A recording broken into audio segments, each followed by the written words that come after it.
Василь Королів старий, нечиста сила. Казки. Передмова для дорослих. З того часу, як стоїть світ, людська фантазія творить у своїй уяві різноманітну невидиму силу, що з усіх боків оточує людину.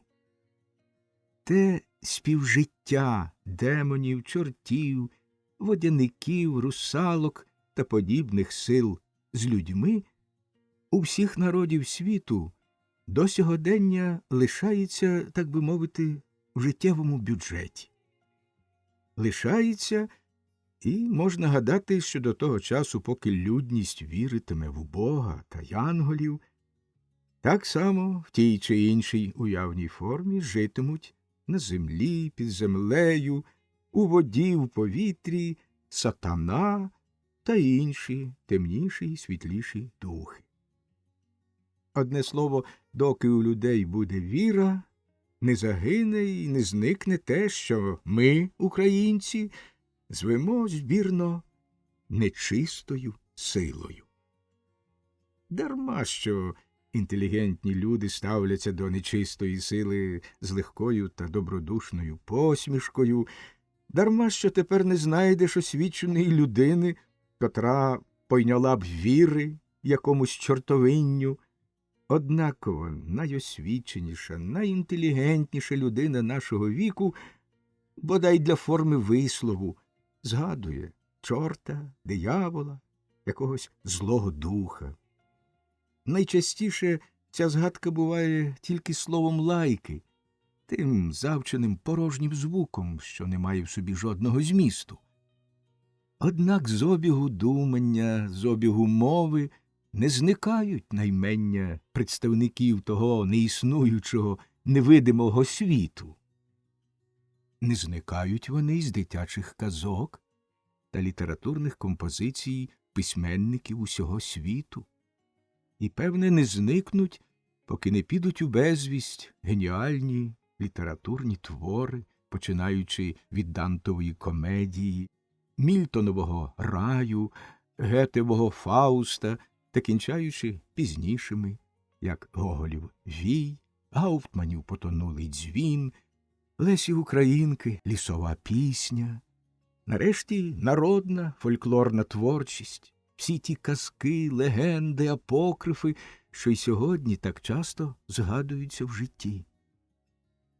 А коли не тільки ми та наші діти, а й діти дітей наших будуть знати і згадувати так чи інак усяких чортів та саме різноманітне чортовиння, то чи не варто було б старшим поміркувати над тим, щоб насправжки те чортовиння не чинило жодної шкоди молодим поколінням?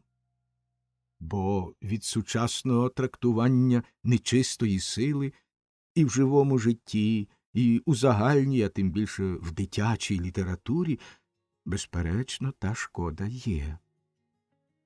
Починаючи хоча б з Біблії і кінчаючи, для прикладу, всесвітньо знаними грімовськими казками для малих дітей, всю нечисту силу змальовано насамперед як силу шкідливу, грізну, ворожу людям.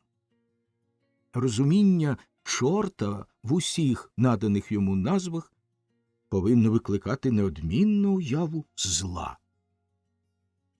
Звісно, для людей дорослих, що під впливом сучасної етики та моралі чи культури взагалі засвоїли собі той чи інший погляд на добро і зло, жодна характеристика чорта, в якого не вірять, не має ваги. Але ж для дітей, яким казки та всяка інша спеціальна дитяча література приносить реально змальований образ різноманітного чортовиння, прищеплювати безглузде й непотрібне чуття жаху перед вигаданими поторочами та неіснуючими страхіттями навряд чи раціонально й педагогічно.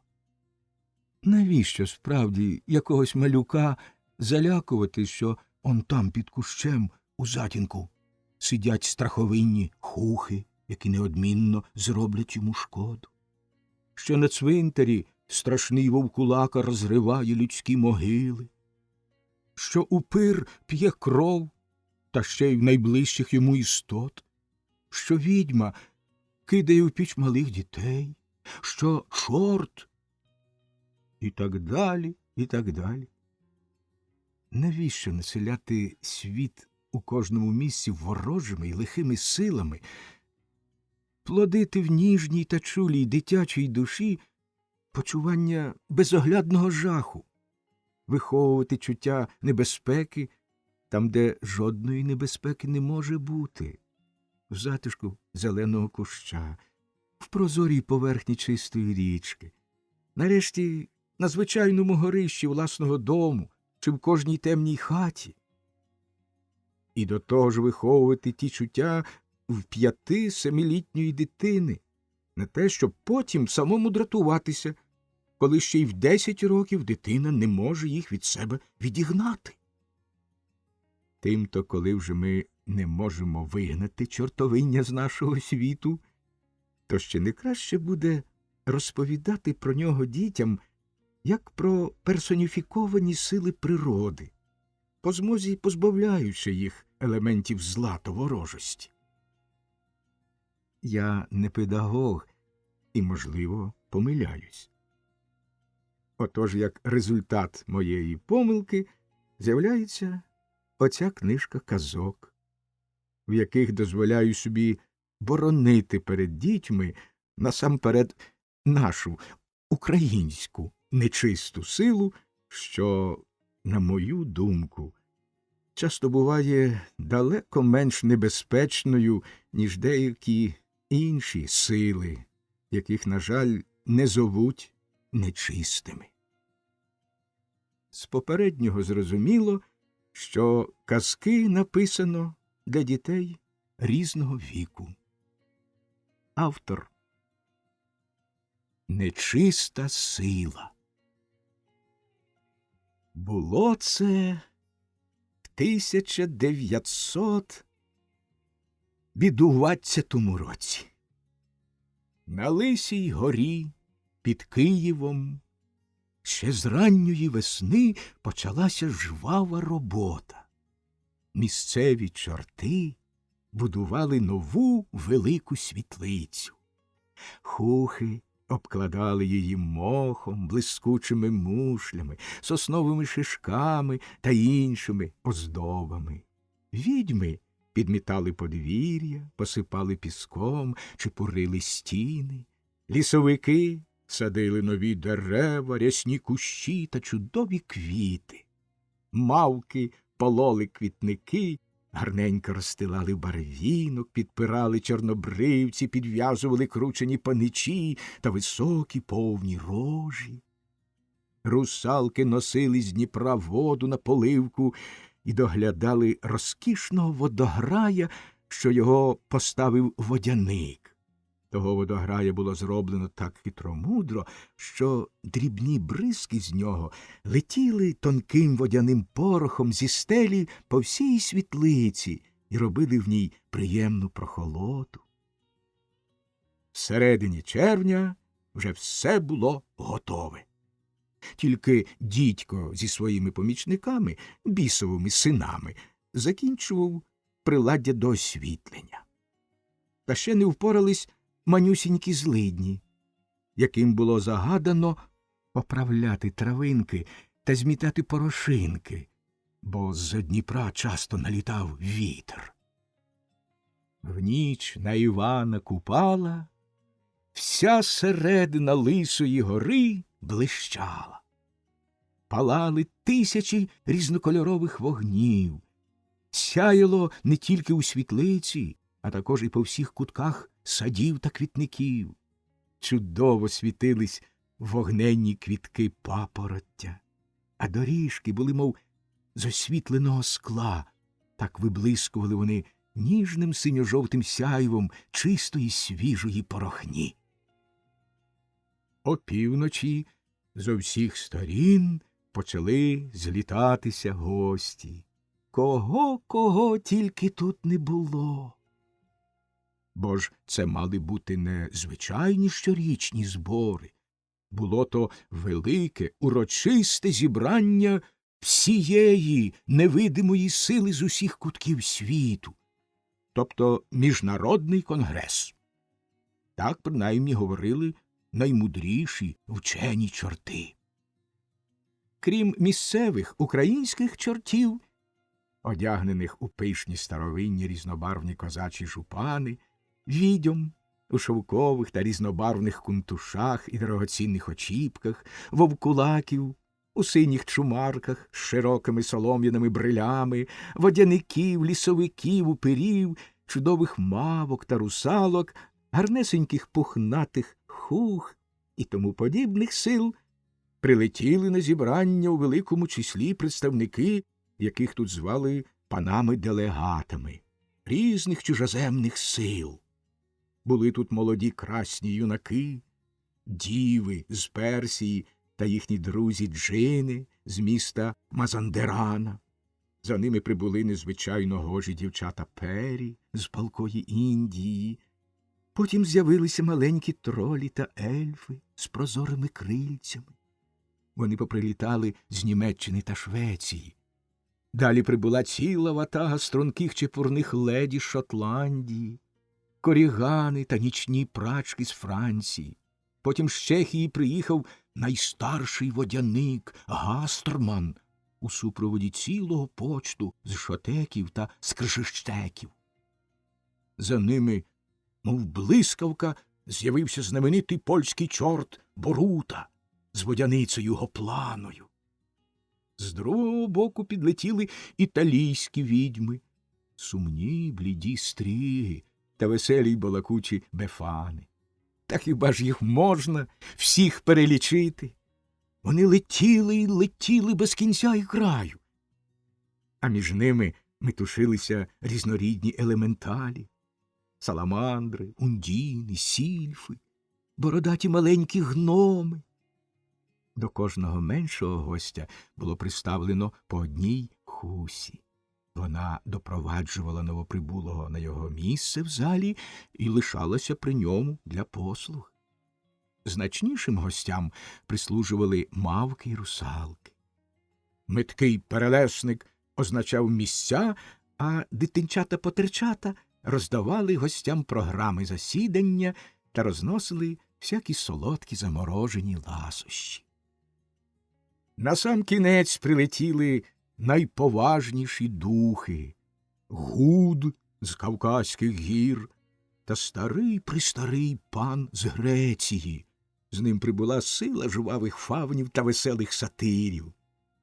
Ще пізніш з'явилися почесні пані цариця Рейна Німкеня Лорелея, чеська Мелюзина, триока грекиня Геката, оточена 3 старими парками. Коли вже всі сиділи на призначених їм місцях, з сусідньої кришталевої зали відчинилися двері, 2 струнких молодих чорти, вбрані в блискучі козацькі шати, повільною ходою вивели під руки найстарішого й найповажнішого на Вкраїні чортового діда Вія. Він був у темно-синій довгій киреї, обшитій золотим галуном. Сиві довгі козацькі вуса спадали мало не до пояса, на якому брящала оздоблена дорогоцінним камінням шаблюка. В руці тримав золоту сяючу вогнями булаву. Довгі-довгі вії затуляли йому очі. Тихою ходою Вій підвівся на підвищення, все навколо вмить замовкло. В залі стало так тихо, що чути було, як в садах шелестіли листочки, як дихала трава, як шепотіли пелюстки квіток, як витікали з них пахощі. Вій не сів, а стоячи запитав: «Прибули всі запрошені. Майже всі, ясновельможний пане, відповів йому старий вусатий біс. Нема тільки зимовиків, наприклад, дюді тощо, бо їх не можна влітку добудитися. Нема з Африки та Австралії представників шановних дурдалів та діємеїв, бо там ще не почалася ніч, і вони вилетять пізніше. Немає тут мани та потороч, яким я звелів стояти навколо гори й не допускати сюди непроханих. Та не знать, з якої причини ще й досі не прибув єврейський хапун. Всі інші тут, у залі, на своїх місцях. Добре. Починаємо засідання. Підведіть мені вії. Молоді чорти, його осаули, обережно підвели йому вії. Старий бистрим поглядом оглянувся по залі і дзвінким чистим голосом, зовсім молодим, що бринів, як струна на челі, промовив: «Всіх присутніх представників невидимої світової сили щиро вітаю! Прошу до мого столу високоповажних та дорогих гостей, пань Гекату, Лорелею, Мелюзину та панів пана Юда». Всі запрошені вмить опинилися за столом. Ви знаєте, світлі збори, чого ми зійшлися сьогодні на нашій славній землі, почав говорити Вій. Але вже тепер він промовляв не так, як сказав перше привітання. Спочатку він говорив, як звичайно говорять люди. Тепер же почав інак. Невидима сила, розмовляючи між собою, не вживає слів. Вона тільки думає, а той, до кого вона звертається, бачить усі ті думки. Тому сама довша промова триває всього якусь єдину мить. Така була й дальша промова старого Вія. Він говорив про те, що земна, повітряна й водяна, невидима сила не може далі терпіти кривди та образи від невдячних людей, бо люди вважають її за нечисту силу собі ворожу. Вони по-дурному бояться її, наклепують на неї всякі дурниці та небилиці, накидають їй самі гидкі вчинки. Вони раз у раз лаються поміж собою найменнями чортів, відьом та інших невидимих сил. «Все це дуже нам тяжко терпіти», – говорив Вій, коли перекладати його промову, думку на звичайну людську мову. Тяжко не один раз, а тричі тяжко, бо несправедливо. Не відповідає дійсності й безтямно. Найгірше ж те, що люди, безнастанно ганьблячи нас, тим часом запевняють, що ми зовсім не існуємо.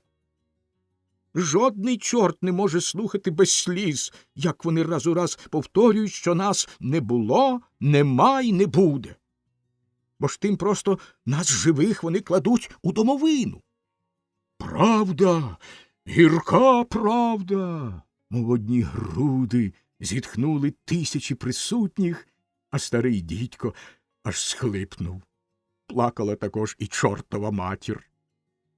Так от, панове, на нашій славній землі, на землі, де живуть люди, про яких чужинці говорять так само, як вся людність про нас, мусимо ми знайти спосіб добитися від людей правди. Мусимо підвести тим незрячим їхні вії. Нехай нарешті взнають вони, що ми існуємо, що ми завжди були й будемо їм друзями, вічно до них прихильними. Дарма, що вони так гидко про нас думають і завжди намагаються зробити нам якусь шкоду. Так, загукали присутні. Панове громадо, хто з вас може дати добру раду прошу сказати.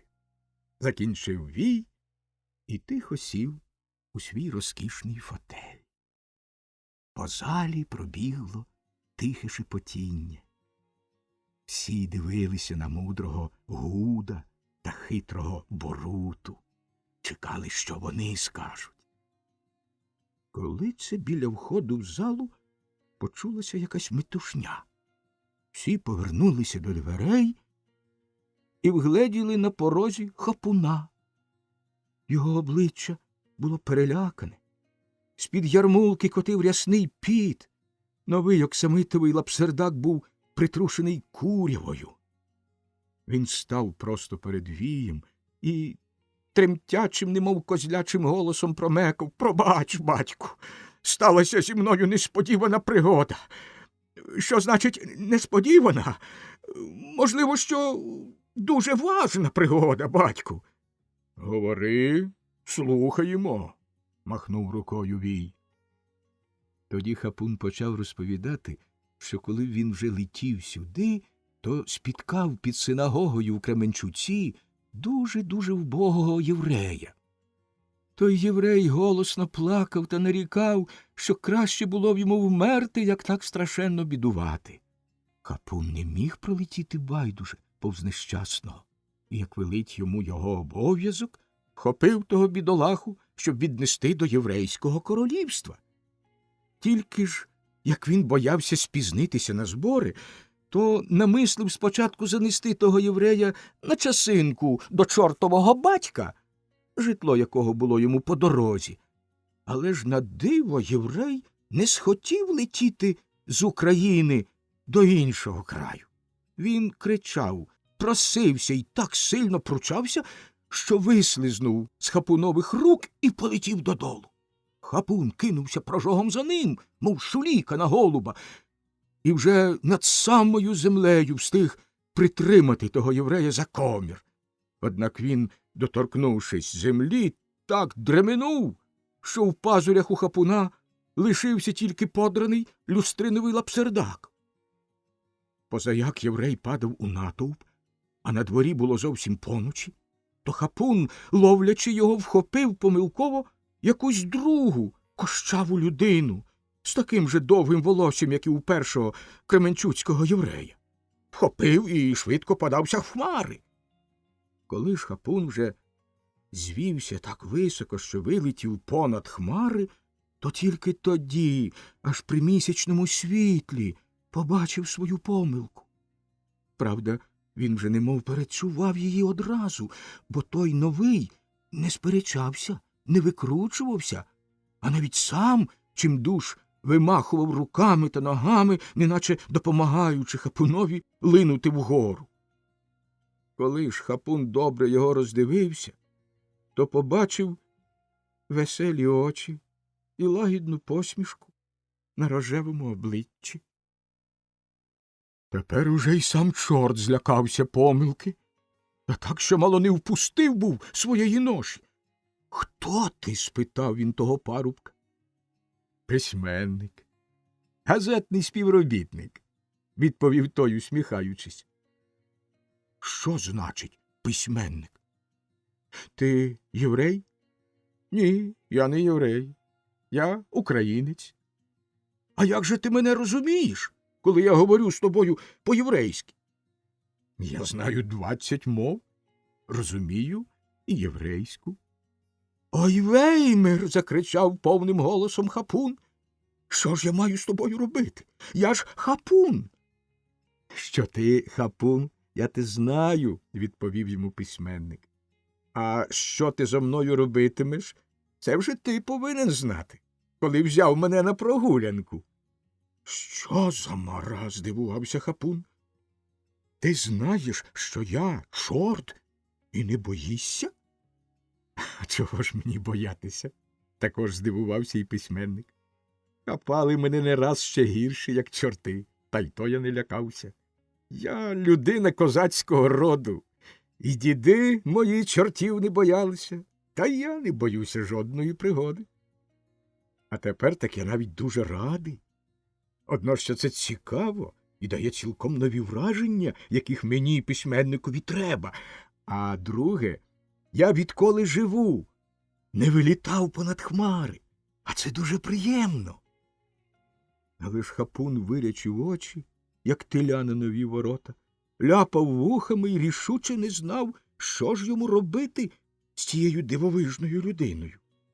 Пустити її додолу він не міг, бо парубок, напевне, розбився б, а тоді б загинула людська душа, чого ще ніколи через жодного чорта не траплялося. Нести його до єврейського королівства також було не можна, бо там приймали тільки самих євреїв. Вертати назад було пізно, бо Хапун знав, що він вже й так спізнився на засідання на Лисій горі. У чортового ж батька було темно. Видимо, той же давно був на зборах. Що ж казати? — Слухай-но сюди, — озвався знову Хапун. — Так ти й справді не боїся того, що ви, люди, звете нечистою силою? — засміявся письменник. — То ти хочеш, щоб я тобі побожився? Про мене? І не гнівайся на мене. Тю-тю на тебе, чорте, та посоромся нарешті. Повинен же ти мати розум. Я ж тобі щиро кажу, що дуже тобі вдячний за повітряну подорож. Тепер, як верну додому, то враз почну вчитися на літакові, а я вже знаю, що це зовсім не страшно. — Ти знаєш що, парубче? — сказав тоді Хапун. — Сьогодні всесвітні збори невидимої нашої сили на Лисій горі. Я вже через тебе спізнився і не можу далі розводити з тобою теревені, хоч ти мені й дуже до вподоби. Лишається одне. Дозволь мені віднести й тебе туди. А перед світом я донесу тебе назад, куди ти сам захочеш. Тільки одна умова. Ти сидітимеш там, де я тебе посаджу, і мовчки чекатимеш, поки я прийду за тобою. — Про мене я згоден, — відповів письменник. — Тільки й у мене буде до тебе одне прохання. Даси мені там паперу і атраменту та шкляночку чаю з цитриною. То поки ви там будете радитись, я напишу свою чергову статтю до газети. На тому вони й погодились. Хапун полетів, як вітер, приніс письменника до Лисої гори і звелів якійсь поторочі принести паперу, атраменту, чаю, посадив його в калавурці у мани, а сам метнувся до вія за пробаченням. Всі вислухали Хапуна з величезною цікавістю. Чекали тепер, що скаже йому вій. Але ж вій не сказав Хапунові й слова, тільки звернувся до зборів. — Панове громадо, ви чули Хапунову пригоду? Мені здається, що це може бути нам на користь. А що, якби цій людині дати певні доручення? Що ви на це скажете, мої панове? Першим озвався Гуд, старий дух Кавказу. Говорив він з придихом, як звичайно говорять кавказці. З того, що розповів нам кунак Хапун, можна гадати, що той письменник – людина варта довір'я. Коли він козацького, тобто лицарського роду, то він дотримає слова.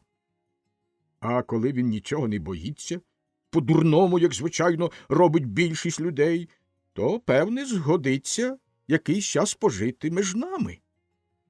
Довідавшись про наше життя, вдачі та чини, може своїми книгами виправити помилку людей відносно нашого брата. Нехай же йому допоможе Аллах, а ми так само мусимо допомогти йому якнайбільше. Тоді попрохав слова знаний польський чорт Борута. Насамперед запитаю вельможного колегу Хапуна, почав він, ввічливо кланяючись, як та людина одягнена, по панському чи по-хлопському. В одежі панській, а в білизні селянській. Має вишивану сорочку з жовто-синьою стяжкою. Тоді Борута повернувся до зборів і сказав: «Світлі збори, прекрасні пані, ясновельможні панове! Видимо, що то не пан. У противному разі я був би дуже обережний. Увесь свій вік я маю діло виключно з панами, і ще не здибав жодного, котрий би не силкувався мене одурити. Людина ж, що носить вишивану сорочку своєю національною ознакою, то добра людина. Тим-то я радив би запросити сюди того пана письменника». Всі інші згодились на тім одноголосно. «Приведіть сюди людину», – звелів тоді Вій. До зали вступив письменник.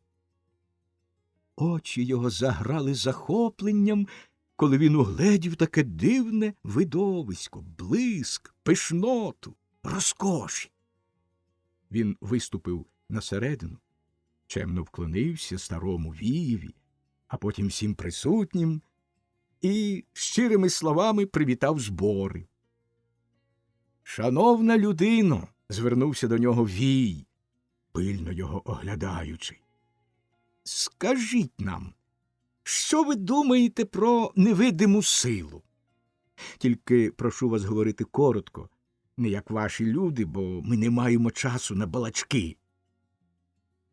«Я думаю, мої панове, що жива невидима сила, котра населяє землю, воду і повітря, мабуть, подібна на електрику, що ми, люди, звемо громовиною. Ніхто з нас не бачив самої електрики, але всі знають її властивості – блискавицю, грім, світло, силу. Для всіх, хто вміє з нею як слід поводитись, вона пожиточна. Хто ж не знає, як з нею користуватись, той має тільки шкоду. Так я міркую і про невидиму силу». «Знаменито! Славно!» – загукали всі в залі. «Чи не згодились би ви, пане письменнику, пожити трохи часу з нами, бути нашим милим гостем? Ви б побачили на власні очі наше життя і працю, а потім могли б написати цікаві людям і корисні нам книги?» – запитав знову Вій. «Це було б дуже цікаво. І написати не штука. Але ще найду я видавця, щоб мої книги видрукував». «Ну, це вже ми вам поможемо», – озвався дідько. «Тоді з найбільшою радістю приймаю ваше ласкаве запрошення, світле панство. Навіщо ви про все це мене питаєте, коли ж ви, я гадаю, самі бачите всі мої думки?» «То правда. Ми знаємо ваші думки. Тільки ж коли ми говоримо з людьми, то хочемо, щоб вони своїми власними словами сказали нам, що думають». Потому Вій звернувся до зборів. «Так згодні всі, панове громадо, просити пана письменника до нас в гостину?» «Згода!» – залунало з усіх кутків одно слово. Вій поглянув на схід, там уже почало світлішати. «Наш час надходить», – промовив він. «Швидко почне світати. Дякую всім присутнім, кінчаю засідання і прошу всіх, а також вас, панове письменнику, в сад до вечері». Заграли ніжні музики, зачувся чудовий спів русалок.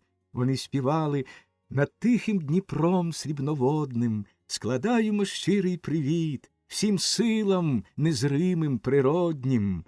Най житимуть тисячі й тисячі літ, хай правда по світі полине, щасливі най будуть всі люди, від ціль з чарівної України, хай радість розійдеться всюди. В саду стало ясно, як вдень, то старий дідько засвітив свої вогні. На великих полянах самі собою з'явилися довжелезні, розкішно прибрані столи.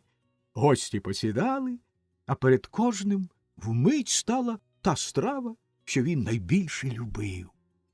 3 роки прожив у невидимої сили в гостині письменник. Бачив він всі таємничі царства всіх духів, пізнав їхні звичаї, довідався про їхні вчинки і вже почав був писати про них книгу. Але прийшов 1914 рік. На землі почалася страшна колотнеча.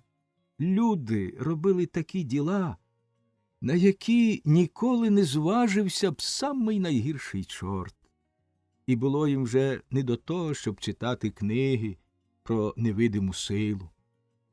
Письменник, що за цей час звик бачити тільки саме добро, гірко засумував. Поживши довший час з чортами, не злюбив він лихих людей.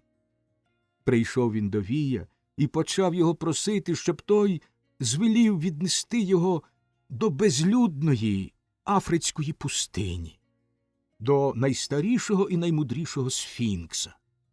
Вій радо пристав на його бажання. І от перед тим, як письменник мав відлетіти до Африки, він на часинку забіг до мене, бо ми з ним були товаришами і колись писали вкупі в одній газеті.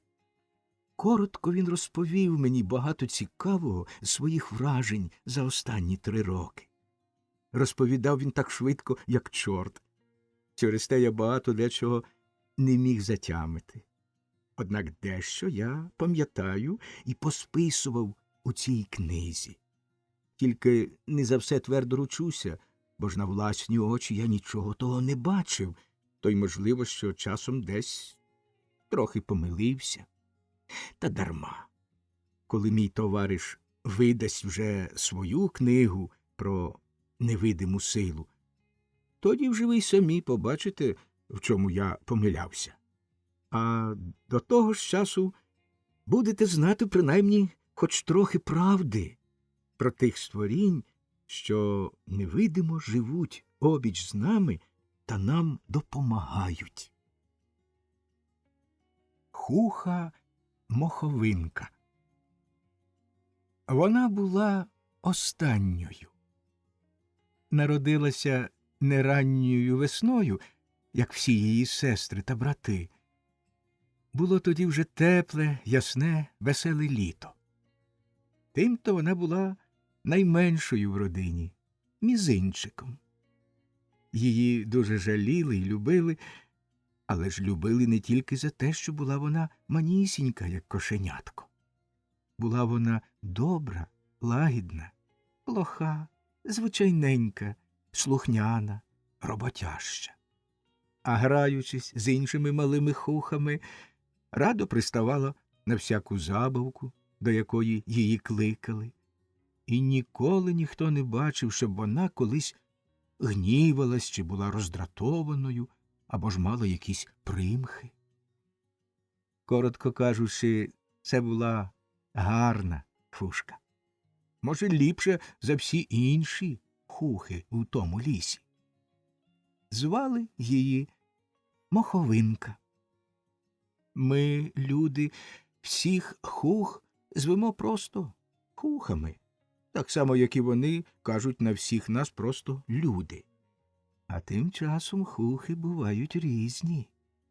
Ті, що живуть у лісі, звуться лісовими, ті, що на проваллях та скелях – печерницями, що понад річками та озерами – очеретянками, ті, що у високій траві та бур'янах – бур'янками. Бувають ще степовички, байрачні, левадні, тільки немає болотянок. Бо всі хухи, як котики, не люблять вогкого. Моховинка була зроду лісовою хухою. І не тільки лісовою, а ще й боровинкою, бо народилася вона у густому старому бору, де споконвіку жив увесь її славний рід. Відомо ж бо, що хухи з роду в рід живуть по одних і тих самих місцях. Переселяються ж тоді, коли щось зруйнує милу їм їхню батьківщину. А це буває дуже тяжко, і вони гірко плачуть. Правда, люди здебільшого того плачу не розуміють. Думають, що то стогне вітер, чи скриплять дерева в лісі, або пищать миші в полі. Бо ж люди дуже рідко помічають та розуміють чужі сльози. Однак тому великому бору, в яким жила моховиночка, нічого не загрожувало. Лісник доглядав, щоб ніхто не кинув сірничка.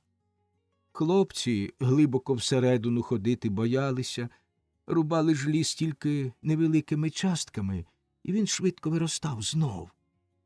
Втім, бору між корінням великої сосни зробила на осінь моховинка собі хату. Заблудити вона не могла ніколи, бо ту сосну легко пізнати. На прикорні вона ділилася на 3 товстих стовбури.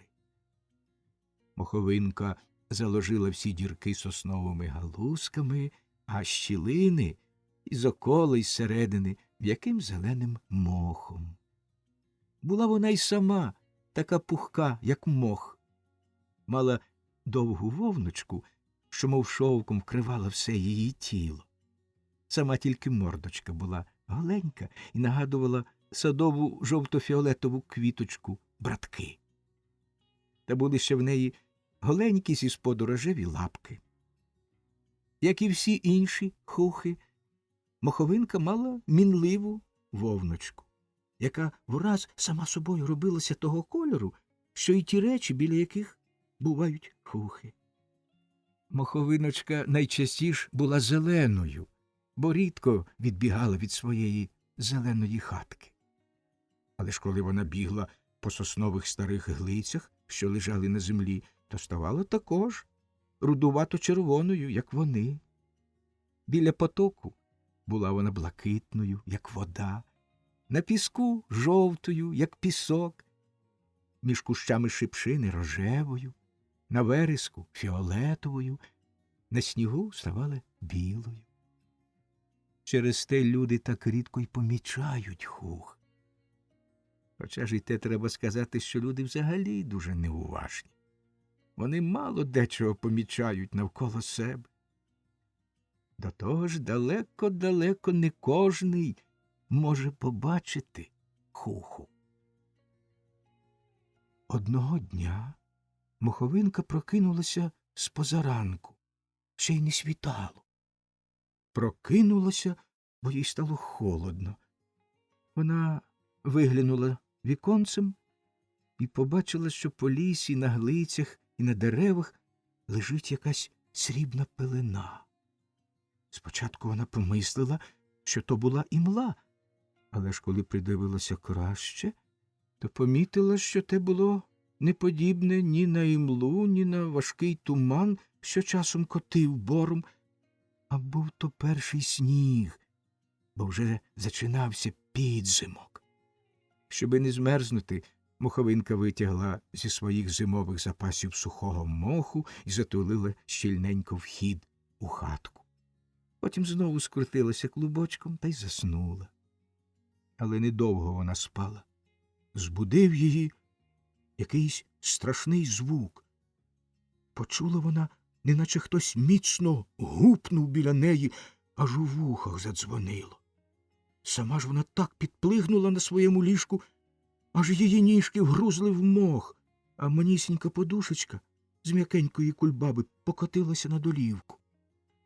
Тої ж хвилини щось гупнуло знову, ще дужче. Куха прожогом відчинила віконце і побачила чоловіка. То був дід у великих повстяниках, що майже цілком застовили їй дивитися. Він вихнувся, щось блиснуло в повітрі, і те блискуче вдарило по її сосні. Знову аж луна пішла від того дзвінкого удару, а її сосна жалібно застогнала.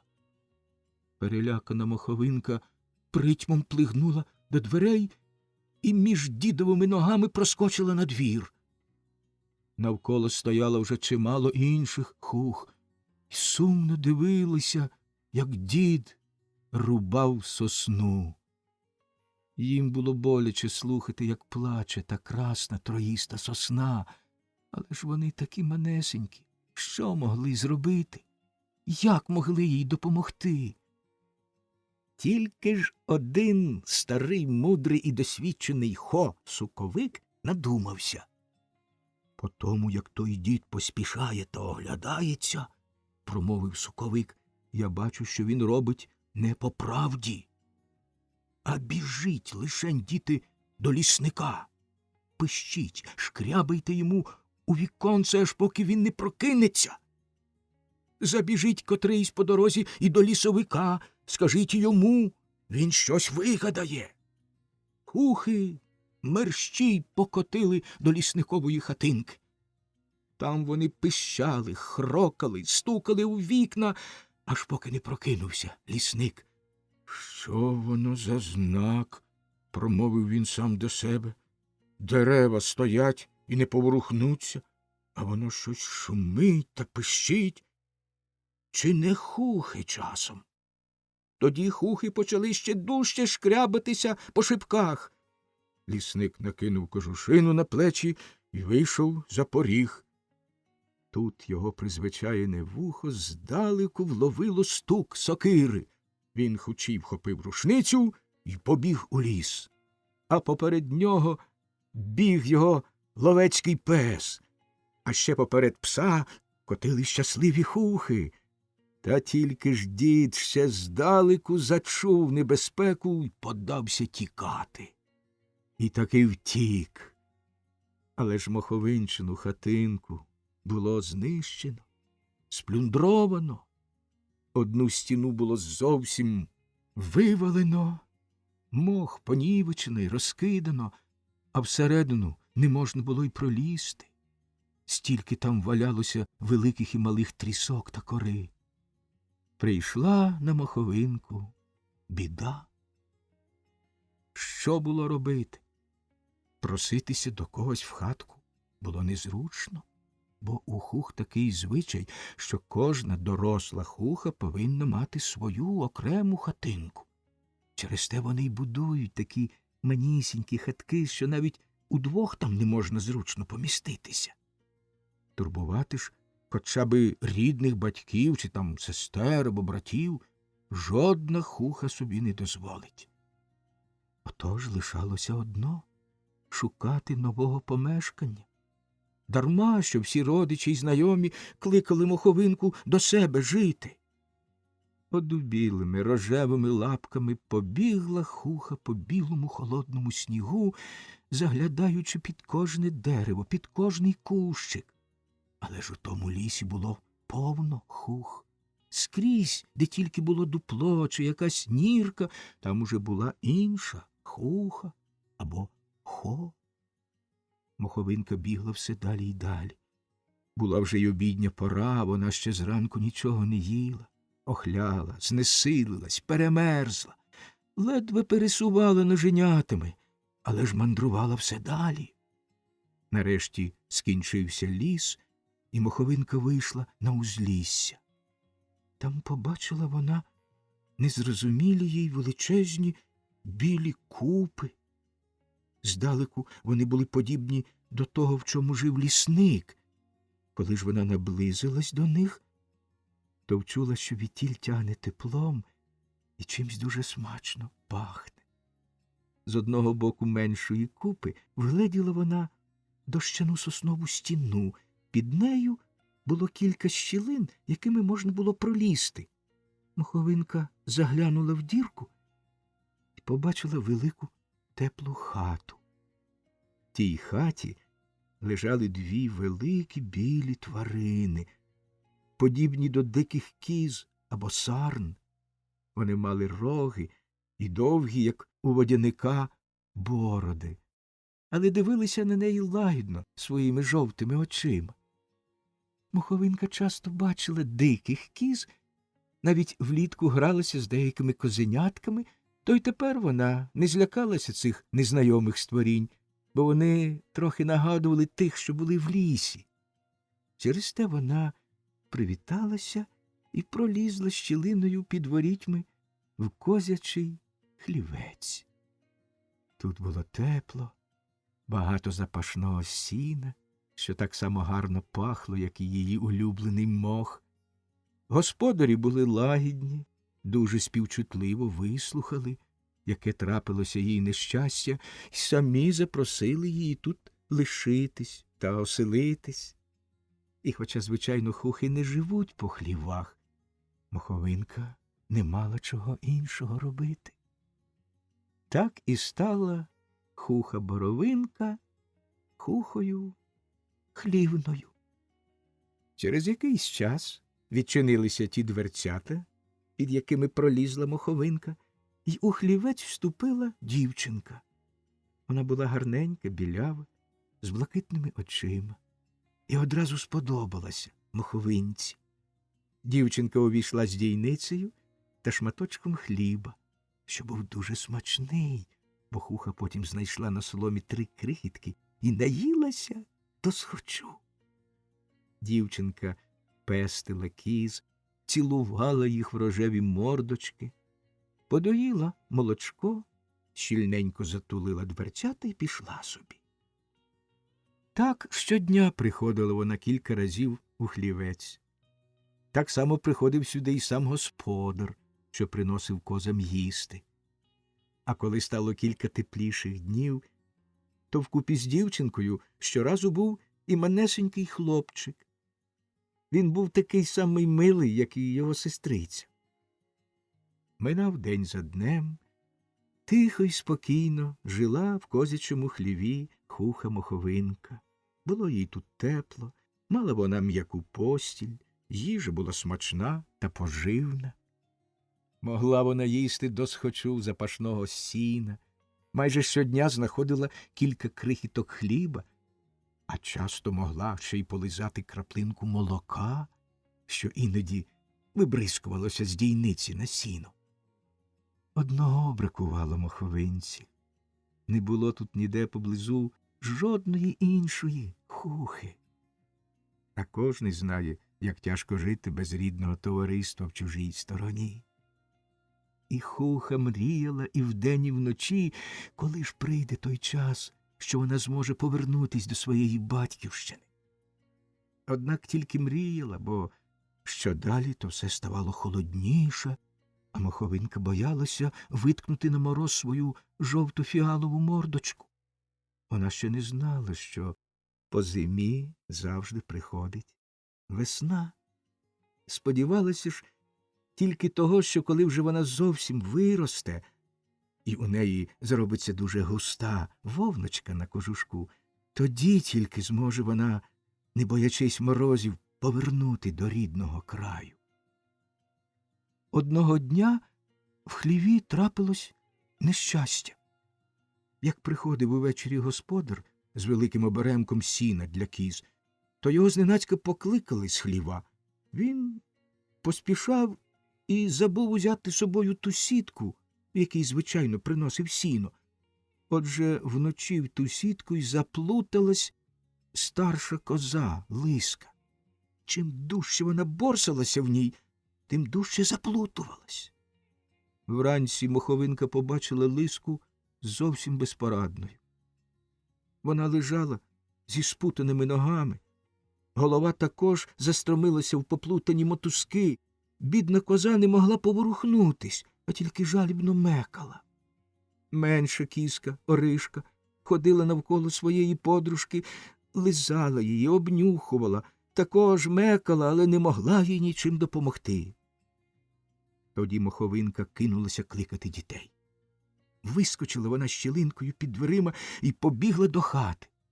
Тут вона вищала, муркотала під вікнами й під дверима. але ніхто в хаті не чув її ніжного голосочка. І тільки тоді, коли вже господар, виходячи на двір, відчинив двері, змогла Хуха проскочити в хату. Тут вона враз вскочила в ліжко до дітей. Але хухи не можуть говорити, доки бувають невидимі. Вони тільки пищать, як мишки, або ж муркочуть, як котик. Сили вони також не мають, бо легесенькі, як пушинка, і м'якесенькі, як вата. Тимто, як не намагалася моховинка розбуркати діток, нічого не могла зробити. Вони тільки крізь сон чули її пухнате тільце, чули, як ніжно вона лоскоче їх своїми лапками по обличчю і, посміхаючись, спали далі. І тільки коли вже мама зварила снідання, пробуркалися дітки. Вони прокинулися веселі і почали розповідати, який гарний їм снився сон. «Ненечко», – гукали вони одно поперед одного, – «до нас у ліжко вскочило щось таке, мов котик. Тільки то не був котик. Гарнесенький, м'якесенький, мордочка, мов квіточка, а голосок, як у мишки». Але мама їм відповіла: «То тільки в вісні таке часом ввижається. В житті ж такого не буває. Їжте, дітки, краще кулешик». Бідна ж Хуха бігала навколо дітей і не могла їм нагадати про лиску, що лежала спутана в хліві. І вже аж тоді, коли з хати вийшли тато й мама, моховинка наважилась показатись дітям. Вона могла це зробити, бо ж ті діти були дуже добрі, а відомо, що тільки дуже добрі дітки, що ніколи нікого не уразять, тільки ті можуть побачити на власні очі Хуху. Дуже зраділи дитинчата, коли перед них з'явилося те миле звірятко, що вони бачили його у вісні.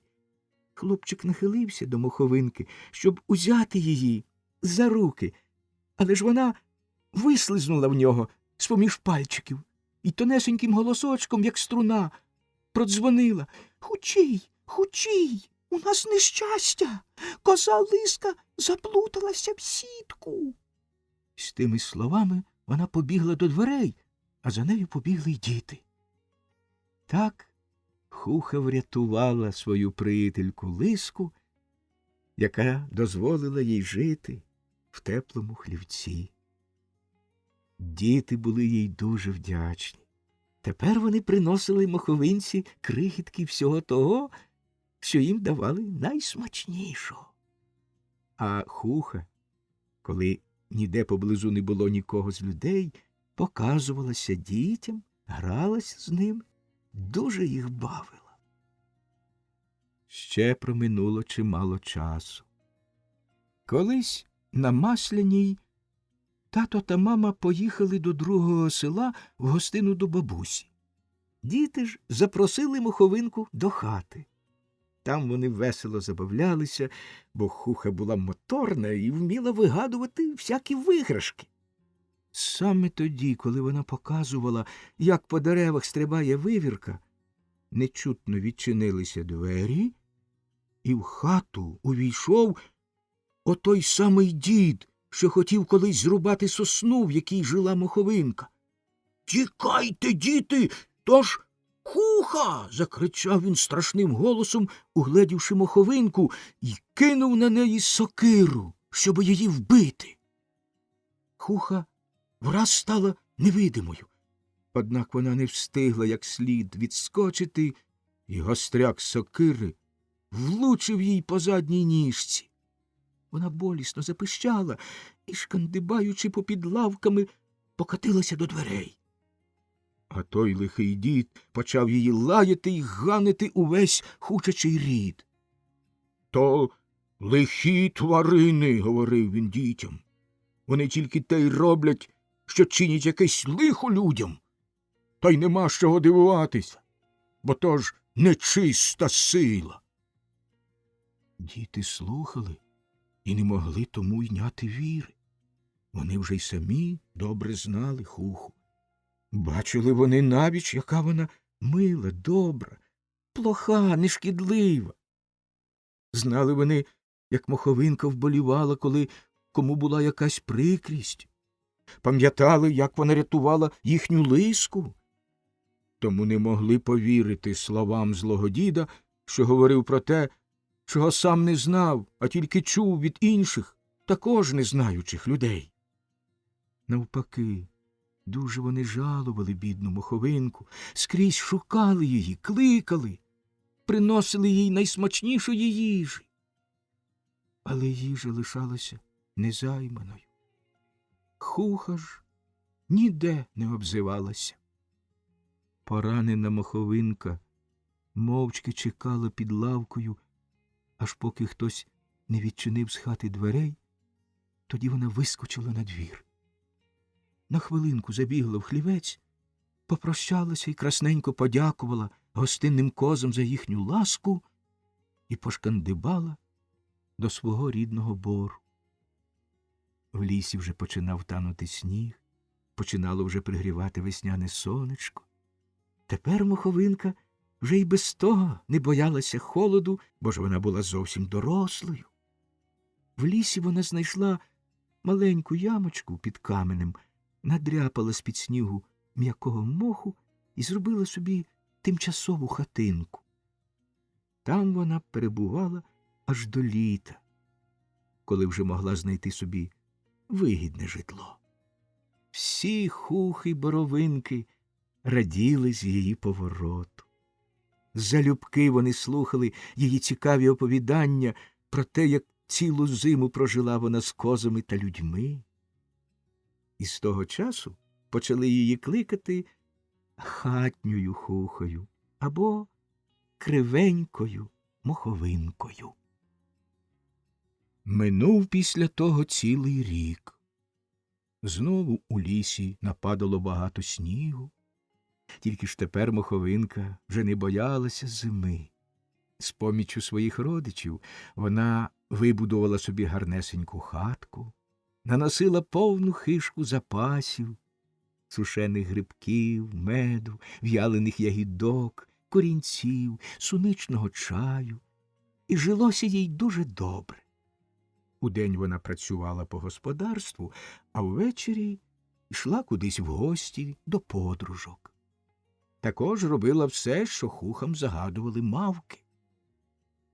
Якось довелося їй іти далеко, аж на другий бік лісу, на іменини старого, мудрого і всіма поважаного Хо-Суковика. На дворі було дуже холодно, крутила така віхала, що й світу Божого не було видно.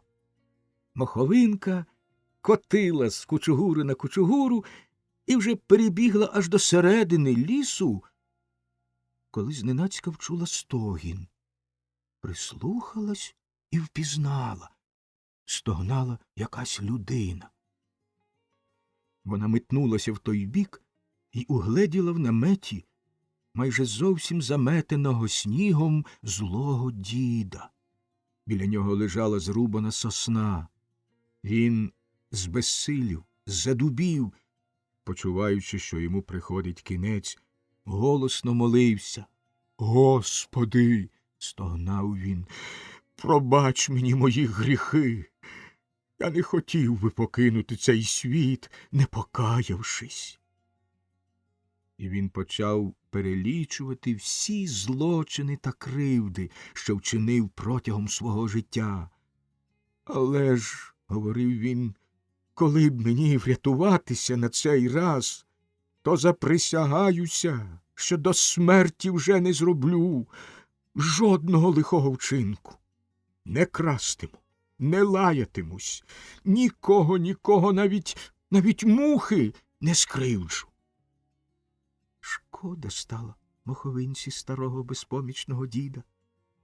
Забула вона й про те, як він зруйнував її хатку та вигнав з батьківщини, як хотів він її зарубати сокирою та на все життя зробив кривенькою.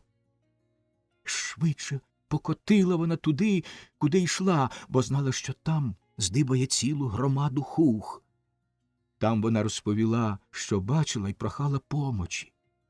Недовго їй довелося й прохати, бо ж усі хухи мають добре серце. Вони гуртом кинулися до діда, що вже ледве дихав. Одні огорнули його зо всіх боків своїми теплими кожушками, інші здмухували з нього сніг, інші лапками розгрібали намет. Дідові стало тепліше. Він почув, як знову побігла його жилами, затужавіла кров. Потім простяг одну руку, вона була вільна, оперся другою на сучок і висмикнув одну ногу, а потім і другу. Радий та щасливий виліз він з намета і став на снігу. Було все навколо сіро. Віхола крутила так, що не можна було вгадати, куди буде праворуч, а де ліворуч. Дід постояв, а потім застогнав знову. Яка з того поміч, що я здолав вилізти з снігу? Все одно в цій віхолі не знайду я дороги додому. Так чи інакше мені помирати, бо ж хто мені покаже дорогу? Тоді перед ним об'явилася хуха-моховинка. Хуха! Затрусився він і закричав не своїм голосом, шукаючи сокири. Він отхилився з твердого місця й знову загруз в наметі. Там стояв безпомічний, мов закам'янілий. Але в тій хвилі почув тонісінький голосочок. Так, я хуха. І навіть та сама, якій ти зруйнував торік хатку, а потім у хаті в добрих дітей хотів мене зарубати своєю сокирою.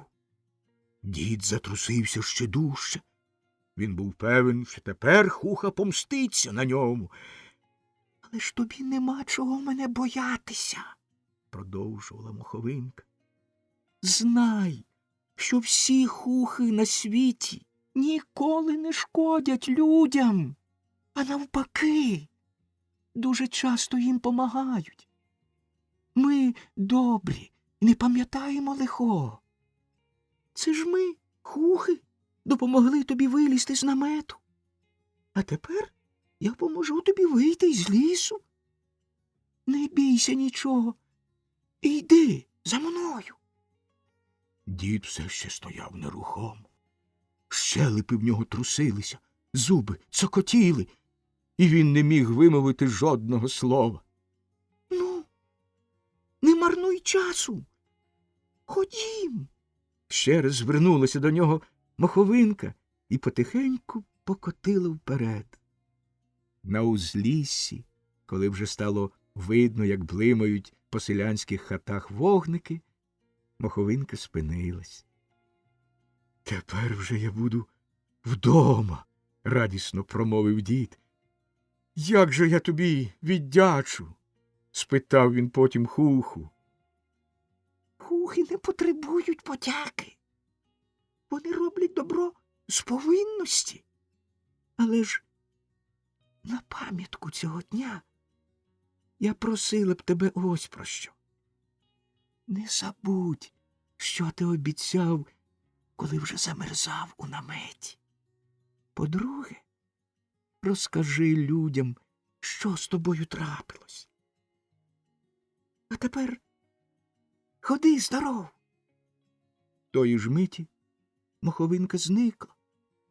Але ж вона ще чула, як дід щиро їй дякував. Швиденько вона покотила на хушині збори, де чекали її веселі вечорниці у старого Хо. А дід щасливо дійшов до своєї хати, з того часу почав переконувати й дітей, і дорослих, що не слід боятися маленьких, добрих та гарнесеньких хух. Потерчата. Дячиха Євпраксія поралася біля печі. Вона гнівалася. Вже давно перестояла вечеря, час би й спати лягати, а дяка Оверка нема та й нема. А господині ж найгірше, коли вона когось чекає до столу, а той не йде. «Неначе тобі в болото пірнув», – промовила дячиха сама до себе, і з серця підкинула цілий оберемок дров до печі. Дрова голосно зашкварчали і почали так тріщати, мов там у печі хтось лущив горіхи. По вікнах, підлозі й стелі бігали рожеві зайчики. В запічку зацвірінькав цвіркунець. В хату потягло теплом, стало світліше й веселіше. Великий кіт звівся на лежанці, спочатку вигнувся дугою, а потім витягся, позіхнув і пішов на руки до дячихи. Тут він так гарно почав муркотати, що дячисі аж полегшало на душі. Вона задивилася на вогонь, як він переплигував з однієї деревини на другу, немов хтось чіпляв до деревин білі, сині, рожеві та жовті тремтячі клаптики блискучого шовку. Вона поклала руки на стіл, схилила на них голову, позіхнула раз другий та й задрімала. Чекав дяка господаря й домовик. Він звик, що й дяк, також як сам домовик, рідко відходив з дому на довший час. Та ще домовик любив старого господаря за те, що той завжди був веселий та говіркий, а коли бував з чогось задоволений, то виспівував дуже гарно тонесеньким голоском, мов малий хлопчисько. «Троїчне, Господи, помилуй», потричі в ряд. «Бач, випискує, мов комарик», посміхався тоді домовик і почував від того велику приємність. Тепер же йому було сумно. Дяк Оверко вийшов з дому ще удосвіта до сусіднього села на храм. Вже давно й споночило. По селу вже в багатьох хатах погасили світло й повкладалися спати, а Оверка не було й не було. Домовик виплигнув на хату і сів на теплий бовдур. Вітіль його приємно обвівало легеньким димом березових дров і смачно пахла вечеря. Він подивився навколо, вхопив іскру з димаря, запалив люлечку і виглядав далі. Чи й справді не пірнув він часом в болото, подумав домовик саме в той момент, як долі біля печі це саме промовила й дячиха Євпраксія. Трохи ще посидів на бовдурі, а потім притоптав люлечку, щоб часом не впала якась іскра на солом'яну стріху. Тоді заглянув у бовдур, чи там справно горить, і почав злізати з даху. Як і всякий порядний домовик, він довго вагався, чи виходити з свого двору, чи ні. Все ще він чекав, що ось дяк рипне хвірткою, а тим часом заглянув до собачої буди, чи не спить там Провко. Подивився, чи відьма замкнула хлів з коровами, відсунув цебра з сямрини, щоб той не впав у колодязя. І з кожною хвилинкою домовик помічав, як у нього в серці наростає неспокій за свого господаря. Тоді вирішив, що за господарство йому нема чого турбуватись, бо в хаті була статечна господиня, а в оборі Бровко, і швиденько вийшов з двору. Стояв пізній підзимок. Ніч була темна, як добрий атрамент. Небо було затягнене таким товстим чорним сукном, що крізь нього не пробивалося жодного проміння зірки. Домовик по-селянському насунув шапку на вуха і швидко подався назустріч господареві до великого болота, що було на шляху. А саме в цей час дяк Оверко, добре уконтентований на храмовому святі і трошки під чарчиною, вийшов з другого села і підходив до болота з протилежного боку. За селом вискочила поперед нього з-під вільхи маленька, мов темний клубочок, левадна хуха. Вона помітила, що дяк трохи п'яненький, і покотила попередити потерчат, щоб ті заздалегідь розсвітили свої каганці. Бо ж тільки потерчата могли показати дякові Оверкові справжній шлях в тім недобрім місці. Інакше він, п'яненький, міг дуже легко оступитися з дороги й загрузнути в болоті. А дяк, хитаючись, помалу посувався вперед. Він навмисно цюкав ціпком по твердій підмерзлій дорозі, щоб почути, де буде м'яке болото. З нічев'я, та щоб було веселіше, він тихенько наспівував церковної пісеньки «Блажен муж, і же не йдеть на совет нечестивих. Алілуя, алі...» Раптом дяк урвав співу, бо побачив, як перед ним блимнув малесенький зеленкуватий вогник. «Свят, свят, свят!» – скрикнув дяк Оверко, спиняючись і протираючи очі. «Чи не випив я зайвої чарки? Може, допився до зеленого змія? Недурно ж у мене перед очима зелені вогні плигають». Тим часом далі засвітився другий вогник, потім третій, четвертий, 10-й, 20-й. То потерчата розсвічували свої каганці і бігли вперед понад дорогою, щоб вказати дякові Оверкові шлях додому. Потерчатка були малесенькі, зовсім голі, з великими блискучими очима і з торчаватими синенькими чубчиками на голівках. Бігли вони жваво, тільки ж їхні маленькі криві ніжки не могли широко ступати, а через те вони посувалися вперед дуже повільно. Тим-то дякові видавалося, що ті вогники тихо повзуть понад болотом, коливаються, як зачеплена головою лампадка в церкві. Він ще бачив, як вони то підскакували вгору, то поринали в долину. Це через те, що потерчата бігли не рівним шляхом, а по багновиську і перестрибували з купини на купину. Від того видовиська дякові хміль увесь вийшов з голови. Поза шкірою покотив мороз, неначе хтось посипав йому за комір холодного шроту. Шапка також полізла з голови, дарма що на його блискучій лисині було всього тільки 11 волосинок, які тепер стали дибом.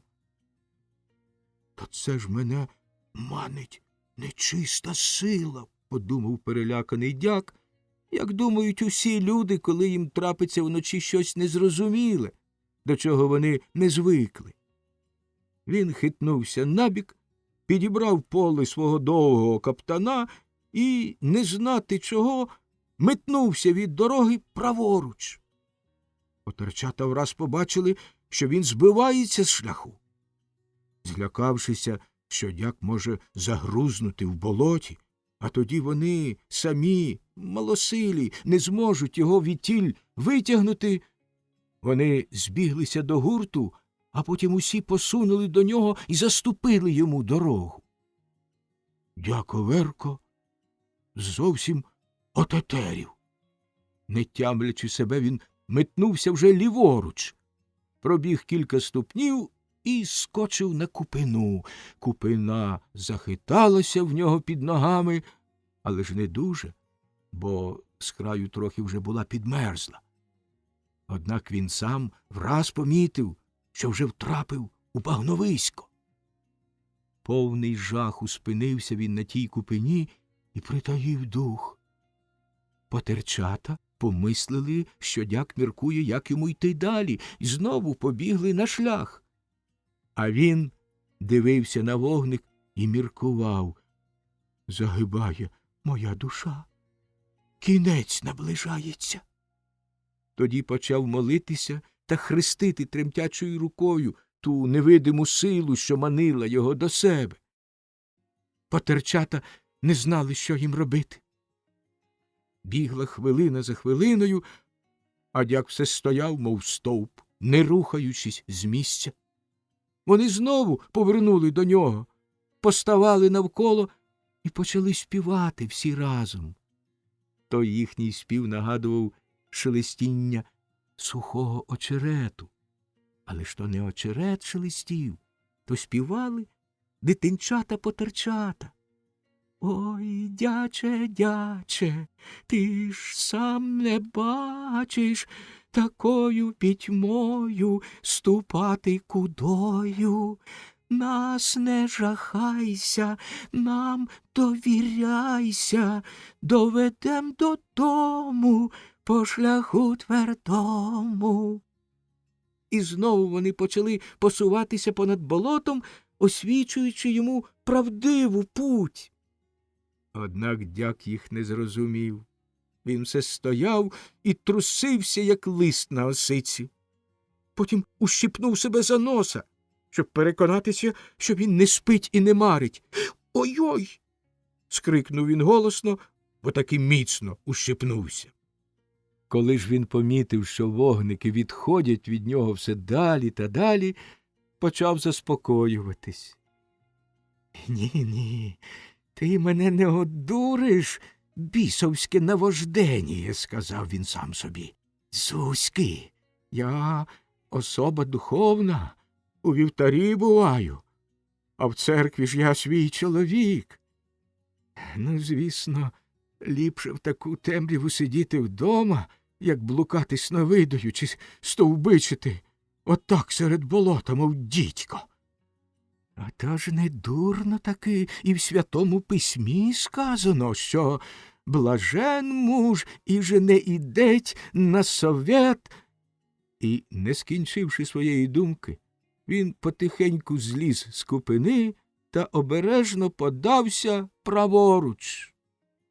Тепер, кидаючись то в один, то в другий бік, він вже зовсім згубив у тій пітьмі належний напрямок і попростував у самісіньке болото. Тільки раз човкнула нога в багні, і він полетів у підмерзлу воду сторч головою. Шапка йому злетіла, гарусовий шарф на шиї розмотався. Дяк почав борситись, але ж довгі поли ватяного каптана враз намокли, стали важкі, облипли йому ноги й не пускали вилізти з багна. В розпачі він почав вичитувати молитов, бо ж з обов'язку був він чоловік богобоязливий, а потім, як почув, що загрузає ще дужче, щосили закричав не своїм голосом: «Рятуйте! Рятуйте, хто в Бога вірує! Потопаю в болоті, як фараон-гонитель!» Той покрик почув домовик. Ще здалеку він побачив, як в тім напрямку побігли потерчата з каганцями, і вмить зрозумів, що таке сталося. Мов цап, пострибав він чимдуж по купинах, потім підскочив до загрузлого у болоті дяка, перевернувся на стару вербу і простяг йому просто в руки дебелого сука. Дяк Оверко вхопився обома руками за той сучок і почав видиратися нагору. Тим часом домовик кивнув кілька разів другою вітою потерчатам, щоб вони швидше погасили свої вогники. Він бо бачив, що дяк їх дуже злякався. Потихеньку підштовхуючи свого господаря з багна, домовик вивів дяка на суходіл. Тут він поставив його лицем в напрямку дороги, витяг з болота шапку, непомітно прив'язав її до шарфа, прошепотів на вухо таким способом, щоб дяк подумав, нібито він сам так намислив: «Іди тепер, Оверку, просто і нічого не бійся». Почувши під собою твердий ґрунт, мокрий, промерзлий дяк, забувши про свою шапку, щосили подався вперед. Швидко він помітив край дороги 3 тополі, що стояли перед цариною села, далі угледів на обрії білу дзвіницю церкви, біля якої була його хата. Тепер він зітхнув з полегшенням. Трохи було йому страшно, що ж скаже дячиха Євпраксія, що він так забарився та затьопався. Витяг він з кишені мокру червону хустку, витер з чола холодний піт. Потім нюхнув тютюну, чхнув, аж йому іскри з очей посипались, і підступив до своєї хвіртки. Домовик заскочив наперед і відчинив йому ворота. Потім поміг їх щільненько зачинити, а дяка пропустив у хату поперед себе. Тут знов він причинив за господарем двері, бо той сам забув це зробити. Такий він був стурбований пригодою та щасливий, що врятувався від біди.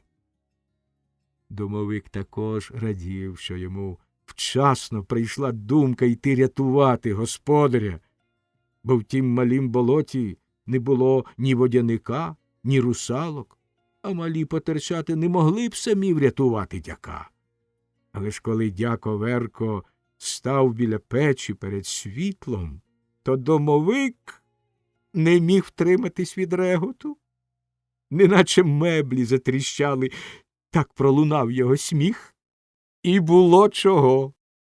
Дяк увесь був вимазаний чорним глеєм, по всьому обличчю було розмазане багно.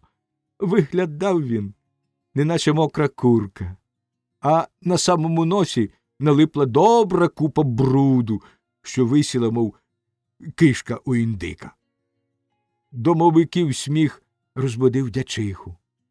Вона лупнула очима раз, лупнула вдруге і підскочила, мов опечена. «Мати Божа Почаївська! Що ж це за Марюка?» – сплеснула вона в долоні. «Амінь, амінь, розсипся!» «Не кричи так велегласно, стара!» – лагідним голосом промовив дяк. «Це не Марюка, це я, живий і невредимий раб Божий дячок Оверкій!» І він скоса поглянув, чи нема в руках у дячихи якогось деркача, бо добре знав, що нашкодив. І справді, в тій хвилині вона нагнулася під припічок та й вхопила в руку віника. «Ах ти ж такий сякий забродо, п'янице! Ось я тобі покажу раба Божого! Побачимо, чи будеш ти й тепер невредимий!» – закричала вона. «Укротися, Євпраксіє!» – притримав її дяк. «Не гнівайся, не карай, дай слово промовити!» «Водила мене нечиста сила, хотіла в болоті втопити!» Але ж дячиха не дала йому скінчити. «Сам ти нечиста сила, а водила тебе по болоті горілка, безбожнику!» «Отаки розумна жінка, моя господиня!» – подумав про себе домовик. Але ж йому шкода було й доброго дяка, і він непомітно висмикнув з дячишиної руки віника. Потім ще раз гучно засміявся і стрибнув на теплу лежанку до товстого кота. А дяко Верко, умившись та перебравшись, ще довго-довго розповідав дячисі Євпраксії, як його манила зеленими вогниками нечиста сила, як хотіла втопити в болоті та злякалася його щирих молитов. Вовкулака Хреб. Хреб Вовкулака, так само, як і всі інші вовкулаки, був сином престарої Смерті. А як був він одним з перших її дітей, то й сам же був дуже старий та немічний, а через те й немоторний. Багато тисяч років Хреб вже тинявся по землі. перебував він по різних сторонах. Спочатку по більших цвинтарях, а потім йому давали все менші і спокійніші, де не було важкої роботи, щоб його старі кістки мали більше супокою та відпочинку. Вже більше 3000 років прожив він на Україні.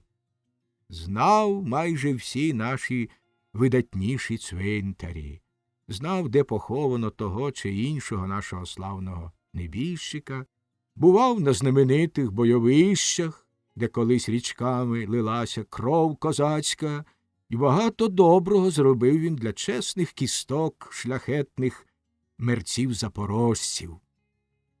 Тепер же сидів на цвинтарику малого села і совісно виконував свої нехитрі обов'язки. Та, по правді кажучи, не було там чого й виконувати. Таке спокійне і тихе те село. Людей в сельці було мало, пошесті навідувались рідко.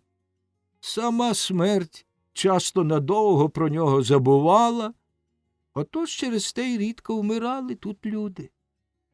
А коли хтось і помирав, бо вже через старість не міг далі жити, то родичі та односельці довгі роки пам'ятали небіжчика. Вони одвідували покійників не тільки на гробках, а й в свята, і в неділі, та добре доглядали могилки.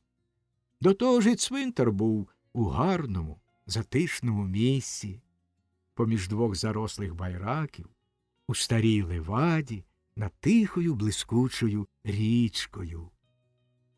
На цвинтарі у Хреба завжди був повний лад та порядок, і статечний вовкулака міг вільно відпочивати на старість.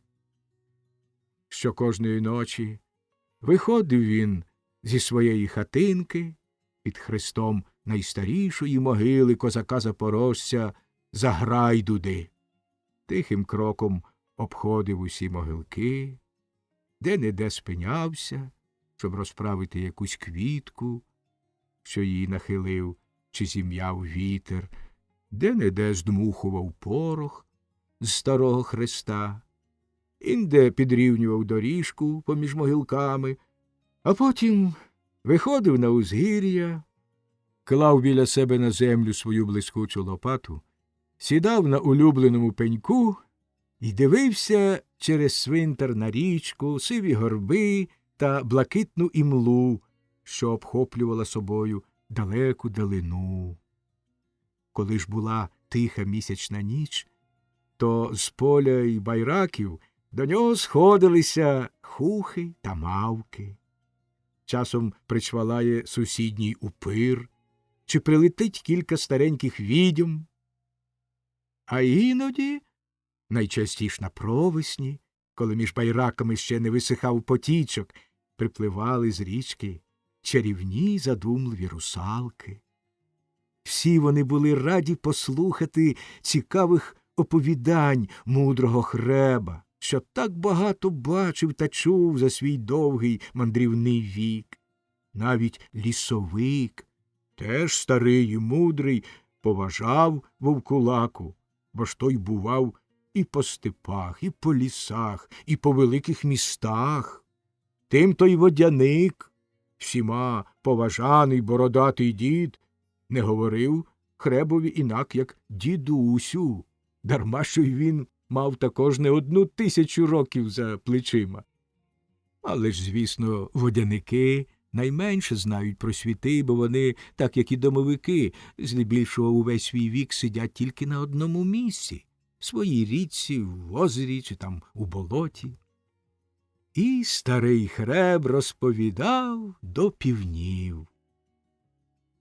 Одного похмурого дня на цвинтар принесли нового мерця. Зібралося туди стільки людей, що за весь час свого господарювання в цім місці Хреб ще ніколи й не бачив. Увесь цвинтар заповнили не тільки місцеві та сусідні селяни, а була також сила незнайомих панів, що понаїздили відкілясь далеких країн. ховали з великою учтою багату паню з сусіднього села, яка, вмираючи, написала заповіт, щоб її конче було поховано на цьому тихому кладовищі, що лежало в такій чудовій місцевості. Хреб раз у раз бував смутний у день кожного похорону, бо ж йому було шкода й тих людей, яких приводила сюди його мати смерть, а ще більше тих, що плакали та побивались за небіжчиками.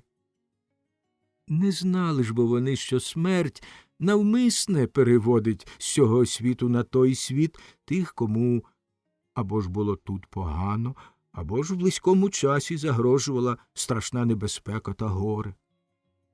Сьогодні Хреб не тільки сумував, він був ще й дуже незадоволений. Вовкулака не любив панських примхів та бучної пишноти, з якою ховали мерців панів. Не любив, бо гадав, що мертвий не потребує земних розкошів. А по-друге, вважав, що там, де з'являється його справедлива мати смерть, повинно бути найбільш тихого та щирого жалю, а не фальшивий, гучний, показний розпач. І тепер він дивився за своєї могили на всю ту пишноту з великою прикрістю. Слухав, як ті пани, що ніби прийшли плакати над мертвою, розповідали один одному всякі веселі речі і непомітно сміялися, бо ж їм цілком байдуже було до небіжки. Чув він, як вони гудили та осуджували її, як лаяли, що вона звеліла поховати себе на глухому цвинтарику глухого села, до якого їм було далеко й незручно їхати. Ще дужче обурювались ті, що мали забрати собі в спадщину добро покійної. Вони навіть забували притишити свої голоси і, відступивши набік, гірко нарікали на небіжку, що вона так багато роздавала ще за життя свого добра всяким бідним людям. А ще більше лютували вони на тих, що поховали померлу в дорогих шатах та дорогоцінних прикрасах. Все те, думали вони, можна було б продати за великі гроші й забрати собі. Нехай би вже коверзувала, як хотіла, поки була жива, гримали вони. А то ж на тисячі забрала всякого майна ще в домовину з собою. Це ж просто грабіж. Грабіж бідних родичів.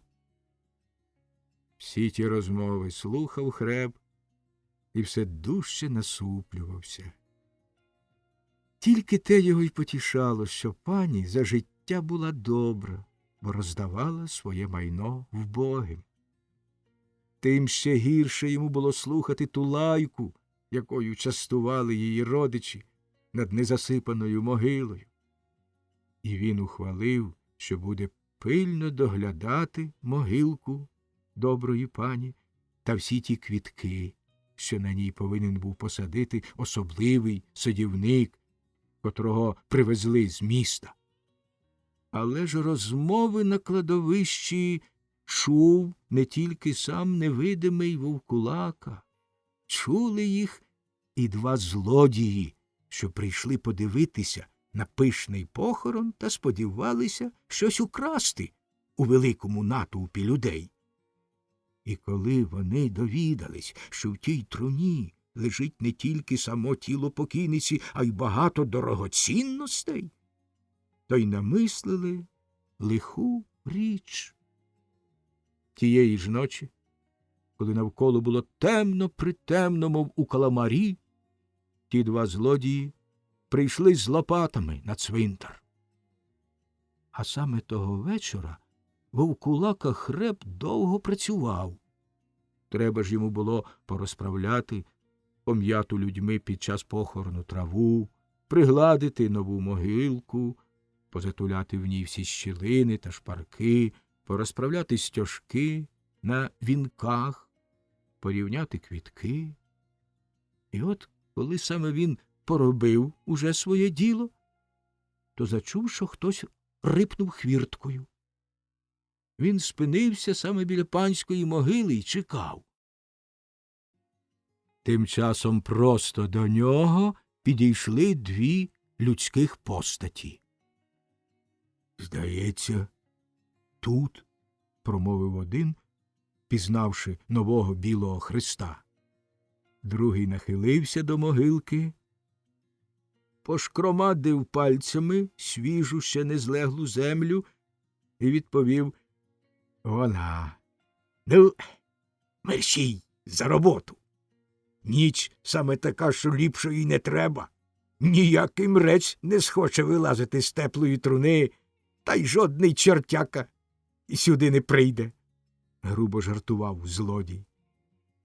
«Та, напевне, й сам вовкулака боїться лазити в такій темряві», – засміявся й другий, скидаючи себе одежину та приправляючи лопату. Потому вони враз взялися копати. Хреб недовго роздумував. Він розправив свої пазурчасті руки, як лапи у шуліки, високо підвів вгору свою лопату і випростався перед злодіями. «Ні, ледачуги! Я пітьми не боюся так само, як і вас!» Гукнув він так гучно, як вистачило сили його старечому голосові. «Геть звідси!» І він замахнувся на них лопатою. Його сіро-сиве, мов вечірня імла, волосся засвітилося, як порохняве дерево, фіяловим світлом. Жовте кощаве тіло вирівнялось і стало дуже високе, а з лопати посипались іскри. У злодіїв чуб поставав свердлом. Вони остовпіли і не могли ворухнути жодним членом. Але ж саме в цей момент в селі заляпав крилами перший півень і голосно прокричав: «Кукуріку!» Хреб затремтів, аж йому задзвонили кістки, немов хтось потрусив торбинку з скляними пляшечками. Волосся його потемніло, лопата згасла, і він непомітно шугнув у свою хатинку. Тільки пролунав у повітрі, мов виття хуртовини, його сумний, тужливий плач. Вовкулака вмить стратив свою силу. Вже кінчалася ніч, і він мусив бути вдома. Коли вовкулака зник, злодії отямились. Волосся ще стояло на їхніх головах, як щітки, зуби клацали, руки й ноги трусилися, але ж вони були запеклі злодії і швидко оговталися. «Тьфу!» – сплюнув один. «І приверзеться ж таке чортовиння! Робім швидше, бо вже співають півні. Можемо не встигнути до світанку». І вони швидко почали відкидати м'яку землю. Хреб тихо плакав, сидячи в своїй хатці. Він бачив відтіль, як злодії розрили свіжу могилу, як розрубали сокирою золочену труну і постягали з небіжки всякі дорогоцінності, персні, сережки, хрести. Вже ранком, аж коли почало сходити сонце, тільки тоді злодії повтікали з цвинтаря. З розритої могили йшов негарний дух від трупа, і враз не знать, відкіль взялися лисиці, а потім приплентався з байраку сірий великий вовк, і почали обгризати тіло небіжки. Якось того дня ніхто з людей не приходив на цвинтар, а бідолашний вовкулака вдень не смів привести до ладу могили. З великим нетерпінням чекав він ночі, міркуючи, що покличе собі на поміч когось з ближчих своїх сусідів, чи того, що в скелі сидить, кам'яника, або упиря, чи навіть старого лісовика з хухами. І тільки почало поночити, хреб вже не міг далі стерпіти і виліз уже зі своєї хатки. Він підійшов до могили, свиснув на лисиць, посварився лопатою на вовків і скочив у яму. Тільки він схилився над останками небіжки, щоб обережно позбирати їх докупи, як зачув на горі чиїсь кроки. Хреб раптом звівся на рівні ноги й оглянувся. Якийсь пастушок, видимо, запізнився з луг зі своїми вівцями. Великий білий цап перескочив через гівчак та виспу цвинтаря і плигав по могилках, а за ним гонився пастушок. Вовкулака замахав цапові руками, щоб той йшов геть з кладовища, але ж цап дивився в другий бік і нічого не бачив. Тоді Хреб виплигнув з могили і хотів непомітно сховатися за кущем. Однак саме в той момент пастушок наблизився до ями. Він углядів, як майнула біля нього бліда вовкулакова тінь. Побачив розриту яму, пошматоване людське тіло, обгризені кістки. Страшним криком кинувся хлопчик тікати до села. Там він розповів, що бачив. На цвинтар збіглися всі селяни. Не інакше, як вовкулака розрив ту могилу чужої пані й пообгризав її кістки, говорили повні жаху люди. А ні в чому невинний Хреб, котрий прикладав усіх зусиль, щоб оберігати спокій усіх померлих та лад на цвинтарі, голосно стогнав з жалю та образи. Люди ж дивувалися, як гулко реве цього тихого вечора вітер в байраках, і з того часу страшно боялися ходити на цвинтар, особливо увечері. А тим часом там не було нічого страшного. Літавиця. Гаврилко був добрий і слухняний хлопчик. Зате його любили тато, мама і бабуня. А через те, що його всі любили й пестили, він щодалі робився все кращий та миліший. І жилося йому дуже добре. Та якось одного дня заслабла його ненька. Вона була у полі, там її застигла велика злива і промочила наскрізь. Мама, як прийшла додому, не змінила мокрих черевиків на сухі, простудилася й сильно занедужала. Вона хворіла потім кілька тижнів, і не помогли їй жодні ліки. Померла. З того часу Гаврилкові стало жити кепсько. Тато увесь час був на роботі, а бабуся була така стара та безсила, що їй тяжко було поробити навіть хатню працю, не те що зважати ще й на Гаврилка.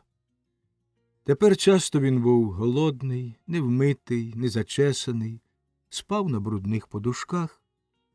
Крім того, він увесь час мусив помагати бабусі, чим тільки міг. Лише на малу часинку сідав за книжку, щоб навчитися того доброго, що написано там, та щоб зробитися розумним, здібним помічником татові, як наказувала йому покійна матуся. Ще минуло небагато часу. Померла й старенька бабуся. Зовсім сумно та порожньо стало в хаті, мов у пустці. Гаврилко ж лишився вже майже зовсім самітнім, без жодного догляду та підмоги. Тато приходив додому пізно увечері, знесилений, сумний, незадоволений. Вже більше він не грався своїм хлопчиком, не розповідав йому цікавих казок, не робив жодних іграшок. Навпаки, все частіше гримав на невинного Гаврилка, що він брудний, нестрижений, обдертий. Тобто гримав не за те, що Гаврилко зробив щось лихе, бо ж хлопчик не міг сам себе постригти чи полатати стару одежу. Тато гнівався на нього через те, що почував горе, бо кожна людина, коли вона має горе, стає несправедливою до других і часто ображає зовсім невинних. І Гаврилко те розумів. Він не тільки не нарікав на свою долю, не тільки мовчки зносив незаслужені прикрості, а навпаки, силкувався чимсь розважити бідного тата, викликати в нього усмішку на обличчі. Та тільки рідко це йому щастило. Одного дня тато не пішов на роботу, лишився він вдома, лагодив усе, що було в дворі, чистив та чепурив у хаті, повів до голяра Гаврилка постригти, а сам добре виголився. Увечері ж, коли вони прийшли додому, посадив собі Гаврилка на коліна, як бувало раніше, погладив його по голівці і сумно промовив: «Ну, синку, видко, що не можемо ми самі прожити без нені. Добра була у нас мама, тільки ж покинула вона нас, пішла на небо». У тата заблищали очі, і одна по одній побігли по щоках на вуса дрібні сльози. Він утер їх хусткою і казав далі: «Отож треба нам другої мами. Завтра ти її матимеш. Тільки диви, слухай її, не переч, люби її, як і рідну маму любив. І тоді тобі буде добре, та й мені також». Гаврилко не знав, що й думати. Цілу ніч не заплющив він очей. Йому було гірко, що до них прийде нова мама, бо він дуже любив тільки ту, колишню, ріднесеньку неньку. Тепер же не розумів, як могтиме він віддавати ту свою любов новій, якої він навіть ще й не бачив. Але ж він був слухняний та розумний хлопчик і пам'ятав, що тато робить так для того, щоб їм обом було краще. Тож мусить послухатися тата, принаймні, коли не для свого, то для його, татового щастя. На другий день була неділя. Тато одягся в нове вбрання, надяг і на Гаврилка найліпшу його одежинку, а потім привів з церкви нову маму. Була вона зовсім чужою Гаврилкові, і він одразу побачив, що не заступить вона йому рідної.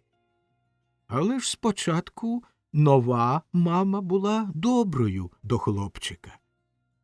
І він годив їй та всіма способами силкувався заслужити її любов. Та недовго так тяглося. Швидко стала мачуха змінятися. Перестала вона його голубити, ніколи його не пестила, а потім вже й зовсім на нього не зважала. Ще далі почала вже його і лаяти. І лаяла за все. Завжди була з нього незадоволеною, за кожний його рух, за кожне його слово кричала. Коли він брав у руки книжку, вона вже гукала: «І чого ти в ту книжку дивишся? Все одно будеш дурним. Тільки й не ровиш, щоб нічого не робити. А я сама буду для тебе дрова таскати». Тим часом дров було повно біля печі, і топила ж вона для всіх, а не тільки для самого Гаврилка. Коли ж він вносив у хату дрова і, зачепившись за одвірок, ненароком впускав на долівку дровеняку, вона вже кричала: «Кидай, кидай, роззяво! Сказано, загадай дурневі Богу молитися, то він і чоло розіб'є». Коли ж якось випадково за обідом у нього з ложки падала на обрус крапля борщу, вона своєю ложкою била його по голові, примовляючи: «Тобі б тільки свинями з корита їсти, а не за одним столом з людьми сидіти». І що далі все ставало гірше. Здавалося, що чим покірніший робився Гаврилко, тим дужче ненавиділа його мачуха. Особливо ж гірко стало жити бідному хлопцеві, коли у мачухи народився син. Тоді вже Гаврилкові просто не було життя в рідній батьковій хаті. Увесь час працював він, не відпочиваючи, без перестанку.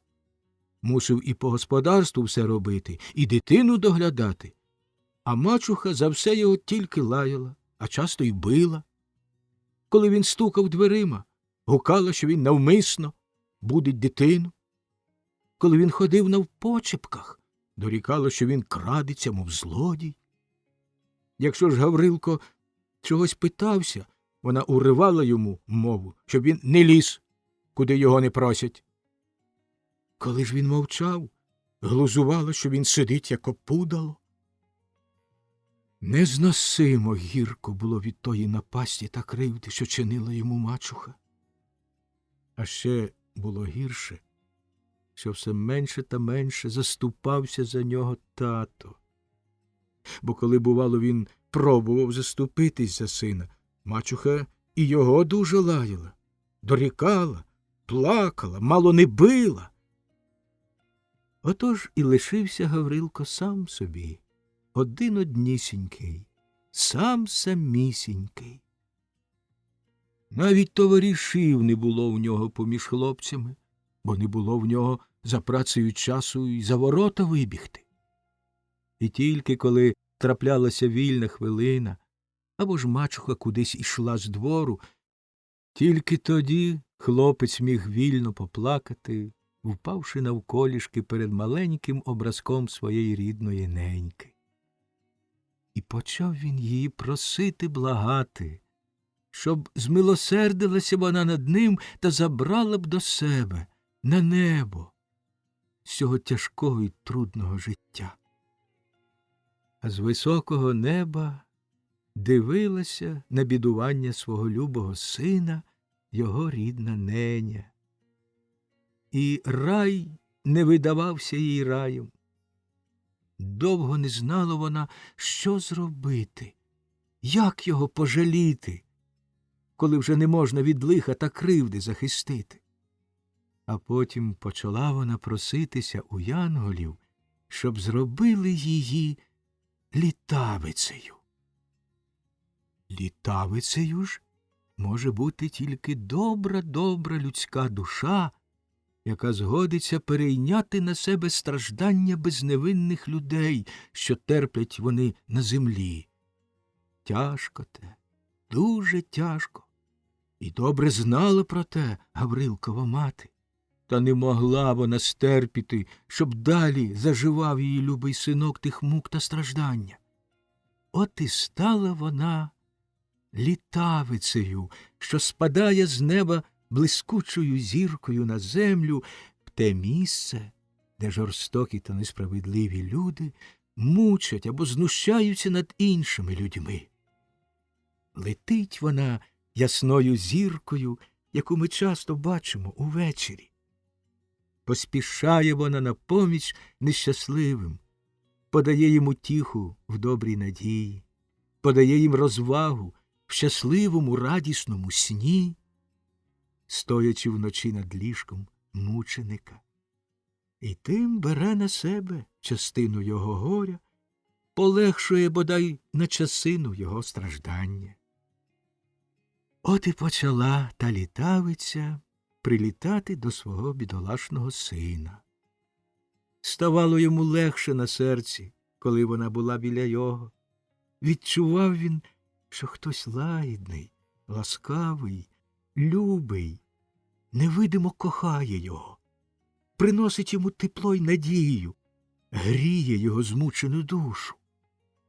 Спокійно спав він вночі, а на личку його грала радісна усмішка.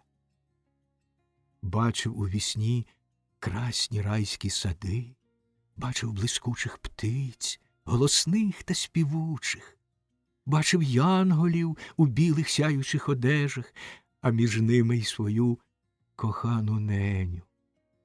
Раз у раз бачив він її однаково, в темно-синіх оксамитових шатах, поверх яких спускалася прозора, блакитна серпанкована мітка, проткана срібними нитками, а над головою в неї палала вогненна переливчаста зірка. Матуся усміхалася до нього, схилялася над його личком, цілувала, пестила його, потішала і говорила, щоб він був покірний та слухняний, щоб перетерпів усі муки, не лютився, не отчаювався. Бо на землі, казала вона, завжди так буває, що після лихого приходить добре, а після доброго знову лихе. Тільки ж добре не приходило, а лихого що далі все ставало більше. Одного дня мачуха вибиралася до своїх родичів на хрестини. Вона пишно прибралася, вищипалась, напудрувалася, стала така шиковита, як міська пані. Кілька разів тим часом наплескала Гаврилка, що їй послугував, і, виходячи, наказала йому глядіти дитини, поки не прийде додому батько. Гаврилко сидів у темній хаті біля колиски і мріяв про свою маму. У нього палало насмикане вухо й боліла рука, що по ній мачуха дуже вдарила палицею. Він сидів і мріяв про одне — як би йому швидше вмерти, щоб бути вкупі з матусею. Коли це він зачув у сінях важкі кроки, то прийшов його батько. Він був дуже п'яний. Останніми часами це траплялося нерідко. Тоді, звичайно, всім у хаті не було життя. — Де мати? — гукнув батько, ще стоячи на порозі. — Чому не засвічено світла? — А вони пішли до сусідів гостювати, а мені загадали глядіти дитини і не веліли світити світла, — тихо відповів Гаврилко. Батько почав лаятись, вхопив лампу і лагодився її засвітити. Тільки ж його п'яні руки трусилися, а ноги не тримали тіла. Він хитався з одного боку на другий та чиркав сірника за сірником. — Дайте я вам допоможу, тату, — промовив Гаврилко, підходячи до нього. Та вже було пізно. Батько дуже хитнувся і впустив запаленого сірника в газ. Спалахнув вогонь. Гаврилко кинувся до батька, але той відштовхнув його з такою силою, що хлопчик поточився і полетів навзнак просто на колиску. З усього маху він ударився об бильця колиски, колиска перекинулася, а дитина, мов ворожок сиром, гупнула на підлогу. Гаврилко на мить знепритомнів. Коли ж він розплющив очі, то побачив перед собою вогненну пелену, нерухому дитину на підлозі, а на подвір'ї бігав увесь палаючий, мов розсвічений, батько. Хлопчика враз напала думка кинутись у вогонь, згоріти там, умерти. Але ж він ще раз глянув на дитину і не зробив так, як помислив. Спочатку треба врятувати безневинне створіння, промайнула в нього нова думка. І він вхопив свого нерідного брата на руки і вискочив крізь вогонь на двір. Він вчув, як його попекло, ще бачив, що до подвір'я почали збігатися сусіди, але далі вже не бачив нічого. У нього заточилася голова, жовті кола побігли перед очима, і бідолашний хлопчик знепритомнів знову. Коли Гаврилко лежав під повіткою, враз перед його очима заблищало нове світло. То не була червона заграва пожежі. Якесь ніжне, фіялове світло розлилося навколо нього, і він так ясно, як ніколи раніше, побачив свою любу неньку. Вона схилилася над ним, взяла його голівку собі на коліна. Всього його огорнула прозорою блакитною наміткою з срібними прошивками. — Мамо, ненечко, — простогнав нещасний хлопчик, — візьми мене з собою. Врятуй мене, я не хочу, не можу далі жити. Все одно тепер мачуха уб'є мене. Літавиця заспокоювала його, розповідала йому про те, як живуть в раю добрі душі, як вона стала літавицею і щоночі спадає з неба на землю на поміч нещасним та ураженим. І тої тихої любої мови йому враз стало добре. В тілі розлилося по жилах тепло, на душу зійшов тихий спокій. Гаврилко вже не бачив, як догорала пожарина, не чув, як голосила його мачуха над мертвою дитиною, не помітив, як зовсім попеченого його тата люди понесли до лікарні. «Ну, мій любий», — говорила йому ненька, — «надходить вже мій час, я мушу вертати. Чекай на мене увечері». Мамо, візьми мене з собою. «Не можу, синку, не маю сили, бо ти мусиш жити. Перед тобою ще довге життя. Але ти не бійся, воно швидко тобі буде добре. До того ж часу я буду тебе доглядати, прилітатиму до тебе з неба». Вона обнімала його і ще кілька разів міцно цілувала. Коли це в сусідньому дворі заспівав півень. «Прощавай», — промовила літавиця і звелася з землі. Напнувши всі свої сили, малий Гаврилко вхопився рученятами за її оксамитове вбрання і так і закляк на ньому. Він відчув, як його легеньке тіло відірвалося від землі, як навколо його обвіває свіжий вранішній вітрець. Він побачив під собою своє село, на краю якого ще жевріло багаття. Побачив, як на сході рожевіє край неба. «Сину мій, сину, що ти зробив?» — почув він розпачливий ненчин голос. «Ти живий! Ти не можеш летіти зі мною до королівства мертвих, а я вже не можу вернутися, не можу й пустити тебе, бо ти ж тяжкий, як усяка людина, впадеш і вб'єшся. Так будь же ти пташкою, пташкою ранньою, що співає хвалу сонцю, як сходить воно над землею». Тоді Гаврилко почув, як руки його розімкнулися.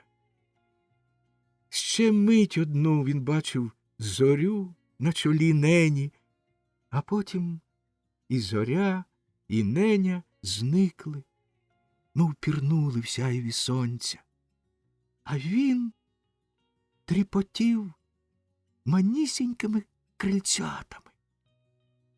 Щасливий, повний радощів, напоєний безмежною волею, заспівав Гаврилко дзвінкої пісні, все вище й вище підлітаючи вгору, до неба, до сонця.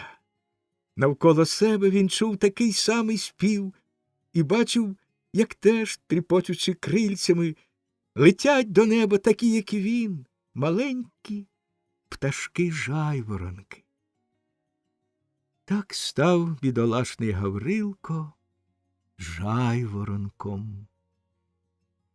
Щорана він вилітав над поле і співав своєї дзвінкої радісної пісеньки. А щовечора, коли вже збирався спати, бачив він здалеку, як темним небом спадала зірка-літавиця, його люба ненька, що поспішала з добрим словом та щасливим сном до знедолених дітей. Він озивався до неї своїм дзвінким голоском, а вона усміхалась йому. А там, у селі, лиха мачуха думала, що Гаврилко згорів у пожежі. Злидні.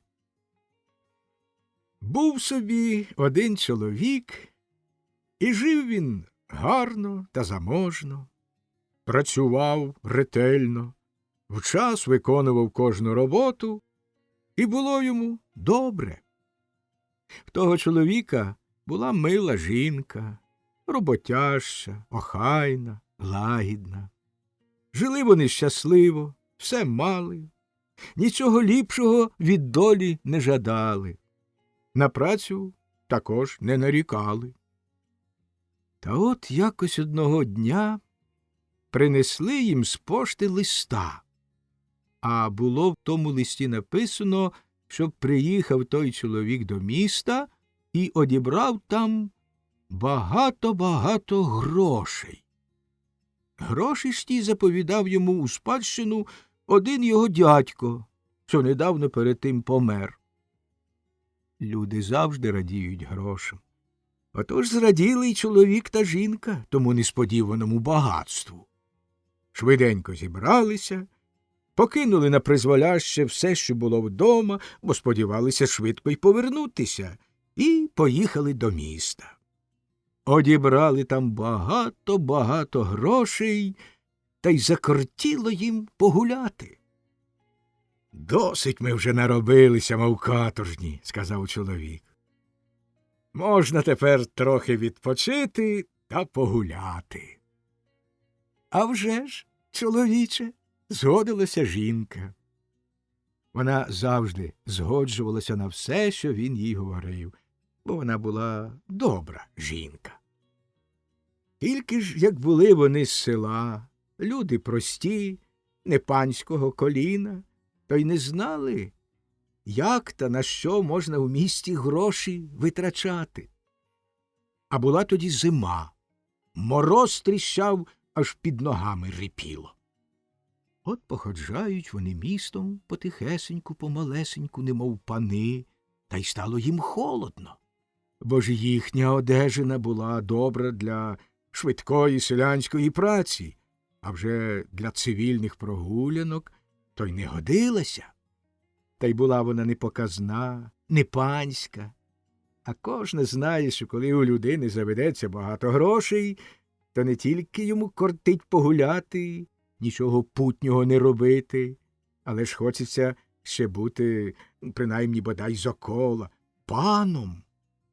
Тож насамперед пішли чоловік та жінка до кравця і замовили собі панську одежу. Чоловік плюшеву, а жінка оксамитову з великими скляними гудзиками. Кравець взявся все те швидко пошити, та й ще прискіпався, що пошиє він їм і панські кожухи на лисячому хутрі. Мусили замовити вони й кожухи. Кравець шив довго, а вони чекали. Та не було їм чого робити, тільки й того, що самого ранку їли вони медові пряники з мигдалем та померанці, а в чай кидали по 4 шматочки цукру на кожну склянку. Та ще жінка і без чаю раз у раз цукор їла, аж їй вже й нудило. А на ніч клала вона собі під подушку шоколадові цукерки в золотих папірцях. От так ласували вони та й ласували кілька день, аж пошив їм кравець одежу. Тоді поодягалися, чоловік у плюшеве, жінка у оксамитове з великими скляними гудзиками, поверх панські кожухи на лисячому хутрі і пішли на прогулянку. А час минав.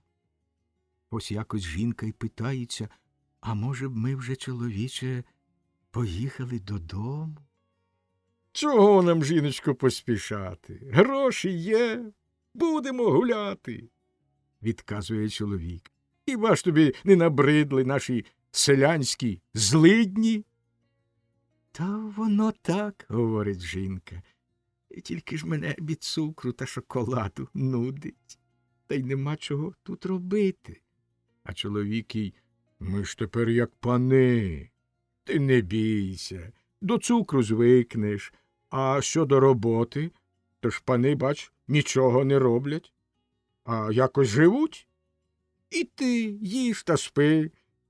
А увечері підемо до цирку, на кумедію дивитися, як собаки на свинях верхи їздять.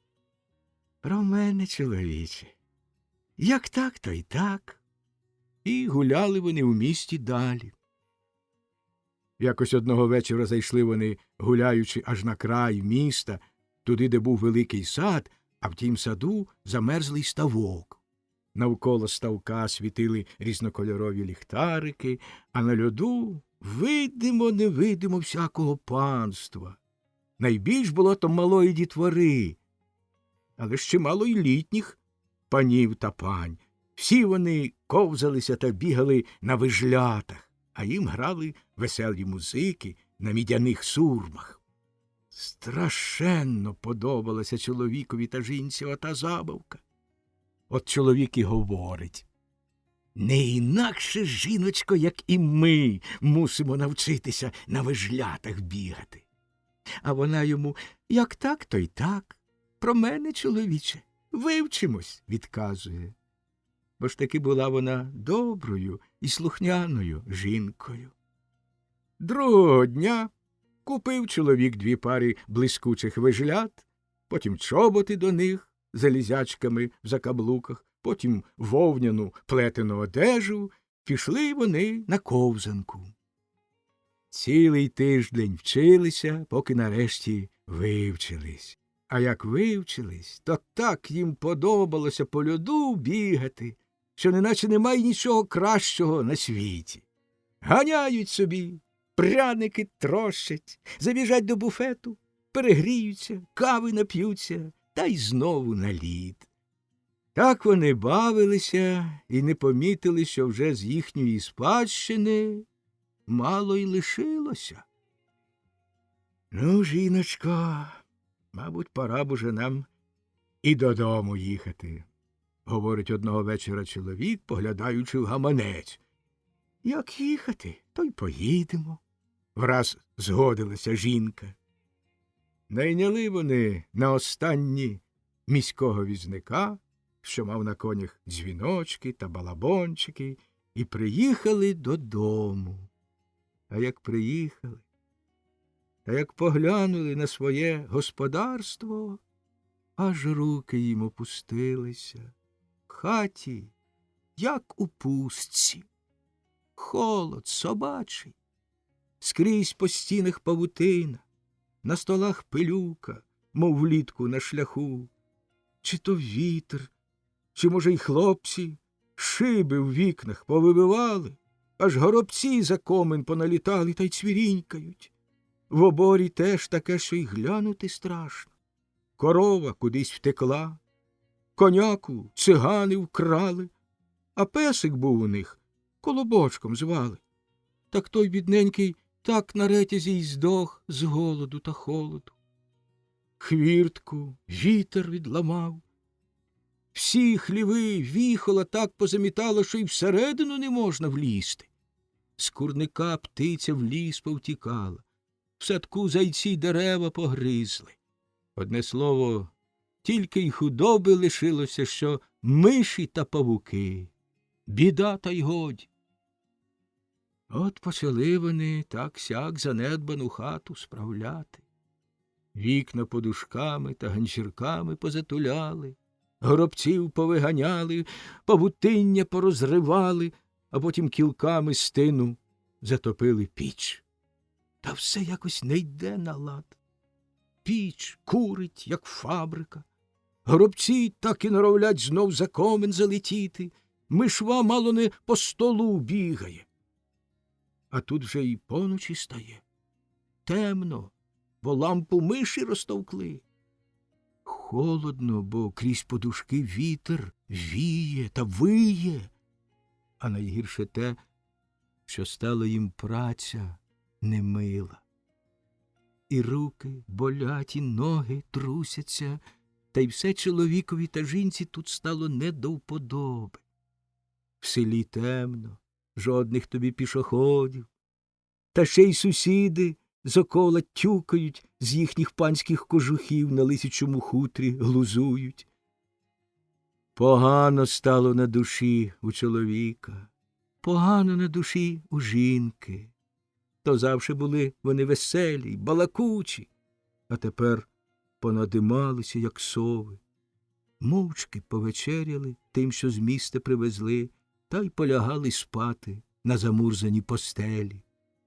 А вночі жінка простягла руку під подушку за цукеркою, як у місті була звикла, та замість шоколадної цукерки в золотому папірці витягла мишу. Бррр! А був у їхній хаті добрий, роботящий домовик.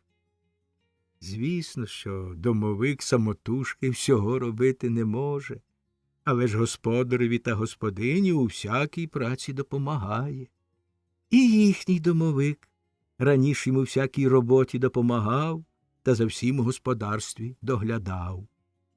Увечері ж, коли вже господарі по роботі відпочивали, він залазив під теплу піч і гарнесенько їм наспівував, як цвіркунчик, аж вилязки по світлиці йшли. Однак, як повтікали господарі з хати, стало тому домовикові дуже кепсько. Ніде й молочка нема, їсти нічого, й холодно дуже. Та ще й ті нахабні горобці, скільки на них не кишкай, так і пруться в хату. Спочатку він сам порався, а вже як охляв, то й розгнівався. Що я, каже сам собі, найнявся їм чи що? Хай йому грець, щоб я сам та сам усю працю в господарстві робив. Вийду вдень у двір, то на мене ще хлопці почнуть тюкати, або якийсь шибеник ще сніжкою влучить. Не хочу, та й край. Заліз він тоді за комен на горищі, зарився у порох та й спав там, як ведмідь. А тепер, коли в печі тиновими кілками було затоплено і комен став теплий, він розбуркався, потягся кілька разів, мов кіт, та й схотів вилізти з пороху та подивитися, що воно сталося. Почав він вилазити, та й куйовдиться, та товчеться там так, мов Марко по пеклі, аж господарі заснути не можуть. З другого дня чоловік та жінка взялися за працю дужче. Домовик їм теж з усієї сили допомагає, бо ж був він добрий і до роботи беручкий. Та тільки ж бачить він, що не так його господарі працюють, як раніше працювали. Раніше було чоловік робить, аж під з нього лє, дарма що в легкій одежині. А тепер, хоч і в плюшевому каптанкові та в панськім кожусі на лисячому хутрі, а тільки махне двічі-тричі лопатою, сніг відкидаючи, та зараз і спочивати, та зараз і руки тре, і за спину держиться. Так само і господиня. Пошарує віхтем по горщику, та вже й сюди-туди по хаті бігає, шукаючи, чи не лишилося десь шматочка цукру.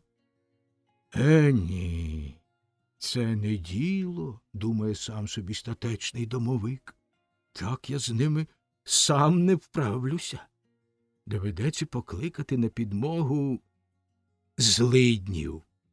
Хоча й невеликі з них робітники, та вже й вони будуть на користь, бо ж на доброго робітника тут і харчу не вистачить. Виліз він уночі на бовдура, потрусив своєю сивою бородою на схід та захід, на південь та на північ, застромив два пальці у рота, та як свисне раз, два, три. І враз по тому зо всіх 4 сторін, де й не взялися, злидні. Манісінькі, як сонечко, або ті козачки, що на провесні по призьбах лазять. Тільки ще менші та зелененькі, з рудими цяточками, здалеку зовсім на блошиць скидаються. Почали вони видиратися на горище до бовдура, а коли домовик стрибнув і собі, то наповзло їх на горище повно, як комашні. Такі вони сухі та кощаві, так кісточки й світяться, мізерні, миршеві, ледве-ледве дихають. вишикувалися перед домовиком, тремтять та чекають його наказів. Як поглянув на них домовик, то аж жаль його взяв. «І відкиля вас таких шолудивих прислали?» – питається. А вони пищать ледве чутно. «Були ми в дуже ледачого господаря, охляли, дядечку». Ну, та що вже казати? Нема такого права у домовика, щоб, не спробувавши на роботі, відсилав назад поміч, коли її викликав. От поділив їх домовик на кілька загонів, і кожній ватазі загадав різну роботу.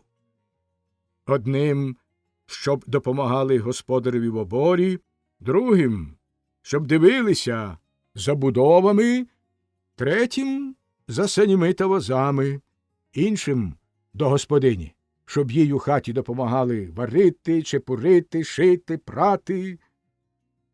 Та як поприходили ті злидні з дуже вбогого двору, то були вони так виснажені голодом і тяжкою працею, що тепер не були ні до чого путнього здатні. Отож і стало від них в господарстві не поміч, а, як люди кажуть, неміч. Ті, що їм би в оборі поратись, дуже мерзли на дворі, та все так і скусували, щоб улізти в хату, неначебто за ділом. Ті, що в хаті сиділи, ні шили, ні прали, а тільки по мисниках нишпорили. Чи не пощастить чого з'їсти? А їсти не було чого, бо не було чого варити чи пекти.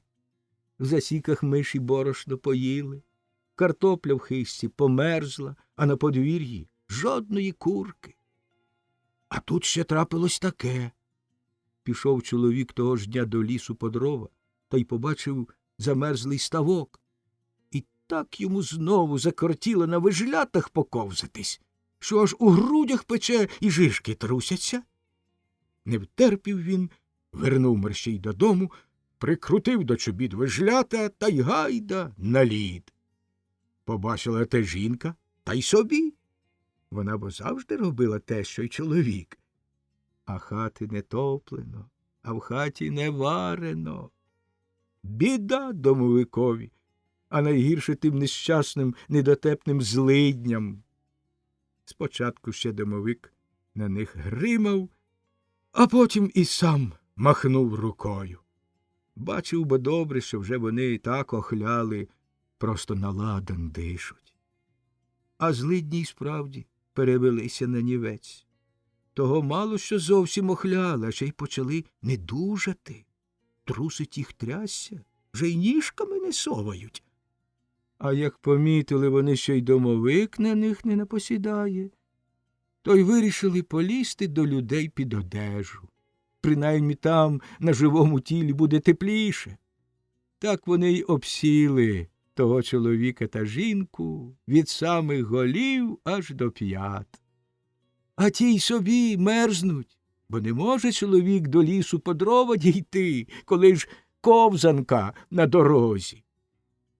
Отож, як почне тих людей мороз дошкуляти, попригвинчують вони свої вижлята до викривлених закаблуків та мерщій на ставок. Бігають там, бігають, аж тепліше їм зробиться.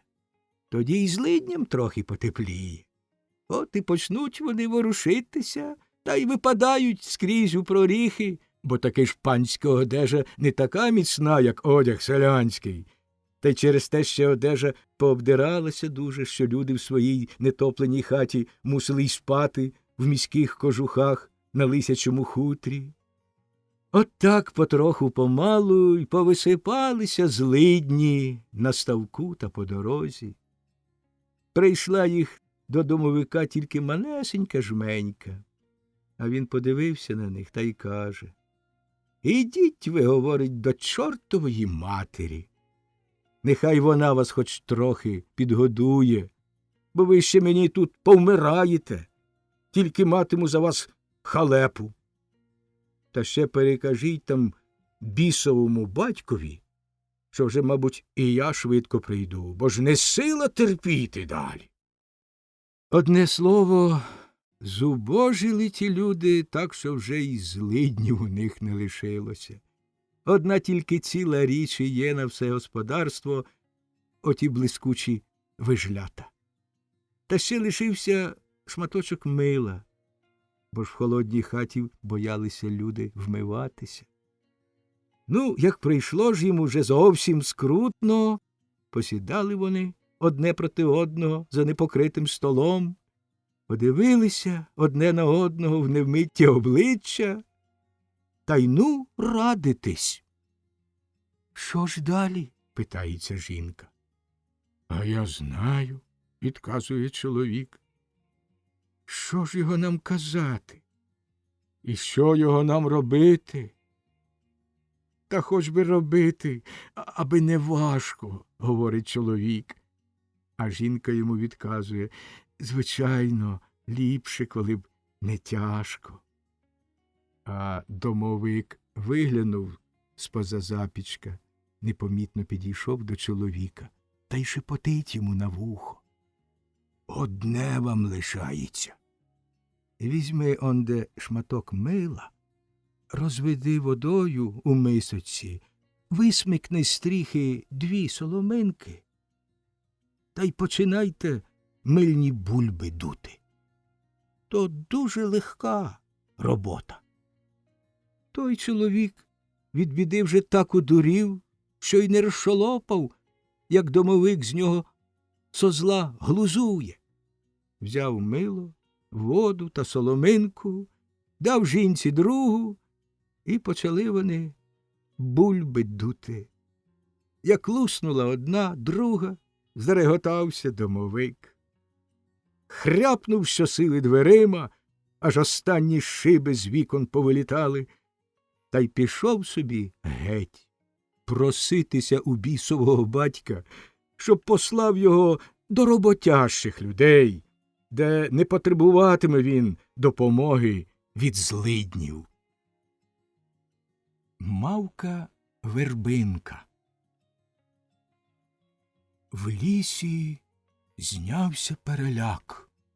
Першим вісником прибіг сам не свій, аж мордочка йому побіліла, бувалий у бувальцях чорновухий заєць.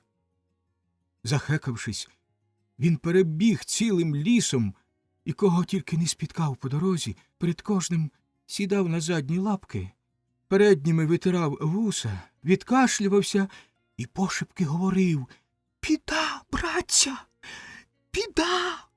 Бачив я своїми очима, бачив на узліссі мисливців, собак, загонщиків.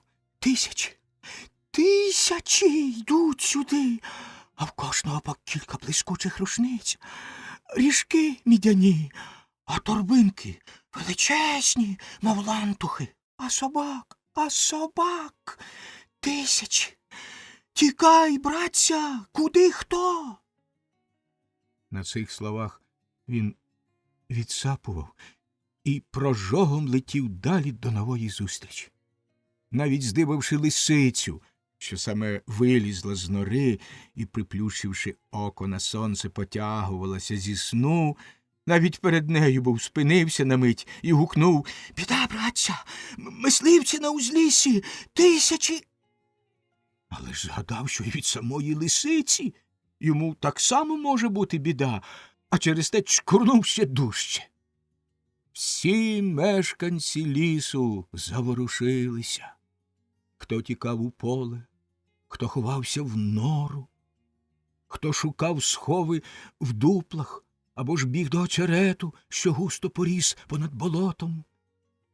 А це й справді залунав постріл, загавкали ловецькі пси, заграли ріжки.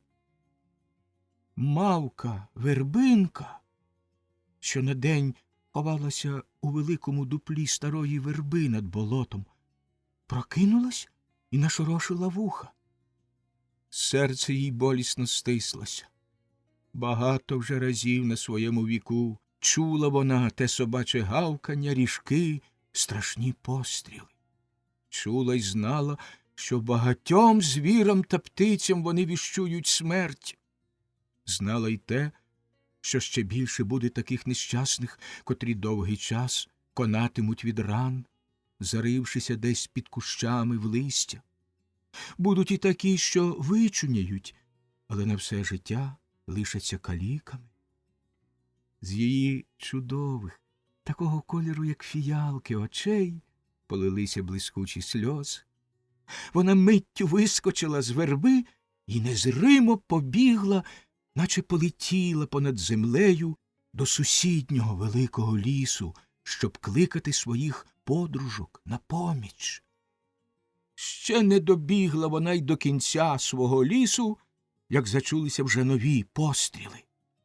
Пізно, буде пізно, подумала Вербинка з відчаєм.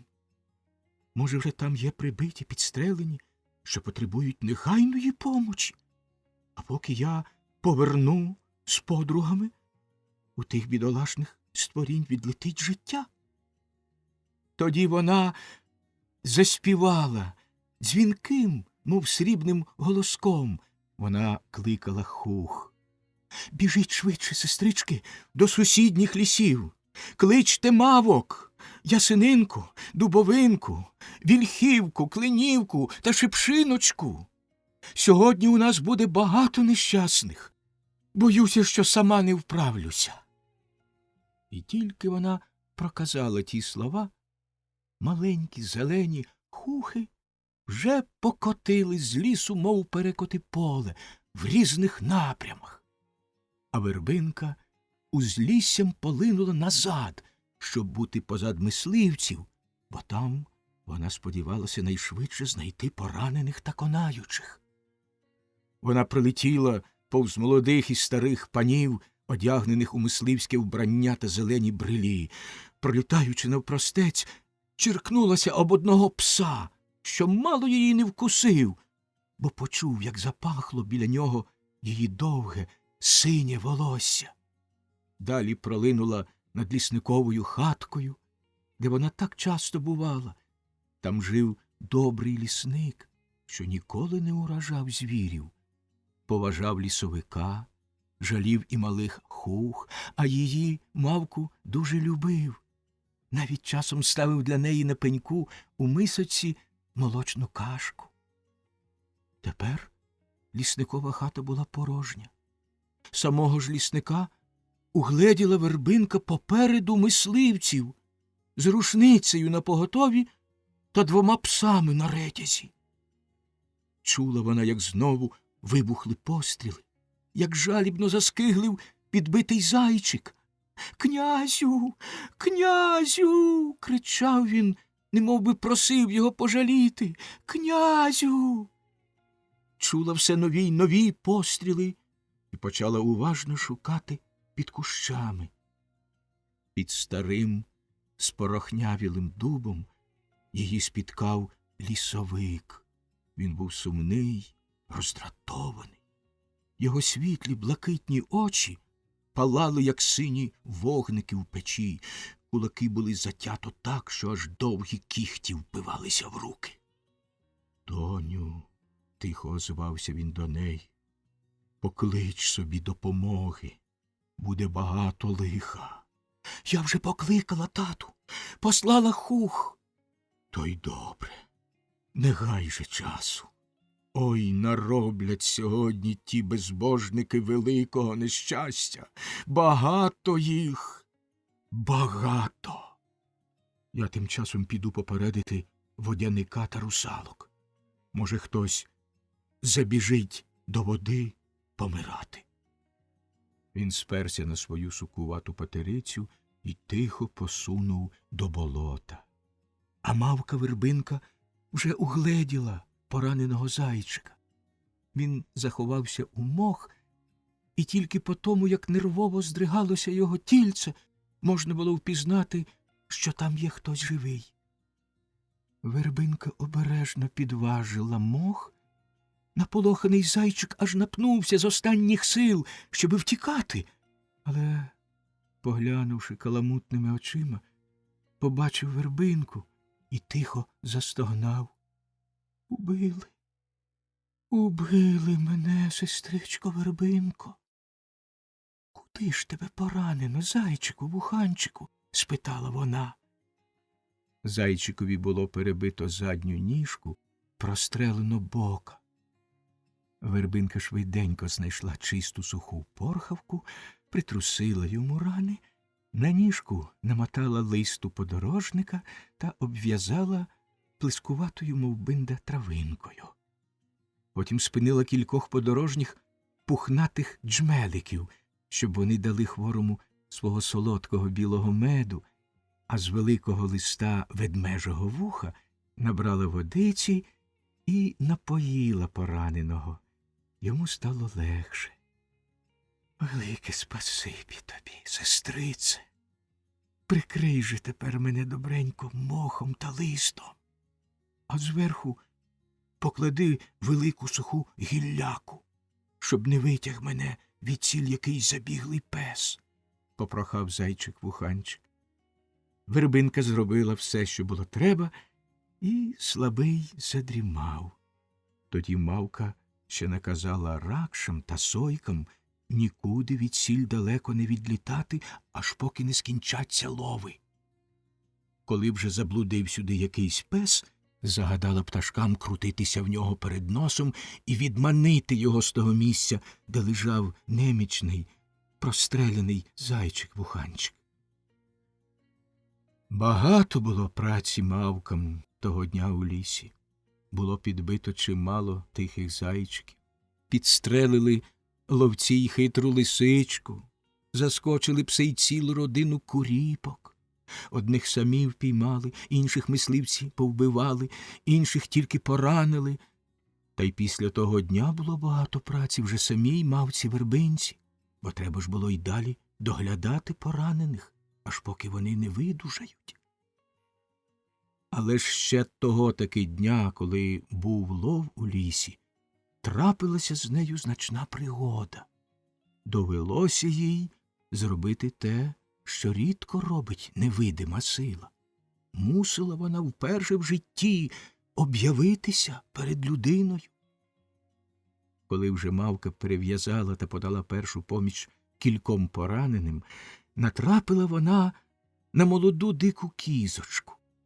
Та стояла на 3 ніжках, майже на чистій прогалині, так що її здалеку міг побачити кожний. «Тікай, дурненька! Ховайся мерщій в хащу! Ти ж чуєш, що в лісі мисливці та собаки?» Гукала їй ще здалеку Вербинка. «Чую й знаю, але ж я не можу!» — заплакала бідна кізонька. «Я вскочила в терновий кущ, і він пороздрав мені ніжки. Я не можу рушити далі.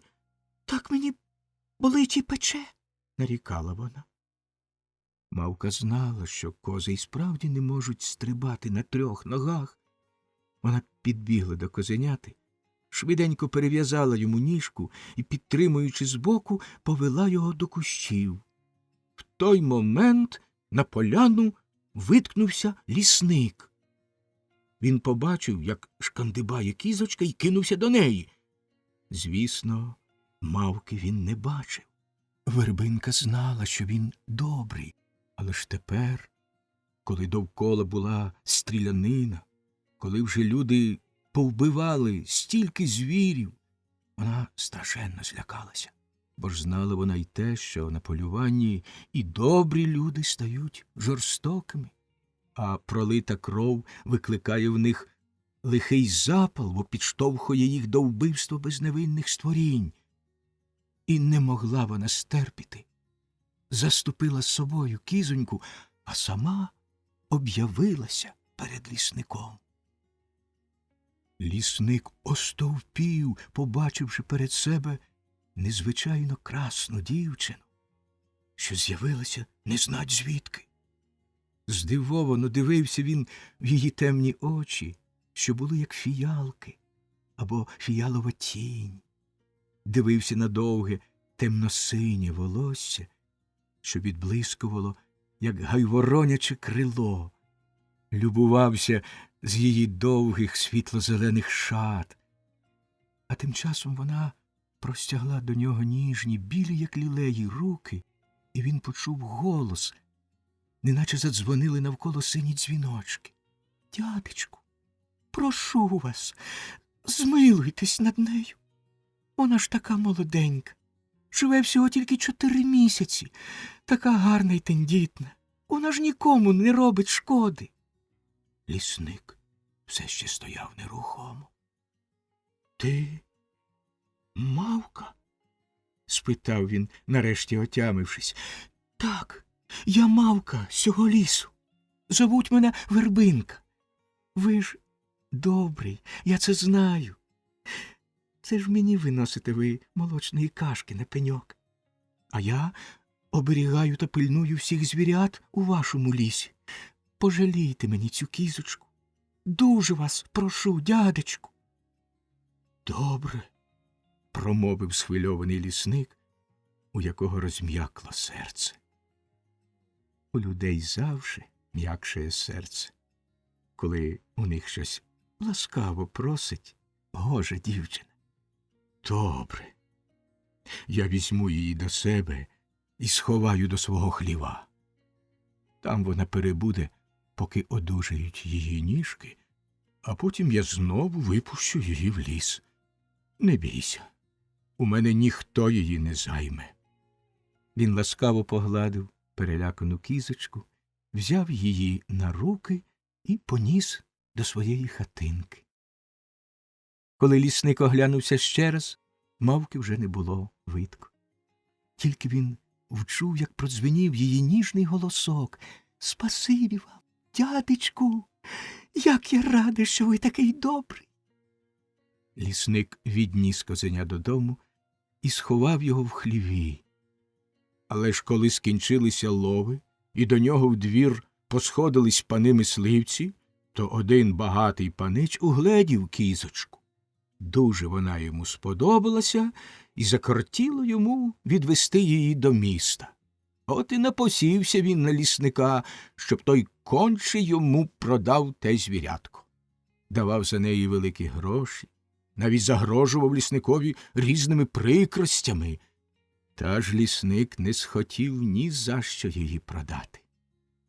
Це мавчина Вербинчина кізочка, доньки нашого лісовика. Сама Вербинка просила мене її захистити, а я дав їй своє слово, що вигою кізоньку і випущу в ліс. Мало що, то ж мавка, не людина. Для неї ваше слово нічого не важить. Все одно, що сказати на вітер.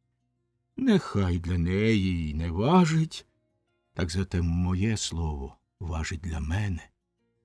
Коли даєш якусь обітницю, то мусиш її додержати, відповів лісник твердо. З того часу всі лісові мешканці ще дужче полюбили свого доброго лісника. Зайчики ніколи не гризли дерев в його садочку, лисичка не крала його курей, а пташки чисто-начисто оббивали з його дерев усю гусінь та нищили шкідливих комах. По тій пригоді минуло багато часу. Аж ось одного дня забігло до того лісу кілька здорових сірих вовків, що їх розпудили мисливці аж в московських лісах. Осіли вони тут і почали хазяйнувати, як вдома. То зайчиків ловлять, то кізочку роздеруть. Одне слово, не стало життя тихим мирним звіряткам від тих зайд-розбійників московських. І лісовик на них сварився, і мавка та інші невидимі лісові сили умовляли їх, щоб вони пішли, відкіль прийшли. А вовки тільки облизуються та й глузують. Нам, кажуть, тут краще, як дома, бо ваші зайці та кози ще не вчені, от ми їх і повчимо, щоб краще бігали. Та недовго вони панували. Як тільки помітив добрий лісник, що в його лісі хижаки-зайди завелися, то й почав їх висліджувати. Вже аж 3 підстрелив. Однак останні не тікають. Тільки стали хитріші й вислизають від лісника. Тоді лісник і каже собі: «Ну, ви хитрі, Та й я ж не дурний. Побачимо, хто кого перемудрить. Узяв він лопату, пішов у саму хащу та й викопав там велику глибоченну яму, таку, що була вона зверху вужча, а зі споду ширша.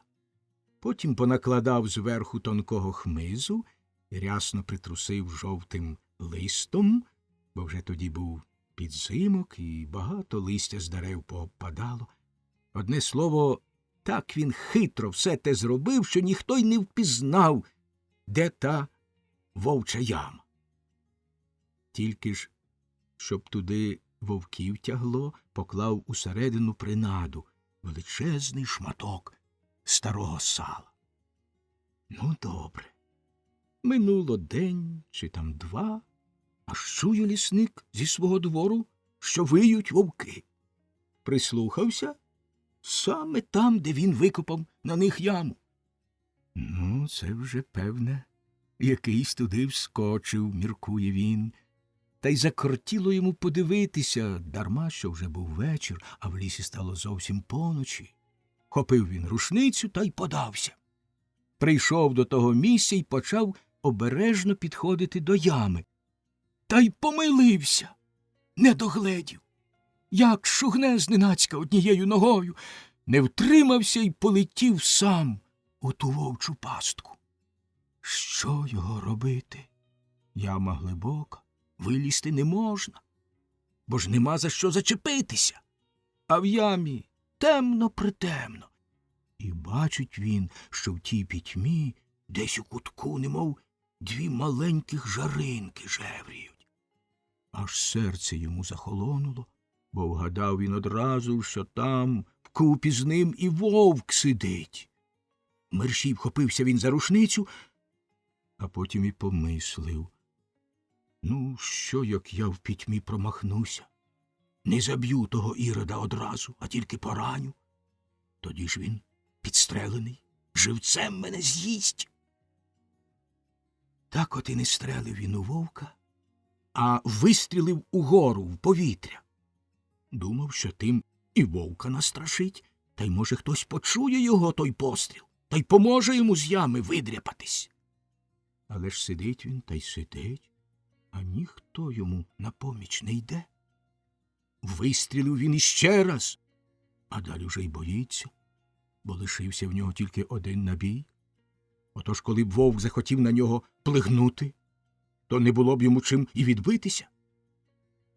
Засумував той лісник, а далі як загукає: «Рятуйте ж хоч ви мене, лісові духи!» Почули те сусідні хухи та мерщій по мавку вербинку. Аж її нема дома. Пішла в сусідні ліси прощатися з подружками, бо вже надходила зима, а мавки швидко мусили лягати спати аж до весни. Але ж хоч як далеко була вербинка, почула вона ще перший постріл у своєму лісі і мерщій полетіла додому. Думала, що, може, знову почалися гони, і знову їй доведеться піклуватися пораненими звірами. Коли ж вона підлітала до лісу, то вчула й другий постріл. А тут назустріч їй викотились хухи і розповіли, що сталося. Вербинка подалася просто до ями, хутій поскидали хмиз та листя. І коли там стало видніше, бо саме сходив місяць, побачила свого доброго лісника з вовком. Кинулася вона тоді мерщій до свого батька. Так і так, каже: «Тату, швидше рятуйте лісника!» Лісовик одразу туди, та як налетить на дерево, що стояло біля самої ями, так і повалив його. Деревина упала на вовчу яму, а його віти попадали аж у глибінь. Тоді лісник вхопився за галуздя і по ньому видрався нагору. Не було чого йому й розпитувати. Знав він добре, що навколо ями всі дерева були міцні, їх і вітер би не звалив, не те, щоб самі собою могли падати. Та ж того вечора й вітру не було. Отож він враз зрозумів, що врятував його не хто інший, як мавка-вербинка, за те, що колись він захистив її кізоньку. Так вони й поквиталися.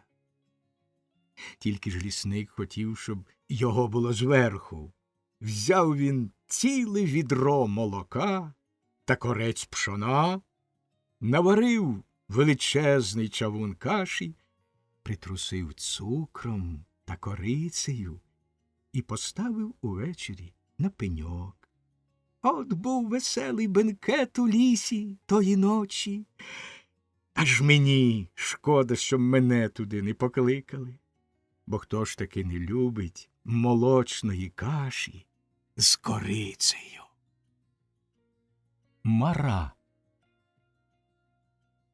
Були собі тато й мама, та й мали вони 2 синів. А були вони дуже бідні. Тяжко їм стало 2 дітей годувати. От через те й згодилися вони віддати одного свого сина на виховання до бабусі. Так на якийсь час і розлучилися брати.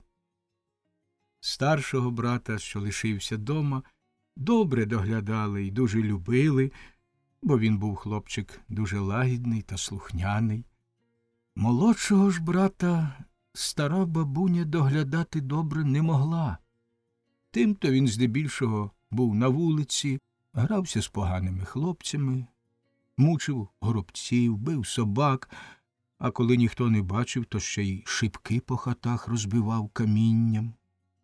А як був він шибеник і розбишака, то ніхто його не любив, ще часто й за вуха смикали.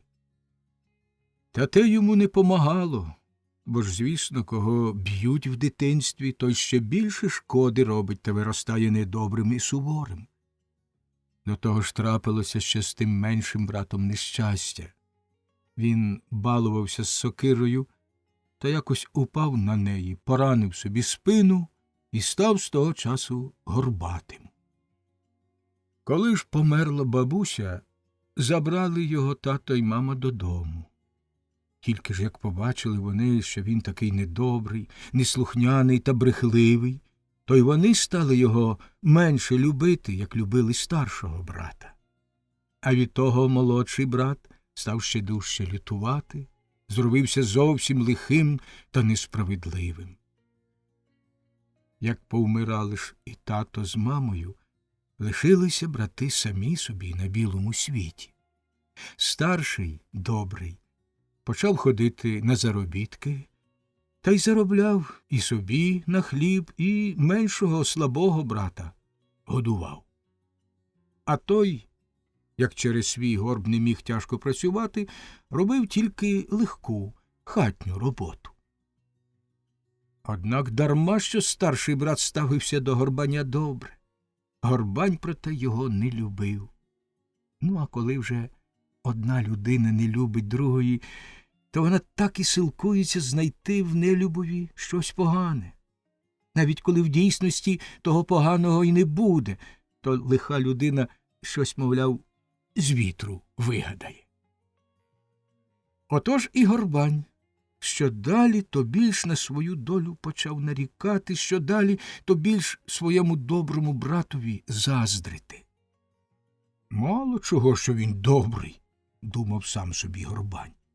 Не штука бути добрим та лагідним, коли маєш таке здоров'я та силу. Я теж був би такий, коли б мене не били в дитинстві, та коли б я був такий ставний та дужий, як він. Тоді я б не потребував його помочі. А то ж я каліка, що я можу?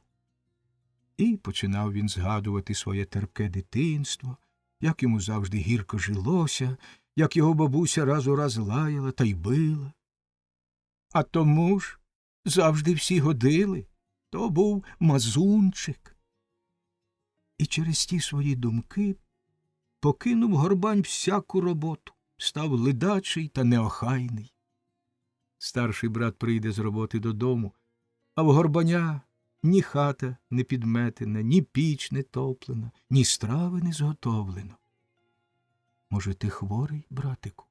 Запитає його старший брат. Але ж ніколи нічим не попрікне. А ти ж хіба сам не бачиш чи не знаєш? Гостро йому відповідає Горбань. Коли б людини такий горб на спині, то ж не може вона бути дужою. То ти б полежав, а вже я сам зроблю все, що треба. Спокійно на те говорив йому старший брат. Дарма, що був зморений на тих заробітках, ще й всю хатню працю сам поробить. А Горбань сидить у кутку і сам не знає, чого гнівається та лютиться. Сердило його і те, що брат все так швидко робить. Дратує його навіть і те, що до нього той такий добрий. Краще б він мене вилаяв або вдарив, ніж отак мовчки допікає тим, що він дужий та добрий, а я каліка й сердитий, — міркував він сам собі. І якось намислив Горбань зробити братові щось лихе. До того його та злість гризла. Нехай, думає, і йому так тяжко буде жити, як мені. Тільки ж но що саме він може йому гидкого зробити, ще не вигадав. Але ж та настирлива думка почала його, мов вогнем палити і вдень, і вночі. Став він, наче сам не свій. Не спить, не їсть, а тільки про те й мислить. І довідалася про ті його думки Мара. Довідалася, і почала вона його пильнувати, щоб не допустити до недоброго чину. От і стала вона невидимо скрізь за молодшим братом ходити. А звісно ж, що Мара приходить до тих людей, які намислили або вчинили щось лихе своєму ближньому. Якось раз пішов Горбань у ліс по дрова. Збирав він сухі віти, хмиз і побачив біля себе велику корячкувату деревину. А як він увесь час настирливо думав про брата, то й помислив, бодай же він повісився б на цьому дереві. А втім, деревина розправила одну корячкувату галузину, немов страшну довгу руку, та й посварилася на нього сучком, неначе товстим пальцем. Страшенно злякався Горбань. Кинув оберемок хмизу та скільки було дременув з лісу додому. Після того він неначе трохи вгамувався. Знову почав краще й ретельніше працювати, в господарстві братові допомагати, не гиркав ні з сього, ні з того на брата, став трохи лагідніший. А коли ж у його серці знову закипала злість, згадував про те дерево, що на нього в лісі сучком сварилося, і затихав. Одної неділі прийшов додому добрий брат, веселий та радісний.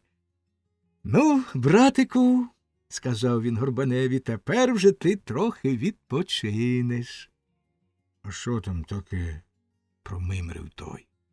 — Та надумав я, брате, одружитися. Покохав я гарну дівчину, і вона мене дуже полюбила. От ми швидко й поберемося. Буде у нас в хаті господиня. Вона нам усю хатню роботу поробить, а ти вже не матимеш жодного клопоту. Нічого не відповів Горбань, тільки вчув, як його, мов обценьками, здушили злість та заздрощі. Ударила йому в голову думка, що от його, Горбатого, напевне, жодна дівчина не покохає. І те йому потім прикрим видалося, що доведеться тепер увесь час дивитися на братове щастя та гристися, що він, Горбань, такого щастя ніколи не зазнає. І знову лихі думки почали плодитися в Горбаневій голові. Згадав він і про ту деревину, що на нього в лісі сварилася, але ж на цей раз сам собі промовив: «Бач, за нього навіть мара заступається, навіть нечиста сила і та на його боці». І з того часу ще дужче злість закипіла в його серці. От і вирішив він вночі, що перешкодить братові оженитися. Щодня бачив він, як добрий брат, наморений за день, падав увечері на ліжко, мов клунок. То й намислив Горбань покласти братові в ліжко сокиру, неначе ненароком. А той, мовляв, як гупне на постіль, той поріже собі крижі і буде таким же горбатим, як і він. Тоді вже й наречена його відцурається, і жодна інша дівчина не схоче. Так його та думка запалила, що не міг він влежати далі. Прислухався. Спить брат і не поворухнеться. От встав він із свого ліжка, босоніж вийшов з хати, вхопив сокиру, щоб її нагострити. Але ж тільки він сягнув рукою до бруса, коли це раптом брус увесь почервонів, мов розпечене в кузні залізо. Але ж Горбань за обценьки й хотів його вхопити обценьками. Та тільки ж той брус відсунувся та як стукне в стіну. Стіна враз і розступилася. А Горбань побачив там великого кістяка, загорнутого у біле запинало. Кістяк підвів одну руку, глухим голосом йому проказав: «Лихе надумав ти, чоловіче!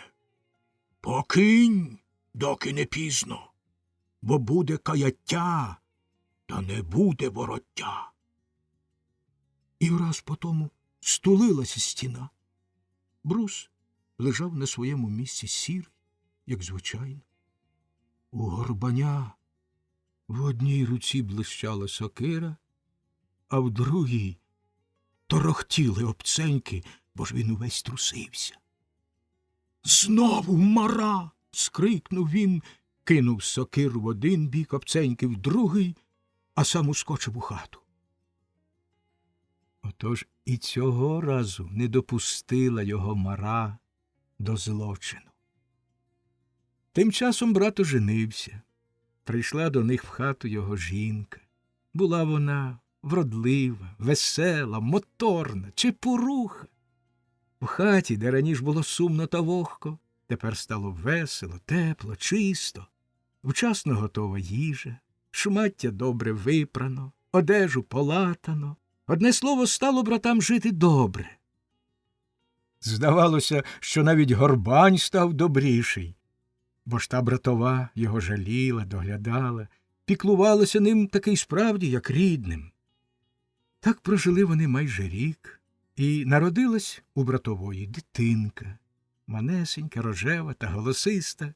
Батьки не могли на неї нарадуватись, дякували Бога за своє щастя та складали гроші, щоб купити корову, бо ж малому треба було багато молока. І знову прокинулися в Горбаневому серці терпкі заздрощі. І ще дужче, як було раніше, почало в нього в грудях клекотати. І заздрив він, і ображався, що тепер братова тільки й дбала про мале дитятко, а на нього Горбаня зовсім не зважала. І от того дня, як брат з братовою пішли на ярмарок купувати корову, а дитину лишили спати вдома, раптом налетіла на Горбаня страшна думка. Нічого не міркуючи, підскочив він до колиски, де спав той маленький його небіж, і, не дивлячись на дитину, перевернув колиску. Мале так і гупнуло на долівку. Залунав його болісний покрик. Але ж Горбань метнувся до дверей, вискочив у двір, з двору на шлях та й подався до річки. Тільки над самою річкою він спинився, і тут угледів, як у затінку під кущем заколивалась вода, а відтіль з'явилася гола горбата дитинка. Сльози текли у неї з сумних очей, і вона ніби промовила: «За що ти мене безневинно покалічив? Ніколи відтепер не зазнаєш ти жодної хвилини спокою». І не встиг Горбань відскочити від річки. Враз потемніло небо, загуркотів грім, прорвалася одна, друга, третя блискавка. Жах охопив Горбаня, і побачив він у тім небеснім вогні Мару. Вона була маленька, мов волохатий темний клубочок, викотилася з блискавки і покотилася просто на нього. Горбань з диким криком кинувся втікати, але ж почув, як Мара наздоганяє його, як дереться йому по литках, крижах, спині, горбовій, видирається на в'язи. І почув він над самим вухом тихий сухий голос, неначе два сухих листки терлися один об одного. «А двічі тебе попереджала, але ж ти, лихий чоловіче, мене не послухав. Тепер я мушу лишитися з тобою на все твоє життя, і ні на хвилинку, доки будеш жити, не забудеш ти свого злочину». Що вже далі говорила Мара, Горбань не чув. Він втратив чуття і впав просто обличчям на шлях. З того часу не знав лихий брат жодної хвилинки заспокоєння. І вдень, а найбільше вночі, перед нього вставали грізні примари, страшні привиди. То йому видавалося, що якийсь велетенський мрець кидає його з височенної кручі в страшну темну безодню, а він летить сторч головою в прірву і падає там просто горбом на гостре каміння. То знов тільки заплющував він очі, бачив, як маленька чорна волохата Мара шкребеться у нього в горбі, вилазить відтіль, проверчує йому голову й лізе до нього в мозок. І тоді на нього найшло каяття. Почав він благати Мару, щоб вона відібрала в нього життя.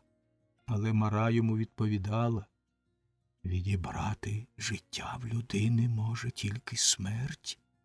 Я ж не можу того вчинити, хоч мені й дуже тебе шкода.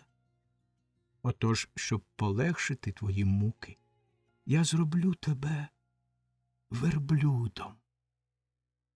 Ти будеш багато працювати, на своєму горбі завжди матимеш важкий тягар.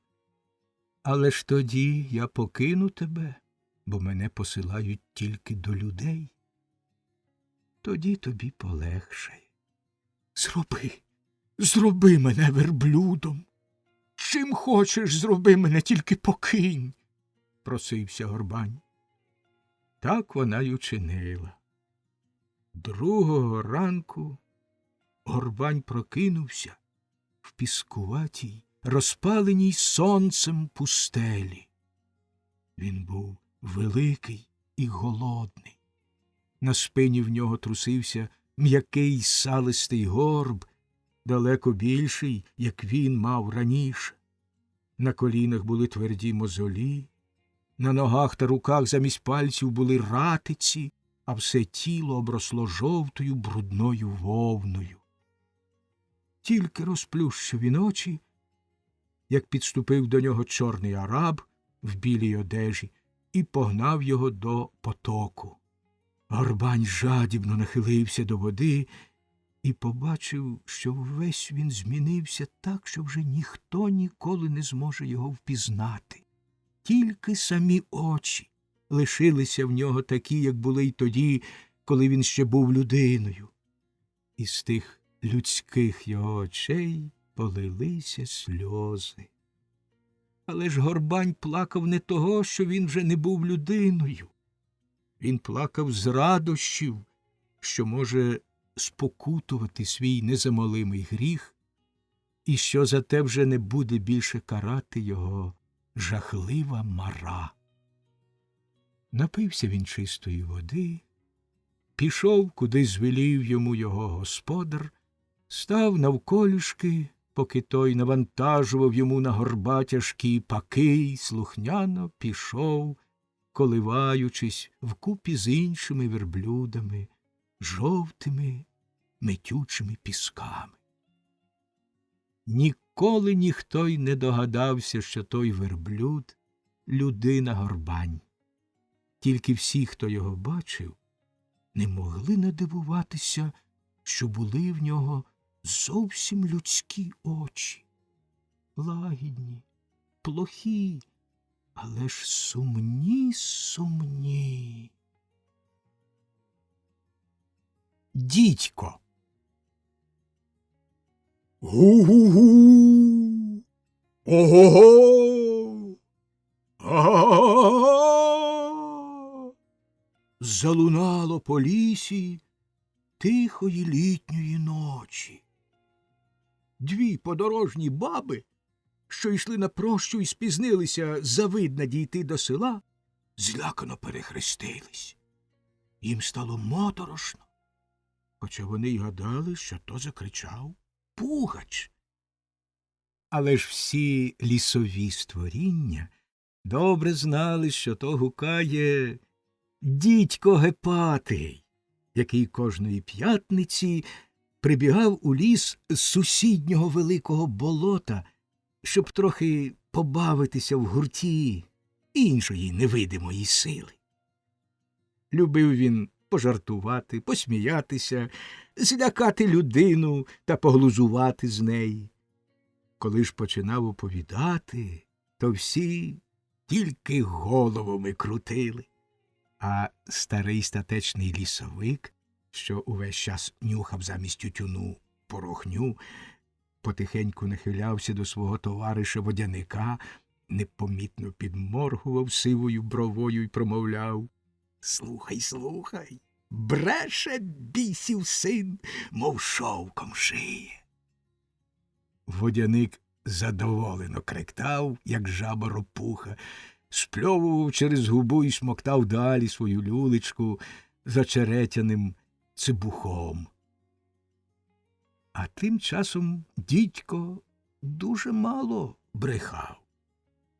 Був він тільки великий хвалько, за що його батько біс розгнівався на нього і послав в болото. Але ж перед тим дідько багато бачив на своєму віку. Ви ж бо самі знаєте, що дідько ніколи не сидить довго на одному місці, а через якийсь час має призначення кудись інде, де й змінює своє наймення. На Вкраїну дідько Гепатий прийшов недавно. Спочатку він довший час сидів мовчки в своєму болоті і не заводив жодного знайомства, бо йому було соромно признатись, що його покарано. Але ж потім надумав казати, що перебрався на якийсь час навмисне до болота, бо, мовляв, від довгого ходіння по світах надбав собі ревматизма. І нібито лікарі наказали йому грітися багном, через те, мовляв, він і сидів у болоті. Мав він право приходити в ліс тільки раз на тиждень у п'ятницю, та й то, коли вже зовсім поночило. Повертатися ж додому повинен був раніше, ніж починали співати півні. Така вже йому була кара. Ця кара була для нього дуже тяжка, бо нічого він так не любив, як веселе товариство, де б можна було поговорити, пожартувати, а часом стругнути й гопака.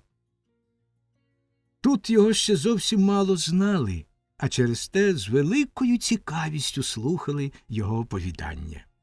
А дідько, як те й звичайно буває, перед новими людьми розповідав насамперед про те, що йому траплялося найдивовижнішого в житті.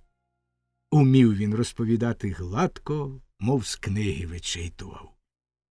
А як знав він ще й кількох мов та перечитав чимало різних книжок, написаних людьми, то отож таким хуторянам, як лісовик, водяник, мавки, хухи, що майже все своє життя сидять в одному насидженому місці, пригоди та оповідання дідькові часто видавалися зовсім неймовірними й неможливими. Однак усі дуже раділи, коли він приходив до них на п'ятничні бесіди. Особливо мала Хушва, що поза своїм ліском, прірвою та ланом нічого не бачила, любила послухати його оповідань і вважала їх за казки. І тепер, зачувши його голосний вигук з викрутасами, вся лісова невидима сила поспішала до дворища старого лісовика, який саме нещодавно перебрався на нове місце в дупло старого дуба над річкою на кручі. Була темно-синя, оксамитова ніч, зорі блимали й переливалися різнокольоровим світлом. В темній річці відбивався молодий місяць, неначе плавав у міцному чаї жовтий шматочок цитрини. По білому піску послалися такі чорні тіні, немов хтось порозливав атрамент на папері. В річці кумкали жаби, а десь далеко, на луках, два деркачі пиляли дошку. Тр-тр, тр-тр. «Аки! Добрий вечір!» «Хо-хо-хо!» – знов гукнув дідько, побачивши, що на кручі вже сиділо чимале товариство. «Здоров, здоров, пане товаришу!» – привітав його бородатий лісовик. «Живенькі, здоровенькі?» – запитав дідько. «А як же!» – відказав йому водяник, потираючи собі лисину. «Милості просимо, брате Лопотите. Сідайте, розповідай, що там чути по ваших багновиськах?» «Та що ж по багновиськах? Сидимо та старі кістки гоїмо», – почав дідько, обмахуючи своєю волохатою лапою від комарів. «Маємо таких самих кусючок, як і ви тут. Просто поїдом їсть нечиста сила. А цікавого, пане браття, нема в нас нічого. Хіба що вчора трохи посміявся, як один міський панич прийшов до нас печерувати раки та й булькнув у болото головою. От, браття, бульбиду, не згірш, як наші ропухи. Я навмисне не хотів його одразу рятувати. Думаю, нехай паничик трошки посьорбає нашої кави. А тільки вже тоді, як у нього очі почали лізти з лоба, підставив йому корча і випхав на берег. От шкода, що ви не бачили, яка то була тютя з полив'яним носом. Неначе з мазниці паничик виліз. Ха-ха-ха! Хо-хо-хо-хо! Подібне нам не раз траплялося бачити, поважно відповів водяник. І ти б щось розказав цікавішого, заграничного. Може, щось згадаєш з того вашого Бруквину, чи як там ти його звеш? Та не Бруквин, а Брокен, хуторянине. Ти ніколи жодного чужеземного слова затямити не годен. Брокен – то є найзнаменитіша гранітна гора на увесь світ. Не те, що на саму тільки Німеччину. Туди, браття, вночі під 1 травня злітається невидима сила зі всього світу святкувати Вальпургієву ніч. А ти Бруквин, неначе там брукву садять. Сказати б так, то ж наш Рим, гордовито відповів дідько і підкрутив угору свої вуса, як звик це робити там, на німецький штиб. Ну, та вже добре, добре. Розповідай краще. Ніяково промимрив водяник і пустив туману своєї очеретяної люльки. Так слухайте. Всі присунулись ближче. З води виткнулися 2 заквітчених русалчині голови. Мавка схилилася на плече свого тата лісовика, а малі хухи від задоволення аж терли лапки й щільненько тулилися одна до одної. Жартівливий перелесник розправив своє жовто-гаряче, мов жар, волосся, підстрибнув, як молодий цап, і раптом сів біля ніг оповідача. Я розповім вам про те, як одного разу я бився з лицарем на герці, тобто на турнірі. Було те вже давненько. Коли б не помилитися, то буде так з 1000 чи трохи більше людських років перед цим. Я ще почував себе молодим жевжиком, а моя неня відьма, що раніше була в Азії, саме перейшла тоді до Європи. Оселилися ми тоді біля того міста Аахена, що й тепер є досить великим німецьким містом, а тоді було столицею, королівським містом тобто. А був тоді німецьким королем, чи то пак, власне, не німецьким, бо ще тоді не було Німеччини, а жили там такі здоровецькі лобуряки на наймення Франки та Сікамбри. Так от, кажу, був тоді їхнім королем Карл. Ще його потім люди прозивали Великим, але, на мою душу, прозвали зовсім дурно. Нічого великого він не зробив, як і всі інші королі та царі, між нами кажучи. Робили за нього інші, а між ними і я.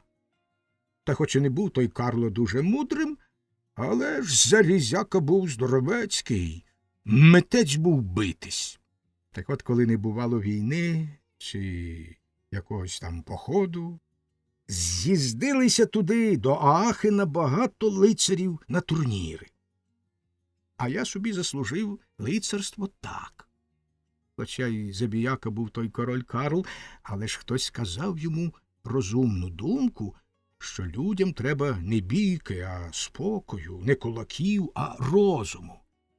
А як же, промовив водяник. То правда, підтакнув лісовик. Ну, добре. Так от і надумав той король видавати граматику, німецьку, тобто, виходить, продовжував дідько. А я вже й тоді був добре грамотний, бо ж таки у азіатів дечого підучився. Та й взагалі я був парубійко жвавий та бравий. При тих хвастовитих словах водяник пихнув своєю люлечкою, так що знову покотив туман по всій долині, а старий лісовик голосно нюхнув, аж закашлявся. Русалки ж майже вилізли на берег з цікавості. Так отож, кажу, був я парубчином моторний та завзятий. Та чули вже, що ж далі? Нетерпляче закриктав водяник. Еге ж, що ж бо далі? Не стерпів і собі лісовик. Ну, так от і загадав мені тато біс, щоб узявся я Карлові допомагати з тією граматикою. Не дуже, признаться, мені й кортіло до тієї вченості мішатися. Ну, та що вже маєш робити? Велено мусиш слухати. Прийшов я до палацу, немов би захожий чернець, враз почав і по-перському, і по-турецькому. Одне слово, сподобався я он як королю. А вже біля тої його граматики упрівало двоє вчених. Один, здається, був Алікціон, а другий Егінгард. Ну, звісно, король в одну душу, щоб і я йшов тую граматику з ними укладати. Самі ж ви, панове мої, добре знаєте, що нема нічого в світі нуднішого, як граматика, а тим паче німецька. Отож і не диво, що за короткий час так мені та праця остобісіла, що просто хоч з мосту та в воду. А сидіти мушу.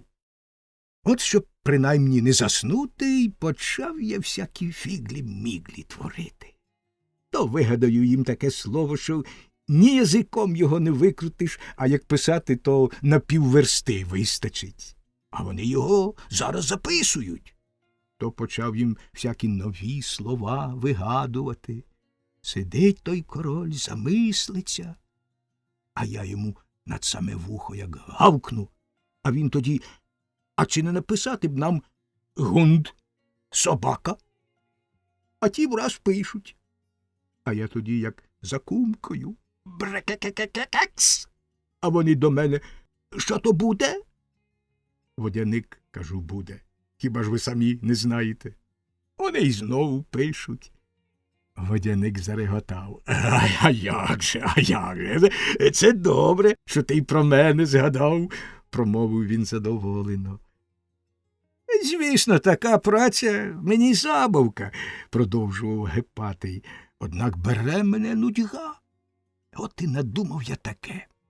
Тільки ото ми посідаємо укладати ту граматику, тільки король та мої вчені понадимаються, як сови, а я на них і напущу сон. Дивись, вони один по одному тільки луп-луп очима та й хропуть. А одного разу так я навмисне підставив каламаря королю під саме обличчя. Так він як заснув, та й впав просто носом у той каламар. А була то таки добряча посудина з атраментом, королівська. Так він бульби дме, аж шкварчить. А було це, як тепер пам'ятаю, саме на його іменини, 28 січня. Отож, як прокинувся він та очумався, то хто його потому не побачить чорного, як мурина, тож лягають з осміху. А вже особливо допікала за те його мати, Берта Довгонога. Отож і стала та граматика така, що й досі, хто її береться вчити, не може над нею не заснути. Не дивиш, що навіть сам той король Карл, скільки я його носом в каламар не товкмачив, до самісінької смерті не навчився грамотно писати. Ну, так ото, як він засне, то я швидше з хати, в сінях зміню свій вигляд на якогось там пажа та й до бабинця. Там тоді смішки та веселощі. І полюбився я дуже самій королеві. Чого тільки, каже, схочеш, все для тебе зроблю, говорить. Бо ж таки чоловік у неї був під черевиком. Усьому її слухався. Звісно, мені нічого від неї не треба, бо я й сам зроблю, що схочу. Однак намовив я її для жарту, щоб примусила вона короля дати тому ченцеві, що над граматикою пріє, тобто, виходить, мені звання барона. Карл спочатку кочевряжився, але ж вона, як насіла на нього, мусив послухати. От стали мене величати бароном. Почали кликати на всякі бенкети. Одне слово, туди, куди б ченцеві не слід було. Але що ж я можу чинити проти волі королівської? От було сміху. Далі захотів я знову, щоб зробили мене членом наукової академії, бо ж самі розумієте, я їм науку роблю. Зробили. Але я на тому не заспокоївся. Захотів ще бути єпископом. І сам тепер не згадаю, нащо, тобто, по-тутешньому кажучи, архієреєм. Всі слухачі аж затрусилися з осміху. Ні, це вже не смішки, говорив далі сумним голосом дідько. Та це вже мені, тату, встругнули моркви, трохи навіть вуха боліли. Одне слово, мало-мало мене не вигнали з тої сторони. А мені таки там добре велося. Зажив я слави ученої, зазнав і розкошів королівських. Ну, а як же ж герць із лицарями? Запитав водяник. А герць? Так, я ж про герць мав розповідати. Так почекайте ж. Ото як зірвалося у мене з єпископством і висвятили мене тато по-своєму, то й знов я взявся до тієї граматики.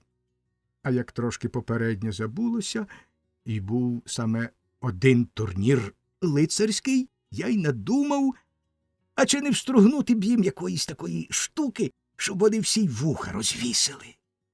От поз'їздилися лицарі на бій, а було умовлено, хто всіх переможе, за того віддасть король свою доньку.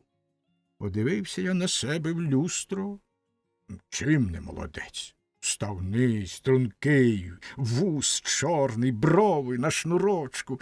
Чом би мені не бути королівським зятем? Тоді я швиденько. Десь далеко в селі хрипким голосом закокурікав півень. Дідько затремтів, схопився, мов опечений, і, не сказавши навіть на добраніч, дременув до свого багновиська.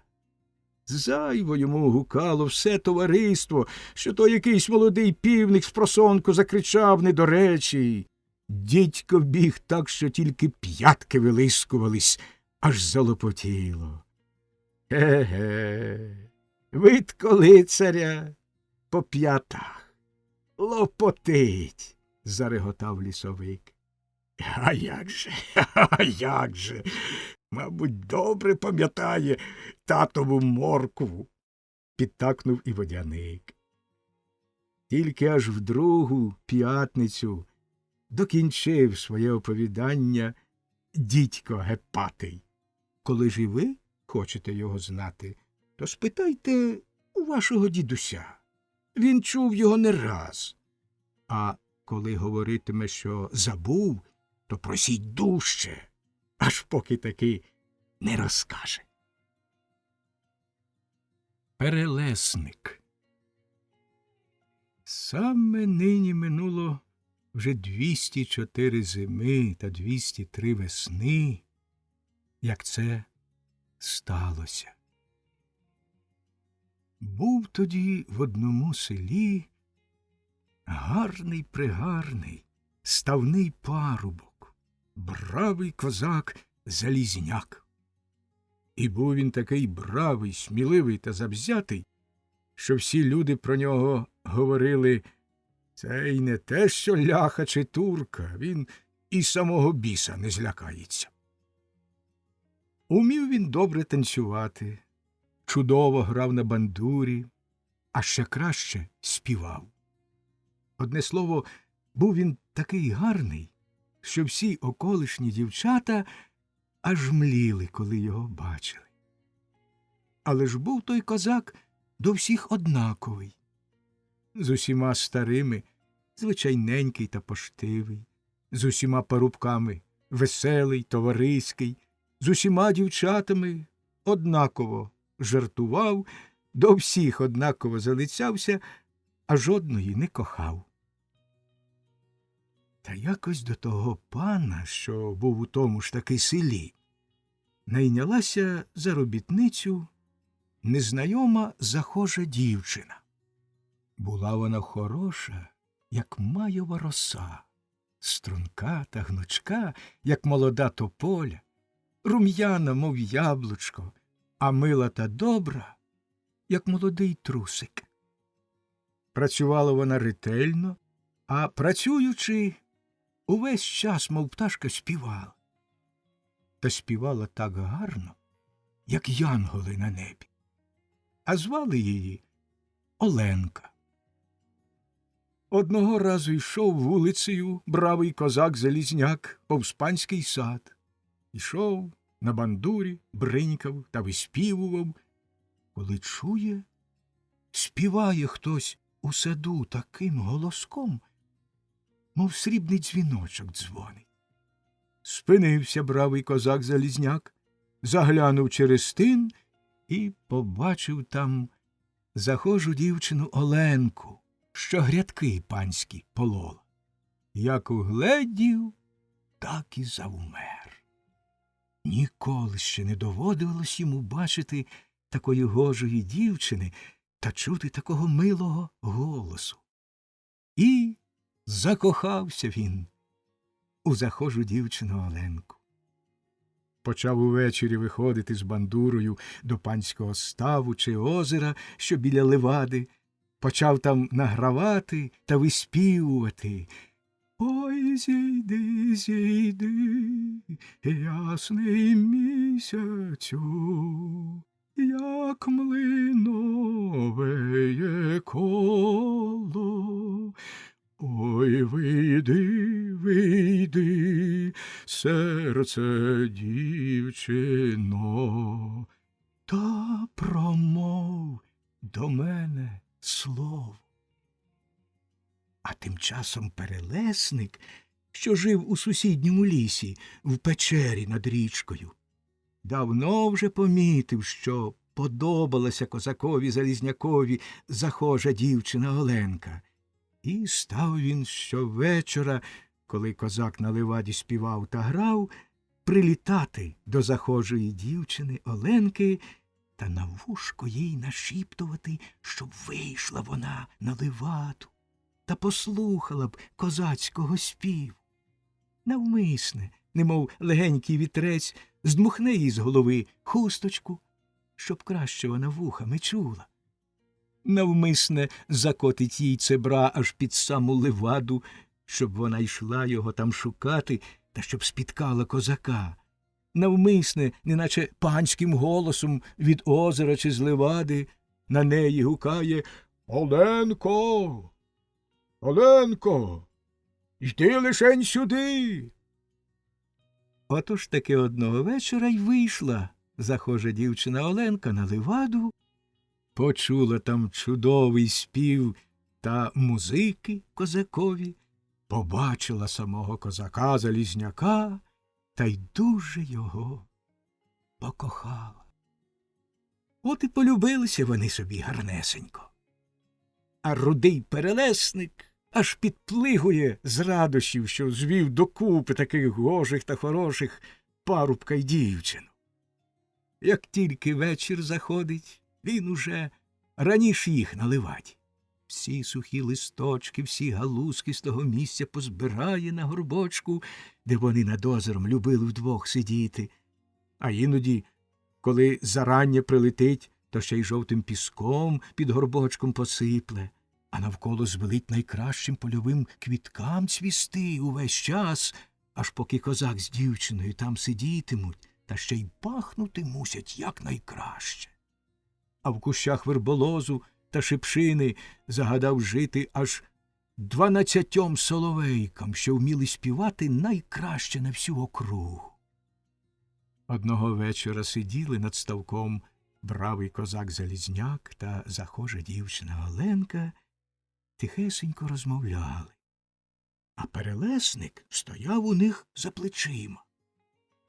Ніч була, як чорна троянда, темна та запашна. Соловейки співали, що було сили, аж у вухах лящало. З озера на пісок повипливали русалки слухати того співу. По черетах тихо сидів старий водяник, пихав своєю очеретяною люлечкою та замилувано дивився на гарну пару.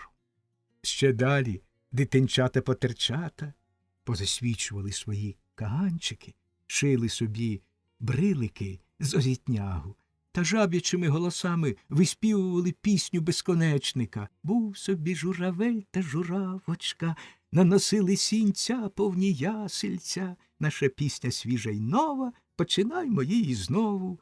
Був собі журавель та журавочка.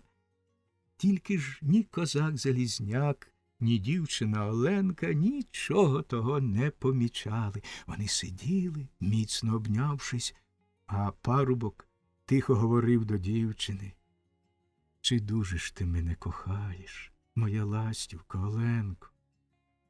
«Ой, дуже, козаченько», – відповідала дівчина. «Так тебе, соколе мій, кохаю, що вся палаю. А часом видається мені, ніби сама я тільки один вогонь». І закортіло перелесникові зробити так, щоб козак Залізняк враз переконався, як палко дівчина Оленка його кохає. Скочив тоді перелесник між козака та дівчину, затулив собою Оленку, а сам увесь запалився, як один величезний вогненний віхоть, аж все навколо зачервоніло. Відскочив козак-залізняк набік, дивиться, і очам своїм віри не йме. Нема його Оленки, а тільки вогнене червоне багаття перед ним палає. «Аби же тебе сила Божа!» – скрикнув він повним голосом. «То виходить, що ти відьма, а тільки улесливо такою красунею прикидалася? Цур тобі пек, нечиста сило!» Хопив свою бандуру та в леваду. А Оленка нічого того й не бачить, бо ж перелесник тільки з того боку запалився, що козак-залізняк сидів. Почула вона ті грізні, страшні слова козакові, та як не скрикне й собі: «Господь з тобою, козаче мій милий! Що би ти говориш і з чого?» Тоді тільки зрозумів перелесник, що пожартував він невдало. Вмить погас і відскочив набік. Оленка кинулася за козаком, але ж той на неї і оглянутись не хоче. Вона його молить, благає, спинити намагається, а він їй так гнівно та жорстоко: «Згинь!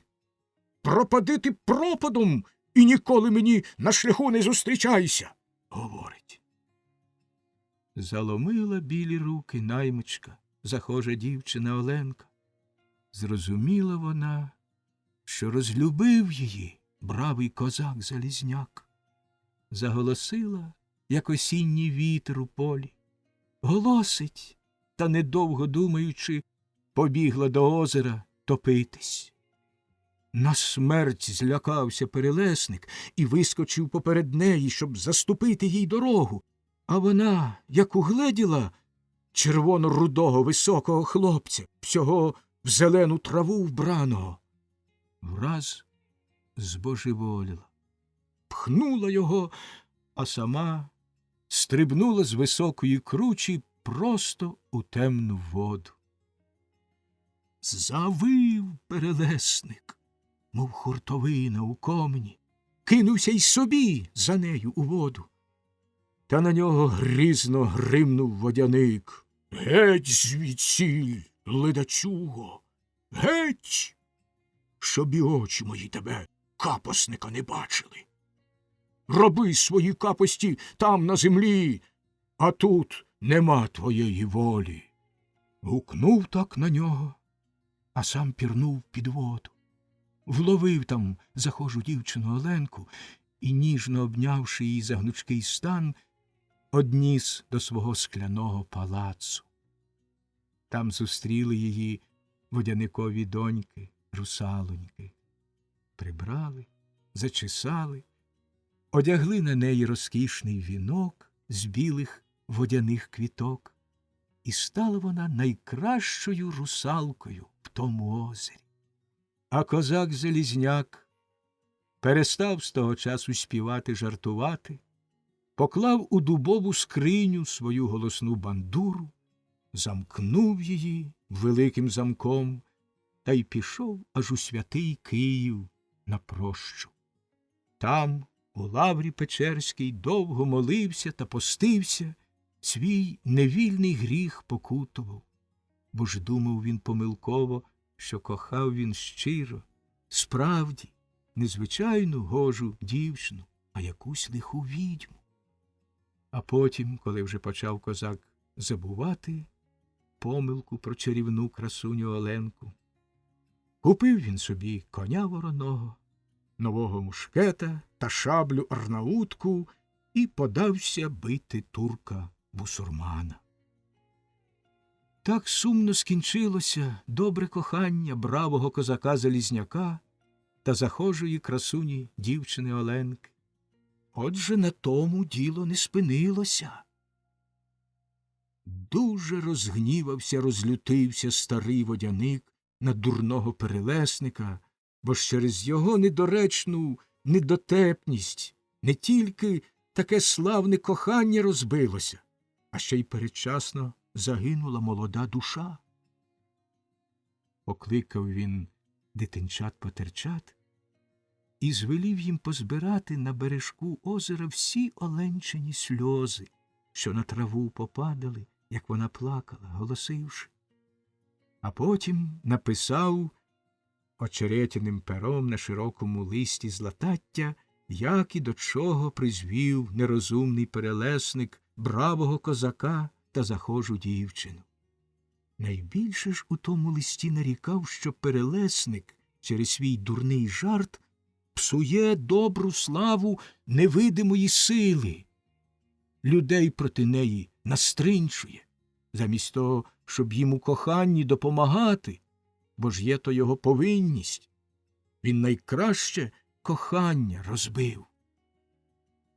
Узяв тоді водяник того листа, позливав оленчині гіркі сльози до глечика з перламутрової мушлі та й послав все те дитинчатами-потерчатами аж до самого вія.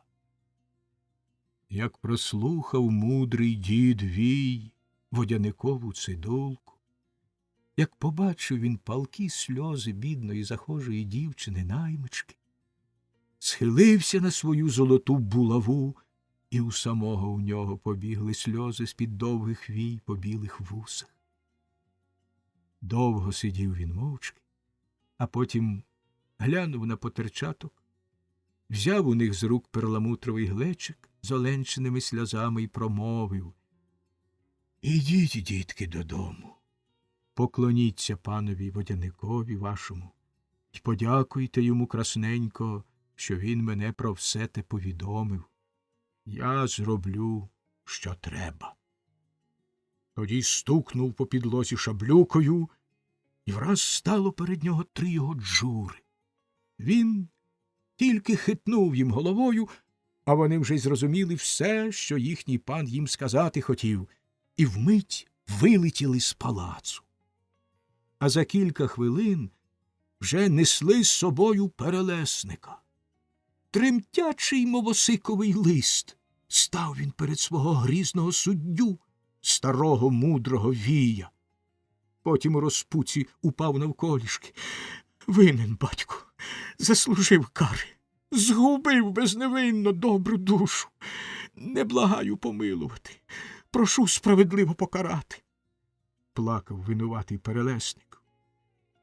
«Підведіть мені вії», – звелів Вій. Джури враз виконали його наказ. Глибокими, повними жалю очима подивився мудрий Вій на перелесника, що лежав скорчений на підлозі, мов шкідливий пес, і тихо проказав: «Сказав би я, що ти злодій. Так знаю, добре знаю, що не лихий ти, а тільки дурень. З глупоти та з нічев'я робиш ти лихі вчинки. Не карати тебе, йолопа, а вчити треба. Ти ж, мабуть, по лісах, гасаючи, ще й писати як слід не навчився». «Не вмію, батьку», – стиха відповів перелесник. «Отож я паки тобі кажу, що з дурня візьмеш, коли він не знає й того, де «ї» з 2 крапками треба ставити. То буде тобі такий мій вирок. Поки ти не вивчишся справно читати і писати по-українському, поки всіх книжок про те видрукованих не вивчиш на пам'ять, не смієш ти й носа виткнути у зелений ліс». Потім він повернувся до джур і звелів їм: «Пошліть його до української школи в Галичину». Бо ж тоді вже в нас на Україні почали заводити школи московські. І вмить перелесник став манісіньким хлопцем. Руде його волосся, як старий віхоть, стирчало на всі боки з-під круглої високої шапчини з довгим рівним дашком. Під самими пахвами у нього був чорний ремінний пас з бляхою, короткі штаненята, заляпані атраментом, навіть не затуляли чобітків з рудими халявками, що незграбно сиділи на його ратицях. Його червоне, веснянкувате обличчя з розчепіреними козиними вухами було напрочуд дурне. — Хай же його вчать і вдень, і вночі, — додав Вій. — Та не тільки тих наук, що всіх хлопців, а ще й німецької граматики. Та всіх до одного несправних французьких дієслів. Та щоб таблицю множення знав спочатку з кінця, без найменшої помилки. А годували, щоб його тільки самим теплим рибним трином. Коли ж застудиться і буде в нього в горлі жаба, щоб нічим іншим йому не мазали, як тільки найміцнішим чорним йодом. І вже тільки тоді, як вивчиться на доктора, тільки тоді може він повернутися до свого лісу. Так сказав Вій і опустив свої довгі вії. До всякої кари був готовий нерозумний перелесник, але ж як зачув він, що треба вчити таблицю множення спочатку і з кінця, та французькі дієслова, та що годуватимуть його рибним трином, а мазатимуть у горлі йодом, не витримав і гірко-гірко заридав. Вієві осавули хочі вивели його геть, бо в нього по веснянкуватому обличчю так і лили патьоками солоні сльози, що брудними плямами падали на білу мармурову підлогу Вієвої судної світлиці. Багато років не було в тім лісі перелесника, і тільки оце нещодавно повернувся він на свою батьківщину, виснажений, коротко пострижений, щоб непомітно було лисини, з маленькою жовтогорячою борідкою, мов приліпленим до підборіддя рудим клинчиком, він зовсім був на себе неподібний. Тільки по розчепірених вухах та рясному ластовинню й можна було догадатись, що це той самий перелесник, якого колись було послано за провину до школи. Не можна було пізнати і його вдачі. Ходив він тихенько, до всього придивлявся крізь свої величезні круглі окуляри в роговій оправі, а на шиї завжди носив теплого шарфа, бо ж боявся заслабнути на жабу. І через те, що він тепер був не тільки доктором, а ще й професором, став дуже нудний і увесь час намагався чогось повчати дитинчат-потерчат, яких почав звати студентами. Так і перестали всі, і мавки, і люди, на нього зважати, бо тепер вже він зовсім не міг зрозуміти, що воно таке кохання, а через те не міг більше й допомагати закоханим молодятам. Дюдя. Тато Зайчик витер лапкою вуса, відклав набік шматочок капустяного качана, промовив, повернувшись до своїх зайченят, що гарнесенько посідали навколо нього на задніх лапках. Так от, дітки, ви тепер уже повиростали. Знаєте ви увесь наш заячий звичай, маєте прудкі, міцні ноги і теплі кожушки, на які так нарікали влітку. То правда, літом в них трошки парко, але ж зате нині, коли вже почалися холодні ночі та вранішні заморозки, вам буде саме добре. Ще за місяць ваші кожушки поробляться більш пухкими, а тоді вже ви навіть не боятиметесь Дюді. — А хто ж то такий Дюдя? — запитав старшенький зайчик-стрибайничок. — А ти не лізь поперед батька в пекло, — спинила його зайчиха, шинкуючи на зиму капусту. — Коли говорять тато, мусите слухати звичайненько й не перебаранчати. Запитають щось, тоді й ви говоритимете. Тато зайчик відкашлявся, бо він вчора, вгрівшись, напився холодної води і був трошки застуджений. Через хвильку він продовжував далі. А Дюдя то така стара бабуся, невидима людям, як, наприклад, водяник чи лісовик, чи та сусідня бабуня-відьма, що недавно приносила вам солодкої моркви.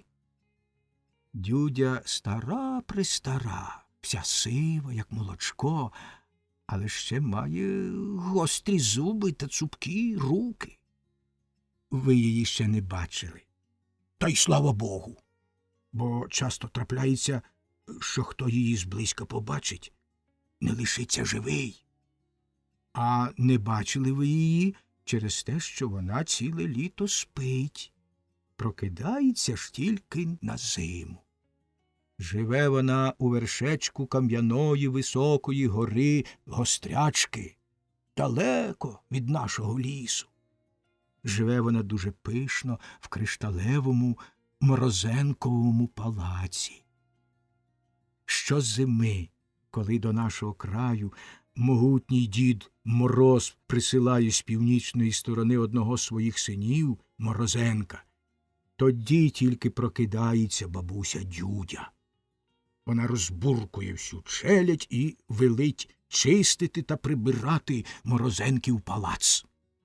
Спросонку челядники часто нароблять не так, як треба. Тоді Дюдя починає гніватись. Кличе вона свою старшу дочку Віхолу, таку ж, між нами кажучи, ледачу, як і сама мати, бо Віхола ще дужче любить спати, як сама Дюдя.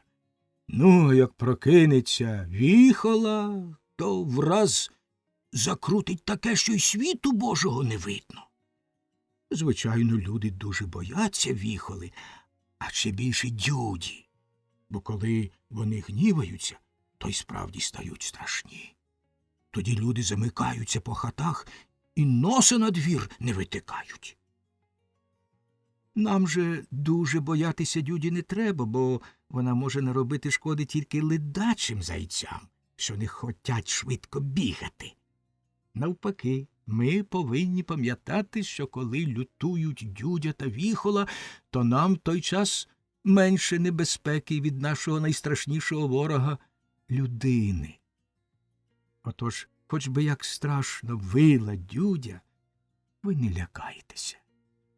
Тільки мусите добре навчитися, як треба вгадувати під час завірюхи напрям у лісі. А для того треба придивлятися, з якого боку буде мох на соснах. Треба також… І тато Зайчик почав навчати своїх дітей, як слід петляти по чистому снігу, щоб збити з пантелику ворога людину. Як можна під час завірюхи, що робить Віхола, бігти додому просто, бо ж не буде знати жодних їхніх слідів. Як треба бігати під великий мороз, щоб не поприморожувати собі лапок. Як і де треба розгромаджувати сніг, щоб знайти собі їжі, бо те, що мама поскладала про запас, потрібно зберігати на чорний день. Зайченята уважно слухали татову науку, а потім кожного дня прислухалися, чи не виє ще бабуся Дюдя.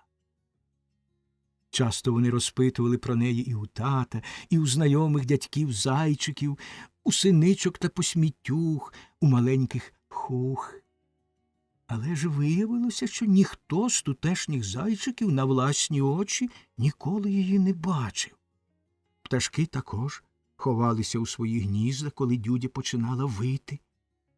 Тільки знайшлася одна стара хуха, що якось здалеку побачила Дюдю, але ж перелякалася, а через те не могла докладно про неї розповісти.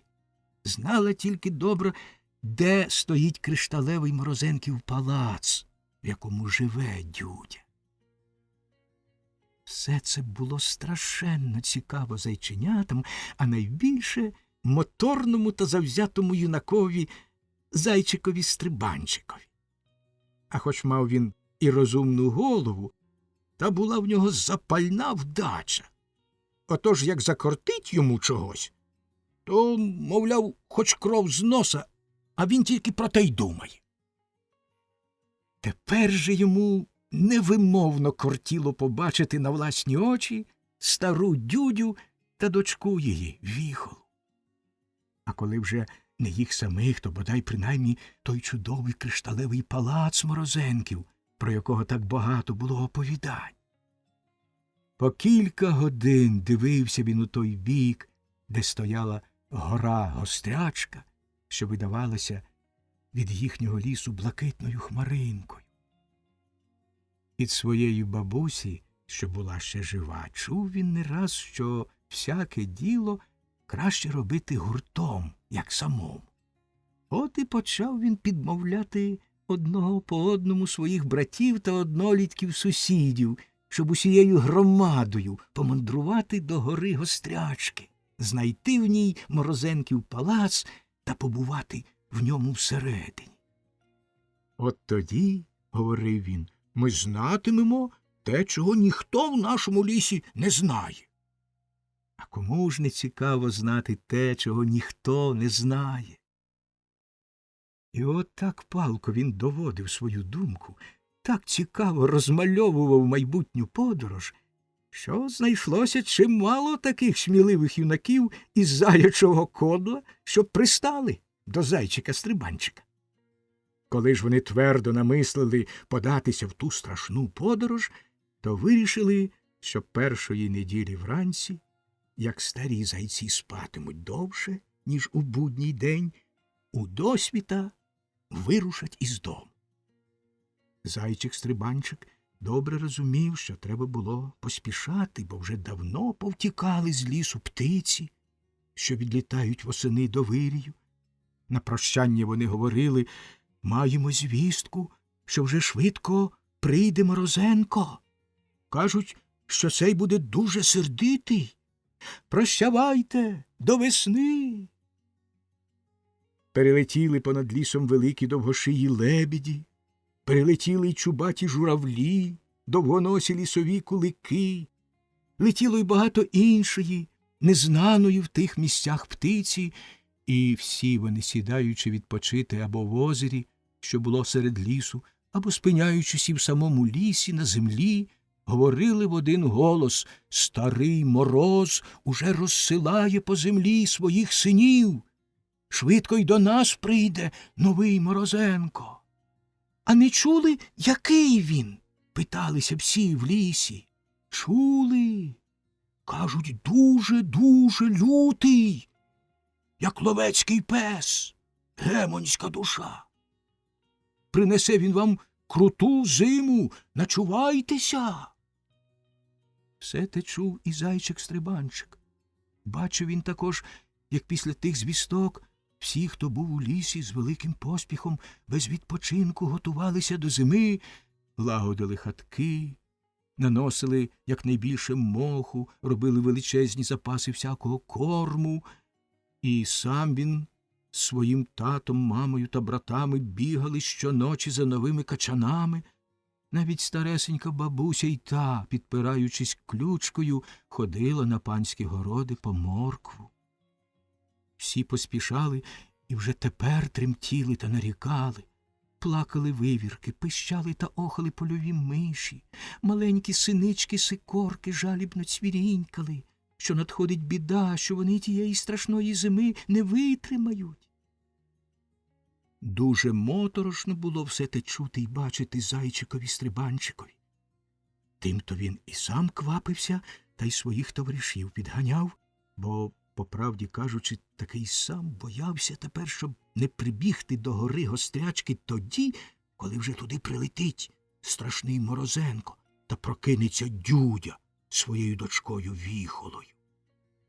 А тим часом йому ще дужче кортіло податися у мандри, бо ж він розумів, що коли він щасливо поверне до свого лісу, всі будуть поважати його за хороброго зайчика, за заячого героя.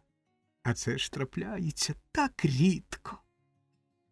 Потихеньку, щоб ніхто не бачив, Поробили зайченята собі подорожні торбинки з міцного дубового листу, позшивали їх доброю кропив'яною волокниною, понакладали на дорогу, хто що любив, той запашної травиці, той капусти, інші коріння різного. А ввечері, в листопадову суботу, вже всі були готові. Навіть листи на клинових листочках до батьків понаписували, що, мовляв, підуть вони на короткий час у світи пошукати щастя долі, а за кілька день повернуться і попросять на них не гніватися, що відходять без батькового дозволу. Ну, добре.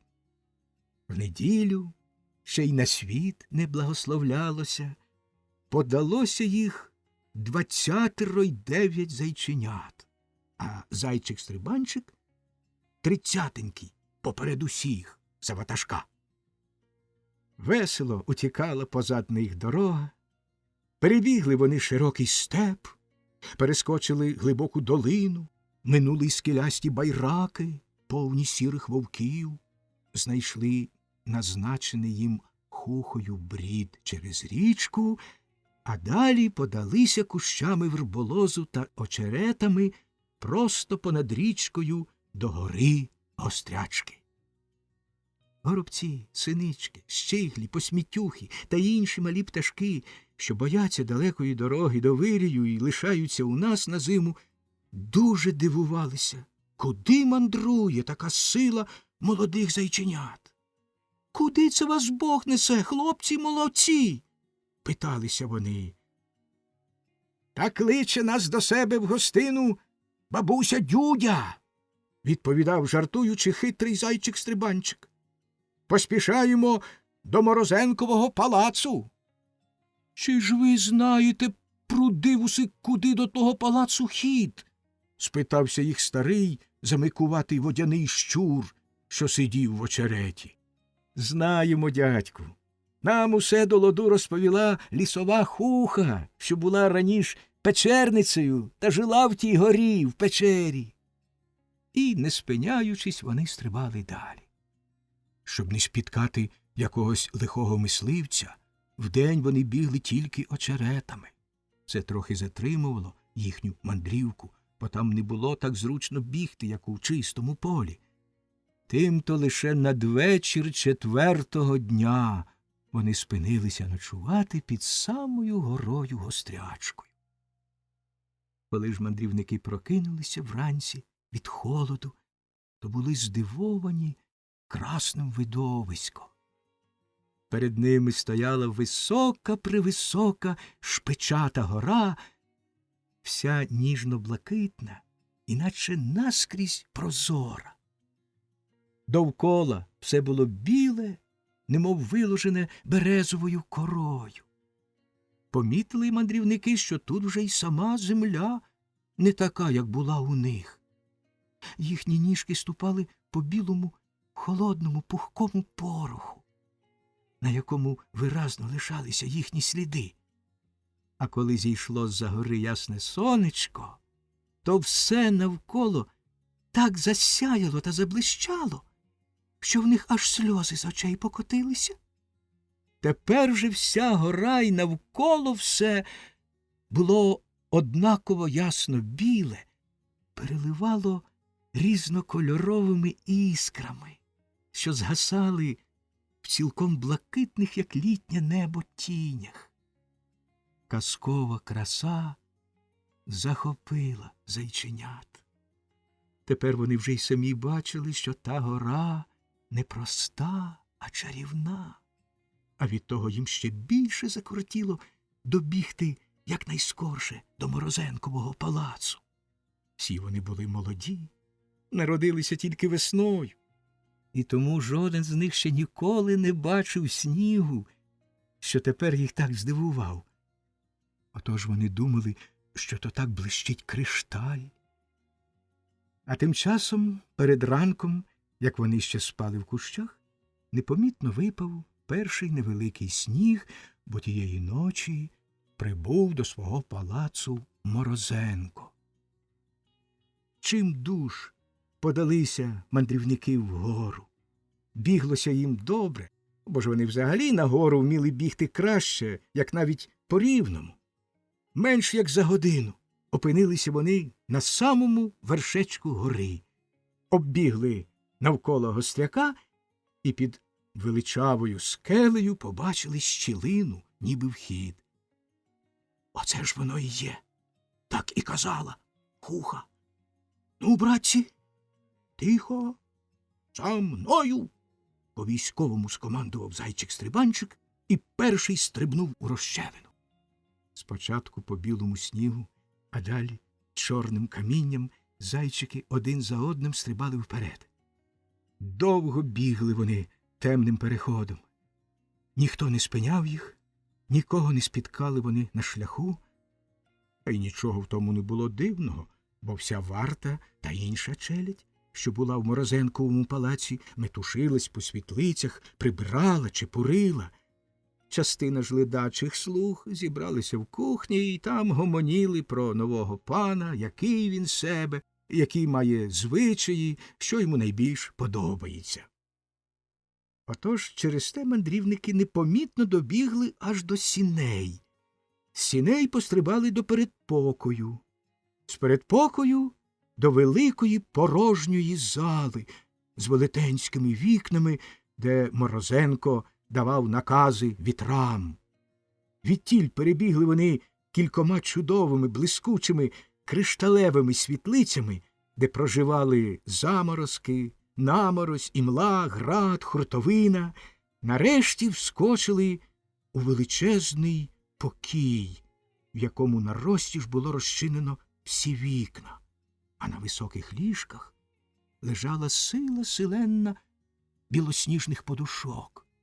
Попід стінами в кришталевих шафах висіло безліч білих кожухів, а з другого боку лежали купи блакитних килимів. То була шатна, тобто помешкання, де складали всяку одежу та білизну Морозенкову та його придворних слуг. Тут зайчики на хвилинку затрималися, бо незвичайно сподобалися їм всі ті зручні добра. От було б гарно таке мати у себе, в нірках під час прийдешньої лютої зими, думали вони. І поки вони роздивлялися та облапували всі ті розкішні речі, під вікнами загули вітри. Великі двері сусідньої зали розчинилися, і проти них стала бабуся, немов вся обсипана блискучими зірками. Її біле волосся розвивалося на всі боки, а прозорі, мов крига, очі блищали зеленим світлом. Вона була в білому одязі, що складався з сили селеної різних тканин, то чисто білих, то рожевих, то блакитних, які лежали одна на одній, мов листя на капусті. Від вітру всі тканини розвивалися й надималися. В руках у бабусі була велика тіпачка, якою вибивають порох з килимів. Зайченята завмерли з жаху. Справжній мороз покотив у них поза кожушками. Виходить, вони спізнилися. Безперечно, це була сама Дюдя. Хто б же інший міг тут бути? Перша їхня думка була одна — тікати. Тікати скільки видко. Але ж з переляку вони навіть не могли зробити жодного скоку. Немов якась невидима сила відкинула їх всіх назад, і вони всі вишикувались лавою, сівши на задні лапки. — А це що таке? — більш здивовано, як злісно спитала Дюдя. — Відкиля набралася тут оця чаполоч? А?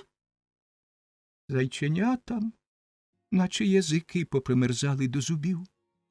Зайчик-стрибанчик хотів був принаймні промовити «добридень», та тільки наїжачив вуса і тихенько поворушив мордочкою, але не міг видушити з себе жодного слова.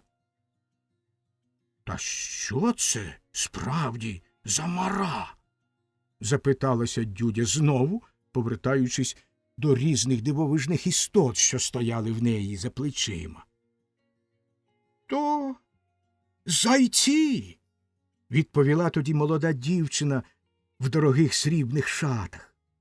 Була вона дуже гарна, тільки дивно було дивитися на її кострубату голову, що нагадувала собою велику пухнату кульбабу.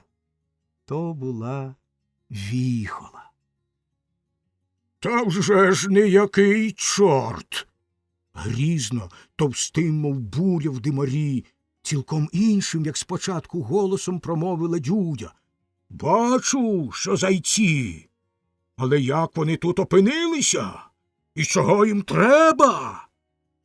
Ви що ж, німі чи покам'яніли? Вас питаю ще раз, чого ви тут? Тоді зайчик-стрибанчик проковтнув слину, низенько вклонившись, промовив тремтячим поштивим голосом. Не гнівайтесь на нас, пані мамо. Ми прийшли з далекого лісу привітати вас і просити переказати вашому панові господареві, новому Морозенкові, від всіх зайців та всіх інших звірят і птиць, що живуть у лісі, наше уклінне прохання. Не давайте нам лютої зими, бо ми можемо померзнути. Зайчик-стрибанчик і сам не сподівався, що він таке скаже. Але ж це було перше, що вступило йому в голову. Дюдя і всі інші здивовано дивилися на гостей, іначе чекали, що вони мають сказати далі. Тоді, побачивши, що ніби їм не загрожує жодної небезпеки, зайчик-стрибанчик посмілішав і продовжував. Вибачте, пані мамо, що ми насмілились вас потурбувати. Ми зробили так через те, що в нашому лісі всі перелітні птахи страхали нас лютою зимою. Крім того, я буду говорити щиро, додав він і поклав ліву лапку собі на серце. Всі говорять про вас та ваш чудовий палац тільки з чужих слів. Через те й гадають, що ви та ваш пан і ваша мила донька дуже сердиті. Вибачайте ще раз на цім слові. Ми цьому не могли повірити і прийшли самі, щоб переконатися, що наші сусіди помиляються. Ми ж бо знаємо, що всі духи дуже добрі і милостиві. Тепер ми вже бачимо, що ті чутки неправдиві. Ми повернемося додому і усім про те розкажемо. Дюдя усміхнулася. Вітри враз затихли. В хаті стало тепліше. Це мені подобається, промовила спокійним і ще раз новим голосом. Добре, нехай буде по-вашому. Я буду просити ясного пана Морозенка, щоб дав нам теплу зиму. Він добрий і, напевно, згодиться. Але ж тепер утікайте якнайшвидше, бо після вас на снігу лишились ваші сліди, по яких сюди можуть прийти пси та люди. Я ж за вами пошлю Віхолу, щоб вона зробила завірюху і позамітала ваші сліди. Ну, ходіть, здоровенькі, а це вам гостинчик. І вона подала їм цілий мішок довгеньких цукерок з білим кремом, що звалися снігові дудочки. Спасибі вам, добра бабусю, промовили в один голос всі зайченята. Потім враз розхапали по торбах цукерки і одним махом повернулися на задніх лапках та й подалися за зайчиком-стрибанчиком назад. Тільки збігли вони з гори, потьмарилося небо, почав здійматися вітер, а на землю полетів білий м'який пух. Тепер вже зайчики добре знали, що то віхола замітає їхні сліди, а пух летить із тих перин та подушок, що бачили вони в палаці Морозенковім. Щасливо повернули вони додому і повідали там радісну новину, що цього року не буде великої зими. Їхні батьки та й всі інші лісові мешканці не хотіли йняти віру, щоб вони могли бути аж у палаці самого пана Морозенка. А ще більше неймовірним видавалося їм, щоб могли зайчата говорити з самою Дюдею, і вона жодного з них не заморозила. Тільки ж усі зайчики, як один, повторювали слово в слово все, що чули та бачили. А вже є такий звичай, що коли всі говорять одне й те саме, то воно видається правдою. Тато зайчик спочатку дуже розгнівався на стрибанчика і хотів був навіть нам'яти йому довгі вуха, та заступилася за нього мама. «Нема за що його карати, чоловіче», – спокійно сказала вона. «Вже одне добре діло він зробив, що приніс нам правдиву звістку про незлу вдачу пані Дюді. А далі, може, й справді, не буде нам через його сміливість холодної зими. Крім того, ми та й інші тутешні створіння не повинні наслідувати людей, що карають своїх дітей.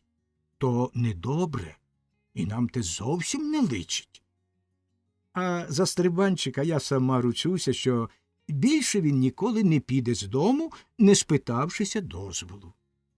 І вона ніжно пригорнула до себе свого найстаршенького. З того часу зайчика-стрибанчика всі дуже полюбили в лісі. І було за що. Він був спритний, розумний, та й хоробрий такий, як нечасто бувають зайчики. Одне слово, на всю округу не було другого йому подібного. Тимто навіть хухи та мавки особливо його любили і завжди завчасу його попереджали, коли бувало полювання. А віхола раз у раз замітала на снігу його сліди. Так і дожив він до самої глибокої старості, і всі зайчики в лісі звали його Дідусь Стрибанчик. А Дюдя додержала свого слова, і тої зими від холоду не загинуло в лісі жодного створіння. Потороча Хрипка. Хрипка придбала собі це наймення з того самого часу, як стала Поторочею. Мало хто знав її молодість, бо прийшла вона з чужої, далекої сторони. Сама ж вона була не говірка, як і всі поторочі, і ніколи нічого не розповідала про себе. Та й не було кому щось розповідати, бо поторочі живуть собі цілком окремо від іншої невидимої сили і майже не бачать інших створінь. Вони здебільшого сидять тихенько по старовинних руїнах, покинутих будинках, пожаринах, старих млинах та пустках. Ніхто до них не приходить, так само й вони ніколи не виходять поза межі свого житла. Живуть самітно, цілком одинокі, і тільки по черзі з'являються під Івана Купала на Лису гору. Часом ще їх викликає до себе біс, щоб дати наказ перебратися на нове сідло. Мовчки приймають вони ті накази і нечутно переходять до нового житла, да й лишаються до іншого наказу. Там вони справно виконують свою невелику повинність не допускати живих створінь до життя в небезпечному помешканні.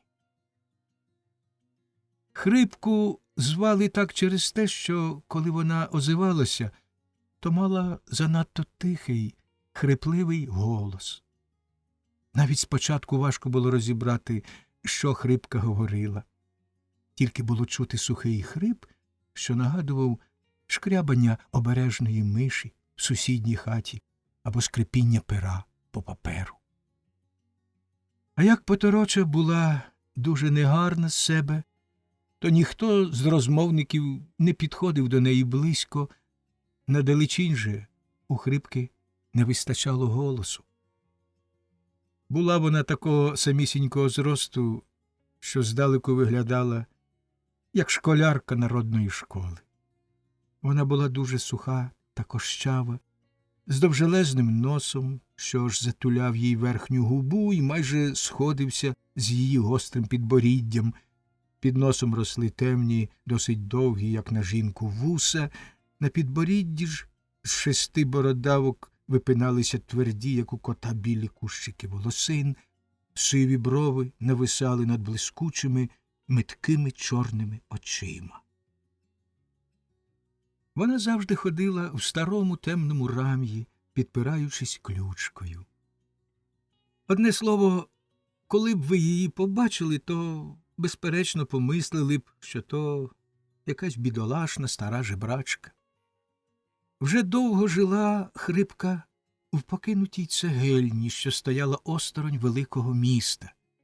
Ніколи ніхто туди не навідувався вночі, а через те мало хтось знав, що там живе Потороча. Цегельня обсипалася з часом, іноді падала маска з стіни, старі черепиці летіли від важкого снігу додолу, вітер обривав стрюхлявілі лати, а минулого року на провесні навіть упала одна внутрішня стіна. Після того туди приходили якісь люди, оглядали будову і говорили поміж себе, що треба її дощенту зруйнувати, поки вона не впала сама. Хрипка стурбувалася, що їй доведеться переходити до нового житла, бо тут вона дуже звикла, знала кожен камінчик, і ніхто її не турбував. Тут же були і єдині її приятелі – кажани та 6 старих щурів, що невідомо чим живились, але ж рішуче хотіли дожити свого віку в ріднім гнізді, де минула їхня давня весела молодість. Взимку часом сюди збиралося ночувати кілька безпритульних псів, що вдень блукали по сусідніх літніх дворищах. Однак час минав, а ніхто не приходив руйнувати старої цегельні. Видимо, люди забули про неї знову, а Хрипка також забула про тих людей.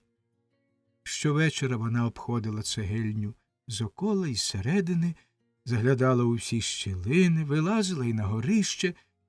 Потім, як вже ставало зовсім поночі, йшла до розваленої криниці, що з неї колись брали воду на цеглу, і пила. Їла вона раз на добу вночі. Їла дуже мало. Кілька сухих корінців, переважно з квітки Петрів батіг, що мала насушеними на горищі. Часами їла моркву. Повечерявши, Хрипка залазила в розщелину над дверима цегельні і нерухомо сиділа там до ранку. Іноді лишалася там і на цілий день. Вночі Хрипка дивилася, як над містом сяяла світляна заграва від безлічі ліхтарів, слухала, як здалеку долітали до неї дзвінки трамваю, часом свищик автомобіля, іноді торохтіння возів. Дивилася також на шлях, що стелився перед нею, бачила, як їхали тим шляхом селянські підводи, увечері з міста, а вранці до міста, як поспішали кудись поодинці й цілими юрбами завжди заклопотані люди, перебігали пси, коли-неколи марширували з музиками вояки, Але все те, що було навколо її цегельні, її не зачіпало, не торкалося. Вона дивилася, бо мала очі, слухала, бо мала вуха, але ж здебільшого навіть про все те нічого не думала. Також ні про що вона не мріяла, нічого не чекала і не бажала від будучини. Дуже нерадо згадувала й минувшину. Виходило, що вона рухалась, їла, дрімала, виконувала свої повинності, але ж, властиво, не жила. Так, наприклад, як не живе годинник, дарма що він цокотить, махає своїм вагадлом, пересуває стрілки, показує час, потребує, щоб його заводили, чистили, мазали. І ось одної ночі трапилась пригода, що примусила Хрипку виявити життя. Та пригода не тільки розбуркала її нерушимий, незмінний спокій, а ще й лишила в ній згадку на довгий дальший час. Було вже перед північчю. Давно спорожнів шлях, помалу темніло сяйво над містом, затихали дзвінки, свищики, гудки, торготіння. Навколо тільки одноманітно падала мряка, подібна на дрібний дощ. Було вогко й холодно, бо стояв листопад, коли найгірше буває на дворі. Потороча напівока дивилася на шлях і майже дрімала. Коли це в імлі, в напрямі від міста, почала коливатися якась тінь. Хрипка враз пізнала людину. За кілька хвилин вона пізнала також, що то не був дорослий чоловік, а малий хлопчик. Він ледве волочив ноги і ніс під пахвою невелику скриньку, що здалеку випадала на малу Катеринку. Коли він наблизився, Хрипка розплющила очі і дивилася навіть з цікавістю. Вона знала, що діти самі бояться ходити вночі, а тим більше, що так далеко за містом та в таку непогоду. Ще дужче вона здивувалася, коли помітила, що хлопчик звернув з шляху і помалу почав наближатися до цегельні. Спочатку Хрипка одразу хотіла була вилізти зі своєї схованки і заступити хлопцеві дорогу до небезпечної будівлі, але стрималась, бо ж знала, що не скрізь в цегельні було небезпечно. Вона помітила, що хлопчика було повне розпачу та відчаю обличчя. До того ж він був цілком знесилений. Його очі застилали сльози, і він тихо хлипав чи стогнав, чого відразу не можна було розібрати. І якесь незнайоме почуття зненацька заворушилося в Хрипчиному серці. Вона вчула жаль до дитини, якій, видимо, все на світі було байдуже. І їй мимохідь схотілося не тільки виконати свій обов'язок, а зробити бідолашному хлопчикові щось більш корисне. Тому вона чекала, що він буде робити в цегельні.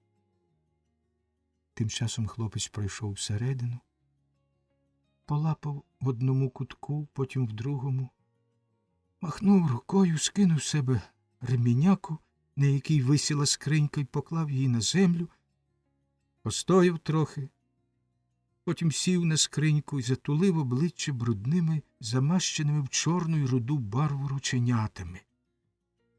Так він сидів саме під діркою з даху, не рухаючись, без жодного звуку.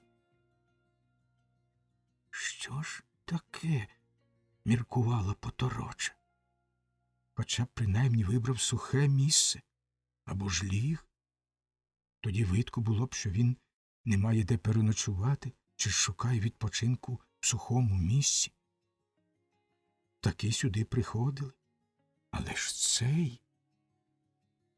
Вона нечутно вилізла зі своєї щілини і підійшла до хлопчика поза його спиною. Тут вона притулилася до темного муру, бо ж боялася налякати захожого своїм страшним виглядом. Подивилася на нього ще зблизька, побачила, який він наскрізь мокрий, як він увесь тремтить з холоду, і нарешті, наскільки вистачило у неї голосу, ласкаво промовила: «Любий хлопчику, не бійся мене і скажи, чого ти тут шукаєш? Говори зі мною щиро. Я стара жінка і жодної шкоди тобі не зроблю». Хлопчик підвів головку і прислухався. «Ти чуєш мене?» – спитала знову хрипка. «Чую, наче хтось говорить, але не зовсім розбираю, що», – відповів захожий. «Хто ви і відкіль говорите?» «Я тут, за тобою. Але я дуже стара і не хочу, щоб ти мене злякався. Крім того, я не можу голосно говорити. Не бійся мене і скажи, чого тобі треба». Хлопчик повернувся лицем до чорної тіні і також тихо промовив: «Я не боюся вас, бабусю. Я вже нічого на світі не боюся, бо я прийшов сюди вмерти». І він заридав. Тоді хрипка підійшла до нього, легенько його обняла і повела до сухого кутка. Там посадовила його на купу цегли, а сама сіла обіч із ним. «Розкажи ж мені, синку, що з тобою трапилось. Може, я чимсь тобі в пригоді стану? Я, старчиха, нічого не маю, але ж, може, ти чув від старших, що вбогому завжди швидше поможе вбогий, як багатий. А тож не плач і розповідай все. Розповідай, мій соколику». Хлопчику стало тепліше на душі. Давно вже він не чув, щоб хтось озвався до нього ласкавим словом. Давно вже ніхто не обнімав його. Він ще трохи похлипав і почав розповідати. З того оповідання хрипка довідалася, що той хлопчик, Андрійко, був сирота. Батька свого він не пам'ятав зовсім, а ненька померла 2 роки перед тим, коли йому було всього 7 літ. Коли мама дуже захворіла, то з останніх сил пішла з ним в місто, привела його під двері дитячого притулку, наказала йому говорити, що він не знає, куди вона поділася. І він справді того не знав. Поблагословила, поцілувала і пішла. Андрійко стояв довго-довго, аж поки його не спитали, чого він там стоїть. Тоді його прийняли до притулку. Швидко потому переказали йому, що його неня померла в лікарні, а перед смертю написала листа, хто він, як його прізвисько. Так він і лишився сам самісінький на білому світі. Кілька часу пробув у притулку, а потім його віддали в науку до шивця. Швець чоботарству хлопця не вчив, а дав йому скриньку з різними ваксами, посадив на вулиці чистити панам чоботи. Андрійко мусив приносити своєму господареві кожного вечора найменше карбованця в літні місяці і 70 копійок тепер, восени. В літні він ще так-сяк справлявся. Траплялося навіть, що приносив і більше. Однак швець завжди був незадоволений, за всяку дрібницю дуже бив ременем його та ще 2 хлопців, що були в його майстерні, бо він вважав їх своїми безправними рабами. Годував погано і взагалі поводився так, як поводяться лихі люди з підкинутими цуценятами. Андрійко по правді робив своє діло. Іноді він бував страшенно голодний, однак ніколи не втаїв жодної заробленої копійки. Він пам'ятав, останні слова своєї неньки, що казала: «Тільки одного не забувай, сину, хоч як би тобі не було тяжко в житті, не зроби жодного недоброго вчинку. Ніколи не візьми нічого чужого, ніколи нікому не говори неправди. Знай, що як перетерпиш лихо, буде добре». І Андрійко увесь той час слухав неню. Іноді траплялися такі добрі пани, що коли він їм почистив черевики, не тільки не торгувалися, а ще давали йому більше, як треба. Оце тобі на чищення, а це на цукерки, лиши собі. Тільки таких панів було дуже мало. А через те за 2 роки він не зібрав з тих грошей, що давано йому на цукерки, і 10 карбованців. Але він мріяв зібрати ще і потім перейти від свого господаря чоботаря до школи, щоб навчитися там усяких добрих наук і зробитися розумним. Та ж нині восени настали для нього найгірші часи, коли люди мають трошки забруднені черевики, як от влітку, то вони радо їх дають почистити. Навпаки, якщо чоботи будуть дуже брудні, то ніхто чистити не хоче. Раз, що люди завжди бояться і стидаються малого бруду, як великого, а друге, за тих днів, коли раз у раз йде дощ, ніхто не хоче спинятися на вулиці і зайвий час мокнути, поки він почистив би чоботи, що зараз знову стануть брудними. Через те вже кілька день Андрійко майже нічого не виробив. Господар його безжально бив і з кожним днем все дужче. Тоді хлопчик, щоб не терпіти нової муки та знущання, почав віддавати шевцеві по 70 копійок з тих грошей, що він заощадив. А сьогодні з ним трапилось велике нещастя, на яке не мав вже ради. За цілий день ніхто не дозволив йому почистити чобіт, і тільки аж увечері хлопчик побачив на другім боці вулиці пана, що стояв чогось чекаючи. Андрійко знав, що такі пани, котрим доводиться чогось чекати на вулиці, з нічев'я найчастіше дозволяють почистити їм чоботи. Отож він мерщій кинувся на другий бік і не вгледів, як підскочив під візника. Той штовхнув Андрійка глоблею. Андрійко впав у болото. Його скринька розчинилась, і відтіль повипадали не тільки всякі щіточки, вакси, мазі, але ж і всі його гроші. Болото було велике, перемішане з мокрим снігом. В тім місці вулиці було темно, і по ній увесь час, неначе навмисно, їхали візники, навантажені підводи, автомобілі.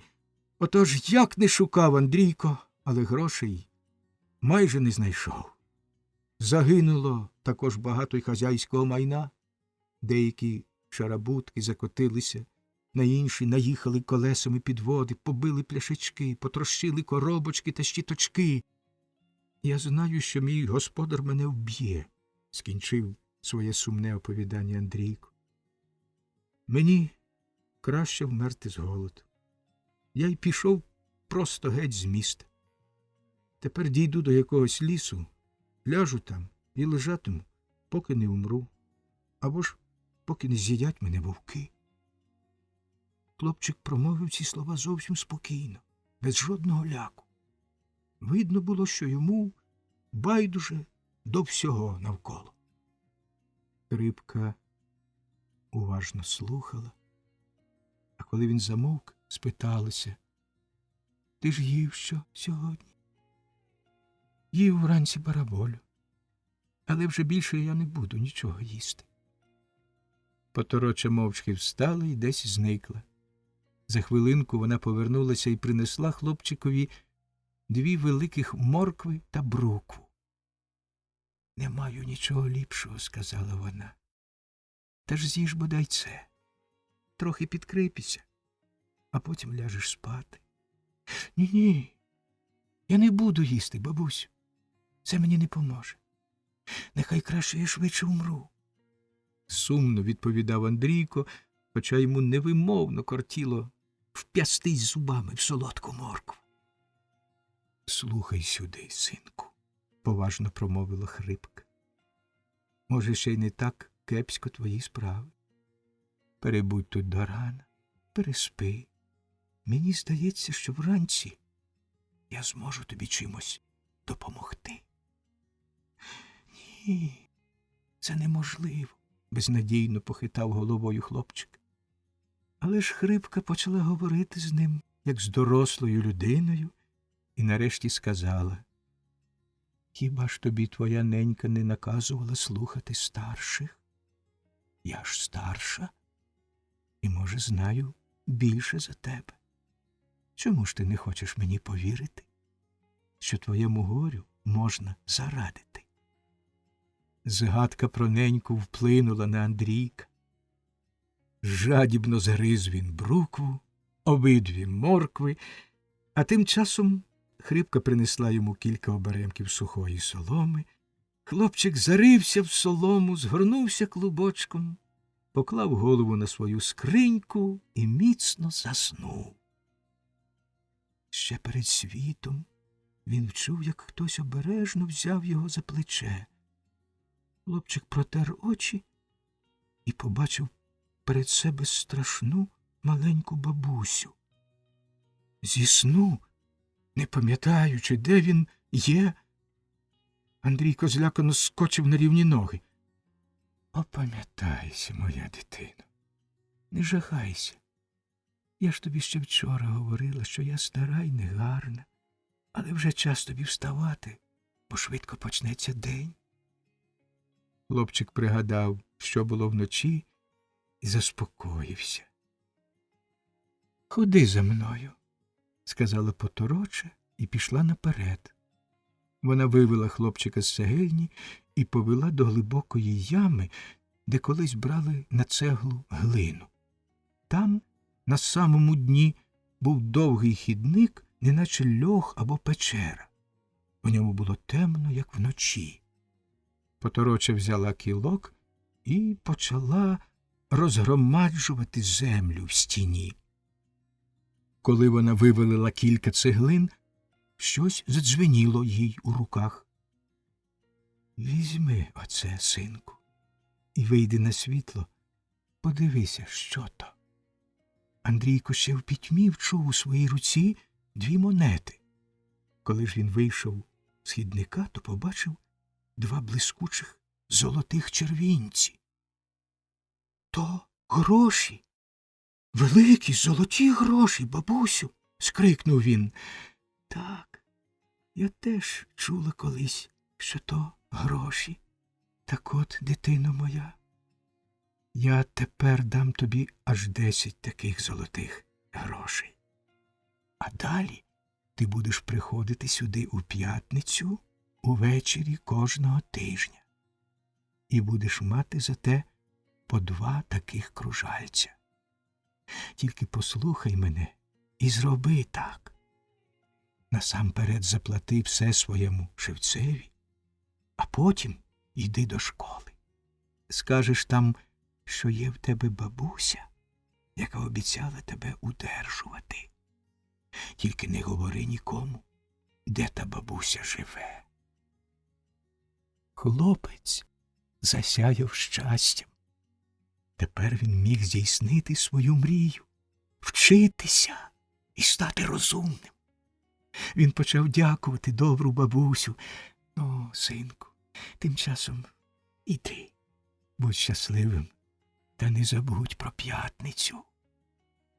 «Але ж чим я вам віддячу, бабусеньку?» – промовив хлопчик. Невільно по своїй звичці він поглянув на бабині черевики. В неї були старі, зашкарублі, руді шкарбани. Не можна було й пізнати, якої вони були барви. «То дозвольте ж мені принаймні почистити ваші черевики», – попросив дозволу хлопчик. Може, вперше в житті усміхнулася потороча. Вона погладила Андрійка по голівці, сіла, як він їй сказав, на купу цеглин, поставила ногу на його скриньку. Спочатку він довго дивився не знаючи, яку брати на ті черевики масть, чорну чи жовту, нарешті вибрав найкращої рудої вакси і вичистив Хрипчині черевики так, що вони засяяли, як люстро. Потім подивився їй на підбори, знайшов 2 жовті гумки найкращої фабрики і прикрутив їх до черевиків. Коли Хрипка підвелася, вона ступала так тихо, наче в повстяниках. «Це добра річ», – промовила вона задоволено. «Тепер я назавше буду мати про тебе пам'ятку, мій любий хлопчику. Я ходжу мало, то мені вистачить цього на все життя. Але ж, бабусенько, я буду вам чистити черевики що кожної п'ятниці», – радісно відказав Андрійко. Ще раз подякувавши їй, щасливий, з червінцями в кишені, він бігцем подався до міста.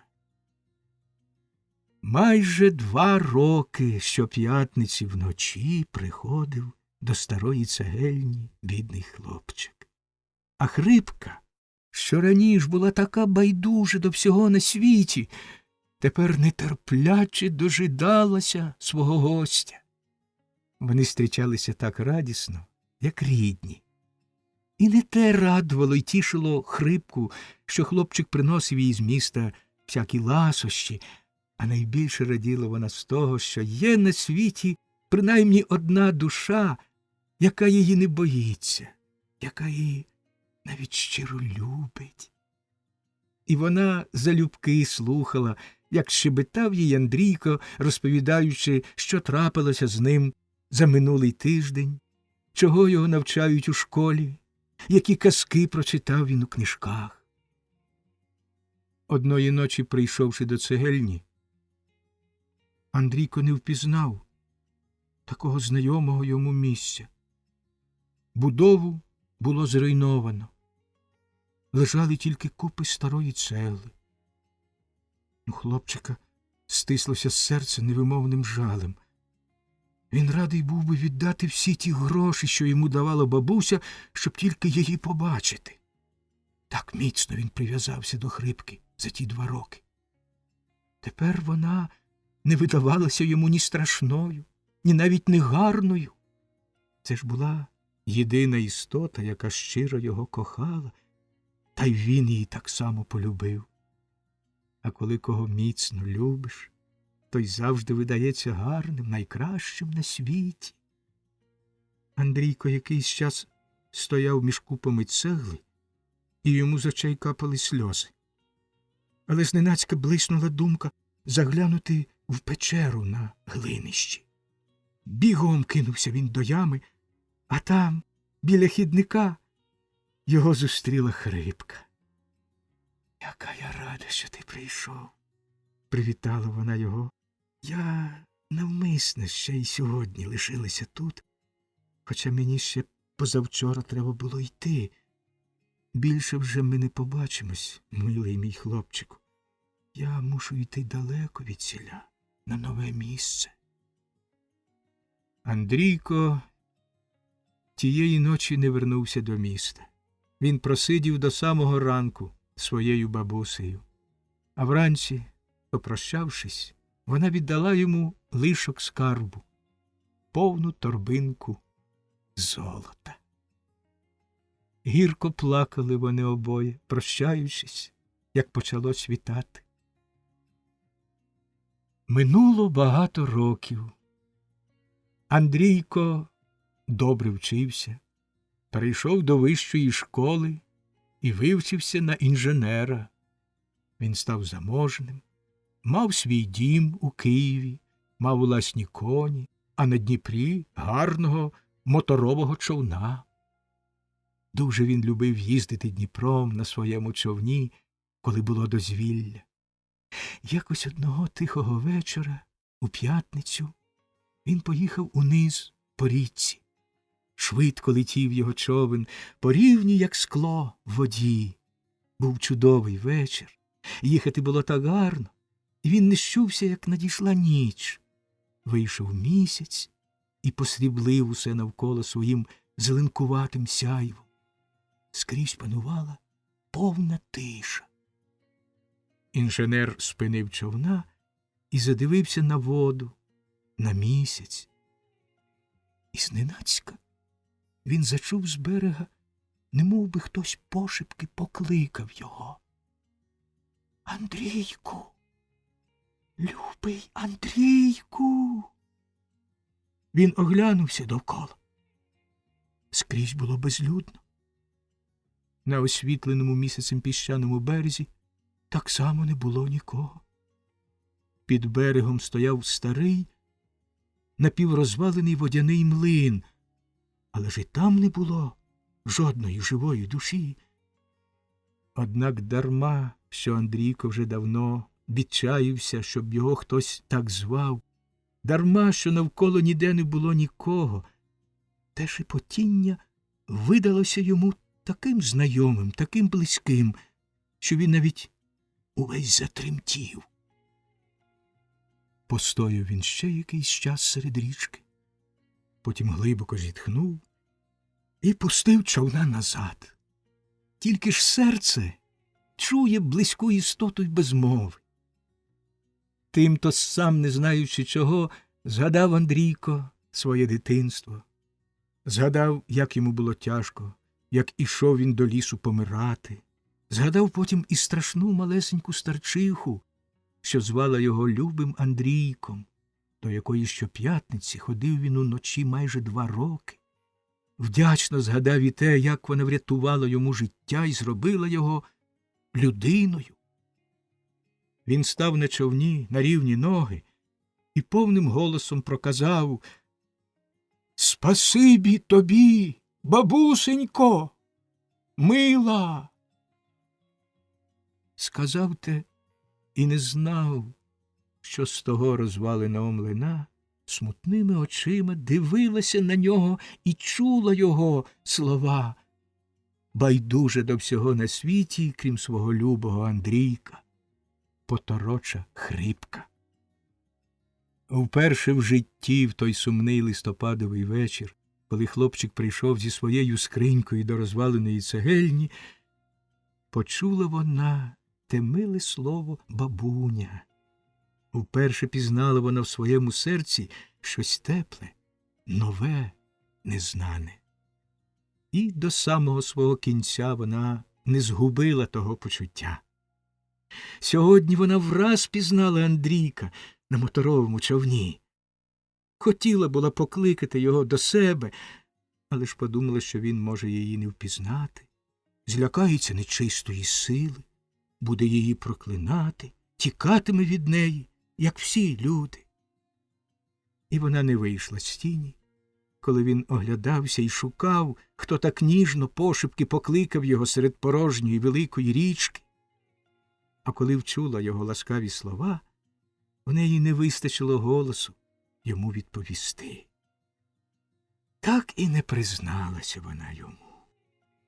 Не призналася так само, як нікому іншому, ні з видимих істот, ні невидимій силі не призналася вона в своєму почуванні.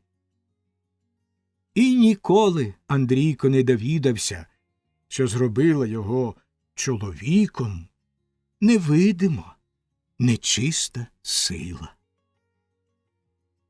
Шортова перечниця.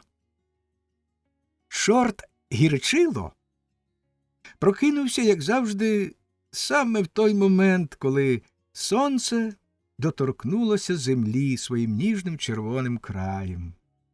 Ще не встигло воно закотитися за гору, як Гірчило вже був чисто виголений і хлюпався в мисці з теплою водою. Він добре вимив милом свої гострі вуха, щіточкою пошарував пазурі і почав одягатися. Тим часом його мати варила йому сніданок. Одне слово, чорт Гірчило починав свій день, коли ми починаємо ніч. Як зовсім споночило, цілком приправлений, зачесаний, свіжий, навіть трошки напарфумований одеколоном з чортової бороди, що росте по болотах. Гірчило взяв свою перечницю і насипав у неї тертого перцю. Перець був солодкий, як цукор, а запашний, мов імбир. — Мамо, — спитав Гірчило, — то це останній вже перець? Не забудьте не товкти про запас, бо починаються людські свята, а самі знаєте, що на святах мені найбільш потрібно. Він спинився, бо помітив, що мати саме вийшла до кухні і не чує його мови. Та вона й сама знає. Подумав він тоді, гукнув «На добраніч» і вийшов зі своєї хатини, що була під скелею в прірві. — Вже на роботу? — спитав його той, що в скелі сидить. — А вже перед святами мушу раніш. Бувайте здоровенькі. — Щасливо. — гукнув кам'яник і подався в гори. А Гірчило, легко перестрибуючи з гостряка на гостряк, швидко опинився на кручій, непомітною темною тінню понад самою землею, полинув до міста. За кілька кроків він наздогнав двох рибалок, що вертали додому з річки й голосно лаялись. Вони й не сварилися, а лаяли так собі в повітря, не знать кого, з досади, що їм не пощастило в лові. Був майже в руках величезний сом, що забився просто головою в куль у неводі, але вже на самому березі виприснув, ляснув хвостом по воді, аж луна пішла берегами, і пірнув у воду. Коли Гірчило порівнявся з рибалками, саме один із них, лагідний та м'який, Петро жовноватий, говорив: «Ну, почекай, клятий. Утік тепер, то не втечеш завтра. Така рибина в нашій річці ніде від нас не сховається. Буде ірод наш». «Чортів батько його тепер вловить», – терпко відповів рибалка Семен Кошляк, спльовуючи набік. Гірчило посміхнувся. Він добре знав цих рибалок, що часто пропливали човном попід його житлом.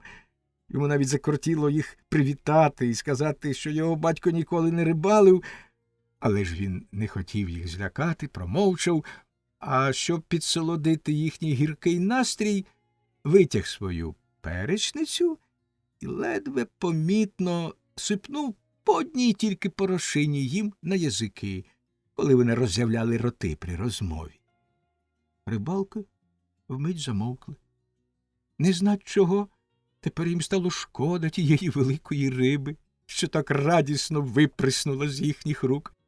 — промовив Петро, — нехай погуляє ще трохи. — Та хай гуля про мене, — також зовсім спокійно відповів Семен. — Гарна рибина. Аж шкода було б таку забивати. Бачив ти, як він виляснув хвостом, коли виплутався? Аж весело було дивитись. Гірчило посміхнувся знову. Він знав, що то учинкує його солодкий перець, від якого одразу змінюються людські думки, а на язику з'являються добрі, спокійні слова. Поминувши рибалок, швидко полинув далі. Перелітаючи селом, чорт заглянув в одну хату, відкіль чути було голосну дитячу розмову. Гірчило любив дітей, а через те й спинився біля розчиненого вікна. — Ти навіщо здохла мого метелика? — напосідався маленький хлопчик на дівчинку і затяв кулачата. — Я його годував, а ти його мені здохла. — Він сам собі здох, бо ще ж холодно. Я його не займала. Чого ти до мене чіпляєшся? — Кинь дратву. І вона показала йому язичка. — А ти, Галка, Галка, Галка, ворона, — дражнився хлопець. — А ти кинь дратву. — Брешеш, я кіндрат. — То й ти брешеш, бо я Галя, а не ворона. — А нащо ти здохла мого метелика? Гірчило знову посміхнувся і сипнув перцем на язик хлопчикові, а потім і дівчинці. Діти поглянули одне на одного, сварка якось сама собою вщухла, і вони засміялися. Потім вхопилися за руки і почали стрибати, виспівуючи дуже розумної пісеньки, якої навчив їх тато. «Брате, кіндрате, нумо пір'ядрати, раз я, раз ти, ух, уже летить пух!» Чорт гірчило полинув далі. Багато він обминув людей, але ж майже не було таких, що сварилися. Тільки побачив, як гризлися на вулиці два хуторських пси. Він жартома сипнув і на них, і собаки враз втишились, замахали хвостами і великими колами почали швидко кружляти на майдані. Підлітаючи до міста, Гірчило потрусив біля свого вуха перечницю. Вона була повнісінька, майже й не позначилося, що він висипав. І не диво, бо ж я перелетів селами, а в селах люди добрі, помислив чорт, а от в місті, напевне, до ранку все порозтрушую. І дійсно, ще на шлагбаумі він наткнувся на першу сварку. Один не хотів чекати, інший не хотів платити. А вже далі, коли Гірчило був над передмістям, то на кожному кроці він здибував людей, що гризлися один з одним. Там бачив, як поліцай бив п'яного, далі наминали боки три візники, там школярі мудрували, як украсти у жида олівець. На базарі ж був справжній гармидер. Перекупки ніяк не могли розійтися з базару, хоча вже їм давно був час іти додому. Вони долаювались. В другому кутку босяки гризлися з селянином, поліцаї гиркали на перехожих. В трамваї кондуктор лаяв пасажира за те, що той не мав дрібних грошей. Керівничий лаяв кондуктора, що він затримує трамвай. На розі вулиці впіймали кишенькового злодюжку. В ковбасній песик якоїсь пані вкрав шматочок шинки, і там був гармидер. Скрізь по всьому місті згадували чорта. Гірчило аж упрів, так доводилося йому метушитися та поспішати на всякий заклик.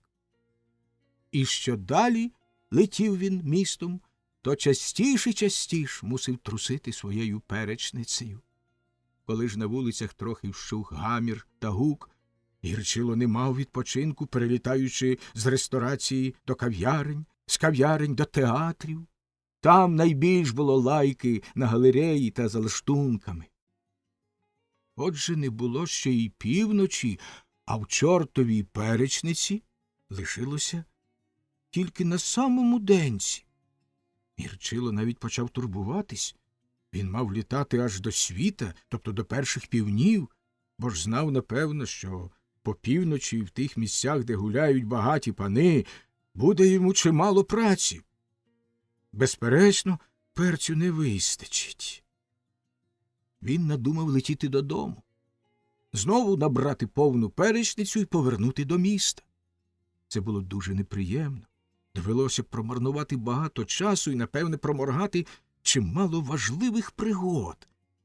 Тільки й тішила його думка, що по дорозі його ніхто не затримає, бо ж по селах люди вже давно полягали. Він сипнув останній перець кільком музикам, що билися під сценою оперного театру кларнетами, контрабасовими смиками та гобоями, і шугнув, як стріла, додому. Коли ж він перелітав знову передмістям, то помітив досить незрозумілу на перший погляд подію. Під великим гарним домом вовтузилися на деревах троє людей. Хоча ніч і не була дуже темна, але ж одразу не можна було здогадатися, що ті дорослі люди можуть робити на деревах серед ночі. Певно, що знизу їх навіть ніхто не міг би помітити, бо вони говорили поміж себе тихими голосами. Але ж чорт, поспішаючи, летів навпростець понад будинками і згори їх угледів. Зацікавившись, він присів на хвилинку, мов ворона, на верхів'я осокора й дивився. Тим часом ті люди швидко підвішували на деревах чималу сітку, ніби той гамак, що в ньому люблять вилежуватися пани, коли приїздять з міста в село на літо. Ну, тепер ми й вдвох тут управимось. А ти не гай часу. Лізь, мерщій, промовив один з тих людей. Тоді другий витяг з кишені машкару, начепив собі на обличчя, підліз до вікна й поторгав, чи не відчиниться.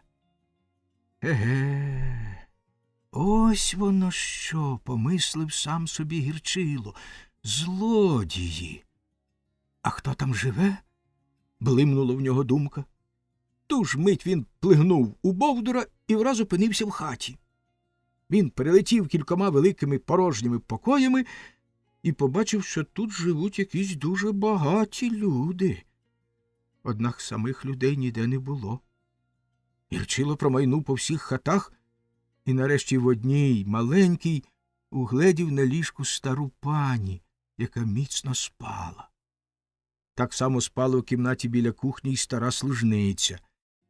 Чорт миттю пролетів по нижньому поверху, там не було жодного чоловіка.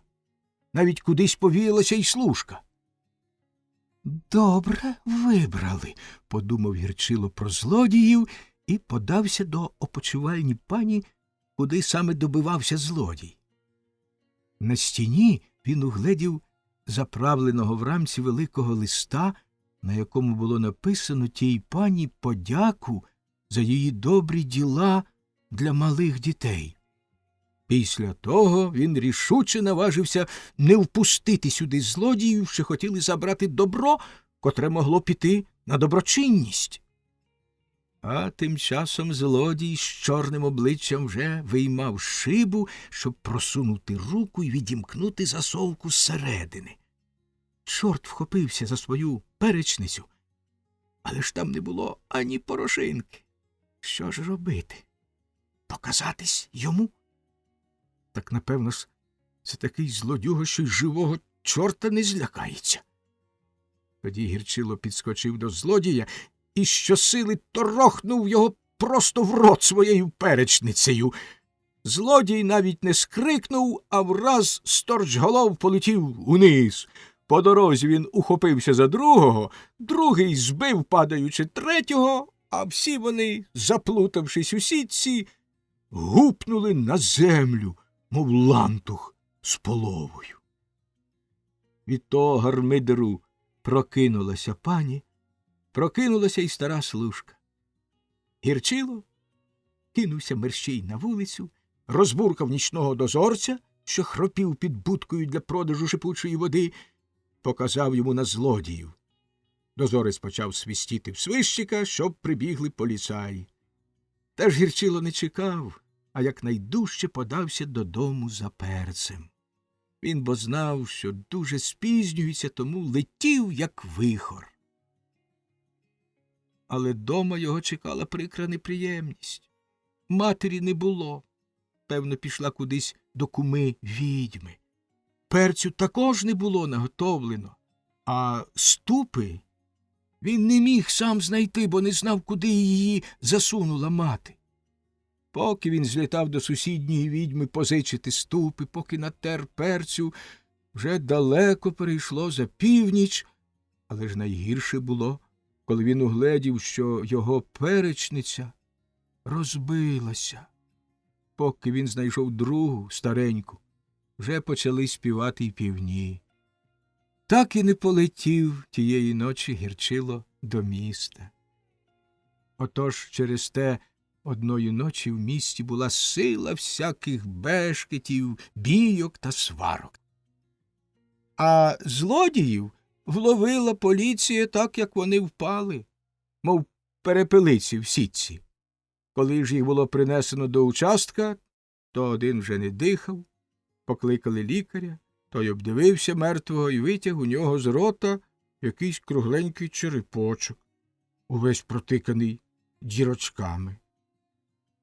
Він подивився на ту річ, повертів її в руках, навіть понюхав і, не знаючи, що то, промовив: «Та це якась чортова перечниця». Всі навколо засміялися, але ж нікому й на думку не спало, що доктор випадково, вперше в житті, сказав чисту правду, тобто, як говорять по-вченому, поставив правильний діагноз. Рибалчина русалоніка. Було те давно-давно. Той час ще жили на нашій землі хоробрі та славні лицарі, козаки-запорожці. Були вони такі сміливі та завзяті, що їхня слава лунала не тільки по Дніпрових порогах та по Україні широкій, а знали їх по всьому білому світі. А поміж тих козаків був один молодесенький козаченько на ім'я Іваненко, самітний сирота. Був він, як і всі козаки, хоробрий вояка, міг сам один іти на 3 бусурменів. Та тільки не любив він війни, боротьби та бою. Мав лагідну, добру душу, і жаль йому було бити навіть ворога лютого. Знав би він, що кожному живому створінню найдорожче на світі життя, і тяжко було козакові те життя у когось одбирати. От і покинув він Січ Запорозьку, де жили вояки-лицарі запорожці, покинув та й подався в монастир. Пробув там між ченцями якийсь час, але ж і там не прийшлося йому по душі. Помітив він, що й поміж добрих святих ченців є багато грішних, лукавих та несправедливих. І цих недобрих було більше, як добрих. Отож, коли те на власні очі побачив наш козаченько Іваненко, то й сказав він сам собі: коли вже я не лишився між козаками-лицарями, де більше добрих, як поганих, то не лишуся я й між ченцями. Піду краще світ за очі, знайду собі десь місце гарне, безлюдне, і буду сидіти тихенько та працювати смирненько. Як сказав, так і зробив. Пішов він та й пішов лісами, болотами, порожніми степами та велелюдними містами, та й прийшов він аж у Полтавщину, на річку Псел. І так йому тут сподобалося, як у Божому раю. Степи, гори, небо, річка, прудка та з такою прозорою водою, що й в найглибшому місці дно видко. Все те було йому любе та миле, і ухвалив він тут оселитися. Викопав собі на кручі яму, обшив її дошками, очеретом накрив, зложив піч, поробив вікна та двері і став собі жити. Навколо своєї землянки посадив городину, ягоди, грушок, яблунь, слив, їв садовину, ягоди, а коли-неколи ловив рибу. Правда, було йому шкода й риби, тільки що ж там казати, коли створено рибу на поживу людям? Знав бо козак, що навіть сам Христос годував голодних 5 рибами. Кілька років прожив отак козаченько. Та якось поприходили до того чудового місця й інші люди, побачили, як там гарно та красно, то й собі побудували хатки. І став там хутір, що почали його звати Іваненків, бо ж перший осів тут козак Іваненко. Коли ж там уже стало більше людей жити, почали вони козака прохати, щоб ловив він риби не тільки для себе, а так само і їм, бо ті люди не мали ще ні човнів, ні волоків, а Іваненко вже став добрим рибалкою. От якось однієї місячної ночі пішов козак-рибалка по рибу. Закинув він свою сітку і не встиг оком моргнути, як почув у руках, що вловилася йому якась велика риба. Почав він тягти сітку на берег, а коли витяг до половини на пісок, то аж сам здивувався. Була вже на березі частина величезної рибини, на якій, мов срібло, блищала луска. Смикнув тоді він волока з усієї сили, та так, що разом витяг його на кілька кроків на сухе. Витяг і остовпів. Була то не рибина, а незвичайної краси ніжна дівчина з риб'ячим блискучим хвостом замість ніжок. «Русалка!» – скрикнув козак. І хоча він був неполохливого десятка, однак хотів мерщій тікати. Та ж зразу вчув тендітний, як плюскіт легенької хвилі, голос. «Русалка, козаче, чого ж ти тікаєш? Ти бачиш сам, що впіймав не те, чого тобі треба. Тож не кидай мене в сітях, а випусти знов у воду».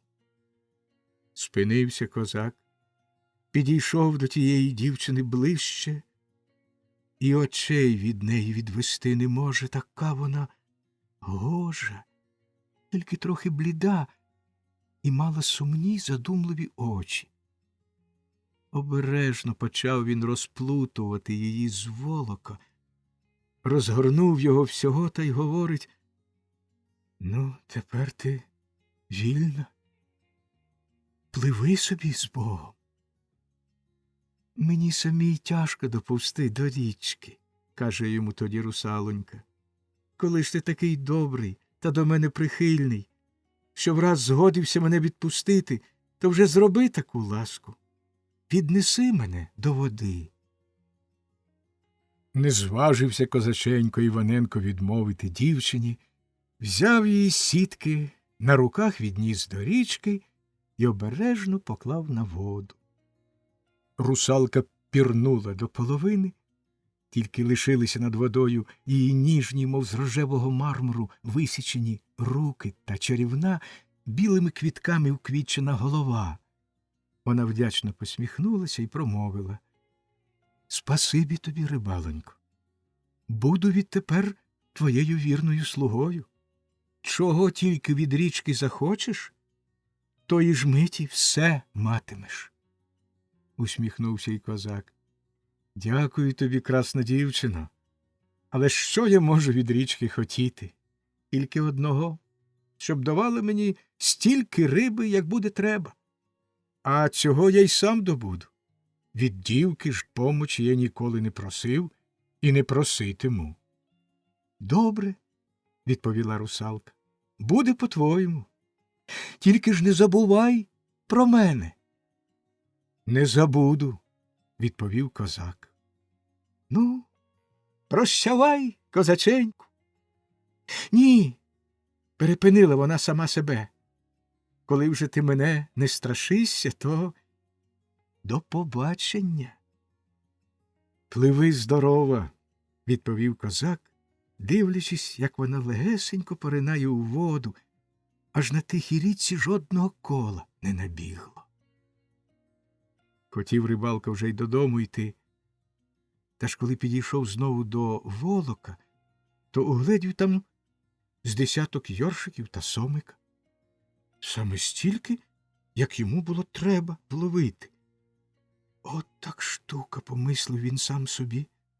«Чи бач, яка несподівана знайомість». З того часу і вдень, і вночі не виходила йому з голови та чарівна русалонька. Що б він не робив, все тільки про неї саму думає. Однак минув і день, і другий, і третій, а все не йде рибалка на річку по рибу.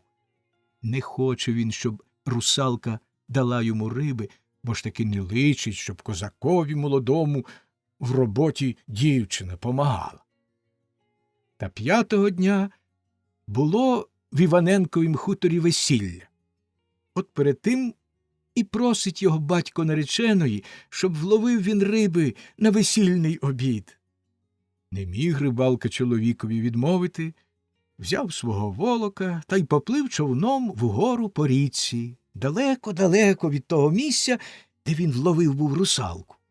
Мислив, що так далеко він її не спіткає і не доведеться йому користатись її помочі. А було вже увечері. Тільки вкинув він сітку у воду, а сам думає, піймаю й без неї, бодай пару щук на товченики, та, може, ще й лин, який попадеться на смажене. І вмить почув, що риба сітку смикає. Витяг він сітку на човен, так і є. 2 добрих щуки та здоровецький лин.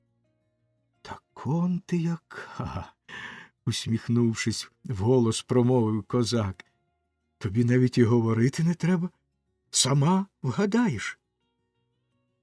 І бачить, як біля його човна виринула русалонька та й говорить. Добрий вечір, козаченьку. Впіймав, що хотів? А впіймав. Спасибі тобі. І почав плисти вниз, а русалонька біля його човна. Пливуть та розмовляють.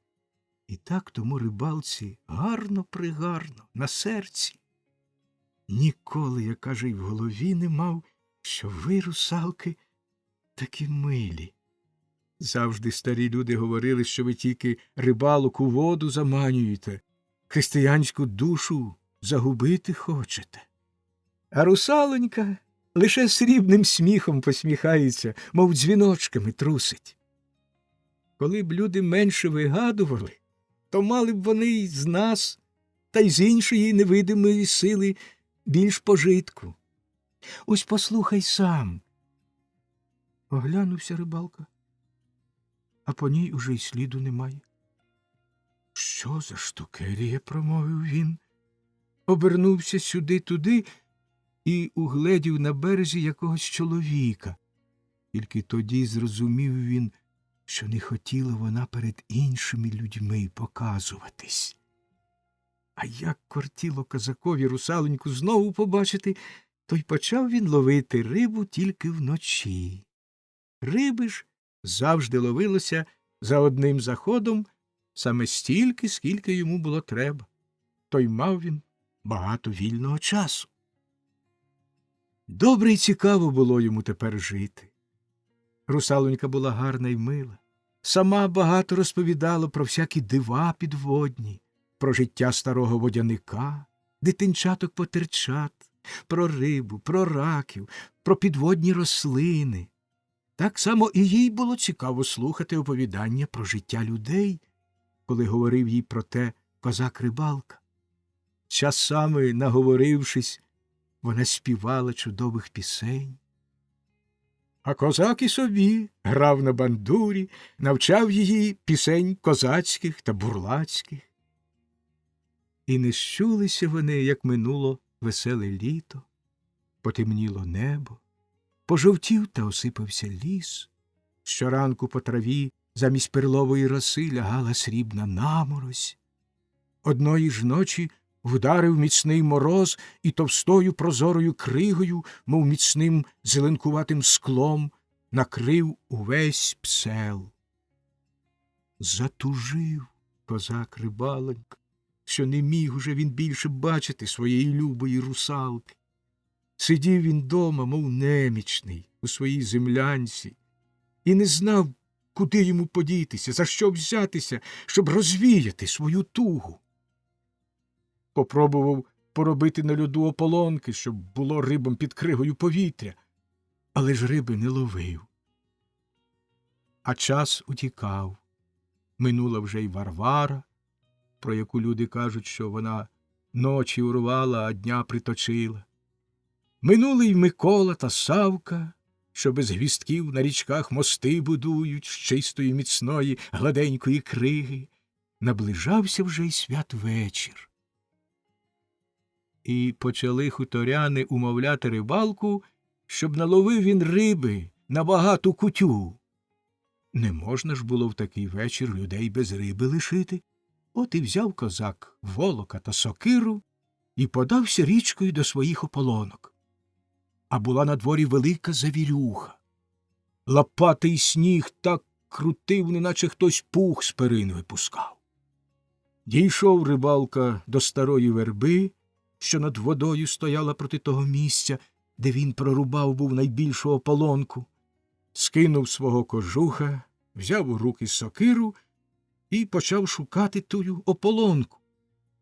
Та тільки ж затягло її тонкою кригою, а зверху товстим шаром снігу притрусило. То й помилився він. Шугнув ногою на тонкий лід, лід проломився, булькнув козаченько Іваненко у воду та й пішов під кригу. Однак він не втопився. Врятувала йому життя його русалонька, що своїми сестрами винесла його з води на лід. Та того ж було мало, бо рибалка був непритомний. От щоб його оживити, вилізла русалка й собі на гору та й почала козака снігом розтирати, до життя доводити. Довго-довго вона його розтирала та гріла, аж поки не розплющив козак Іваненко свої очі і зітхнув на повні груди. А як угледів біля себе свою милу русалоньку, той про сніг та про холод забув. Накинув мерщій на неї кожуха, і почали вони радісно розмовляти. Та й говорили так довго, що тая ополонка знову замерзла. Коли ж прийшов вже час розлучатись, почав рибалка сокири шукати, аж її ніде нема. Видимо, впустив її, поринаючи під лід. Що ж його робити? Вже й півні в хуторі співають, а не може він пустити русалоньку у воду.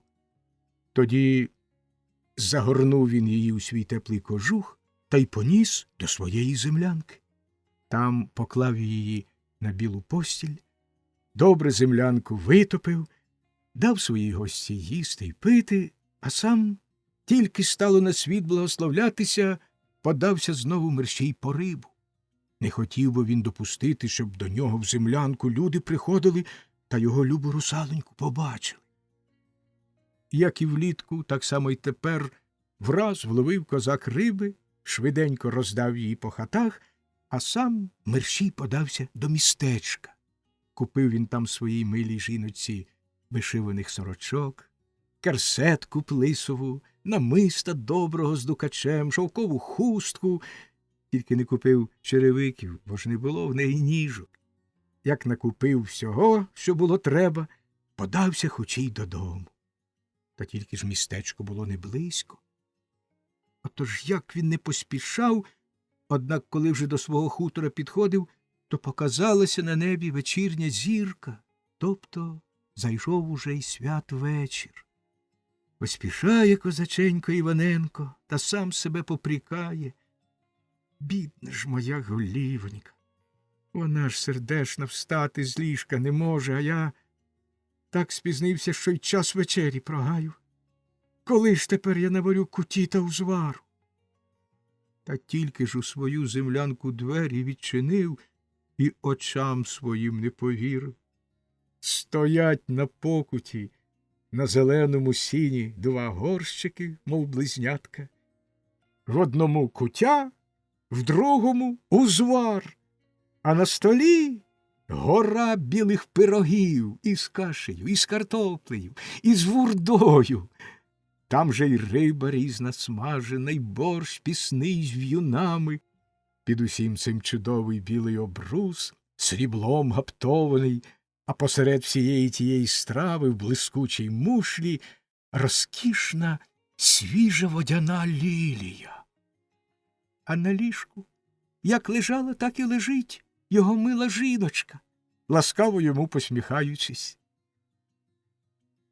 От з того часу й зажили вони собі, козак-рибалко Іваненко та річкова русалочка з псла, удвох любо-мило.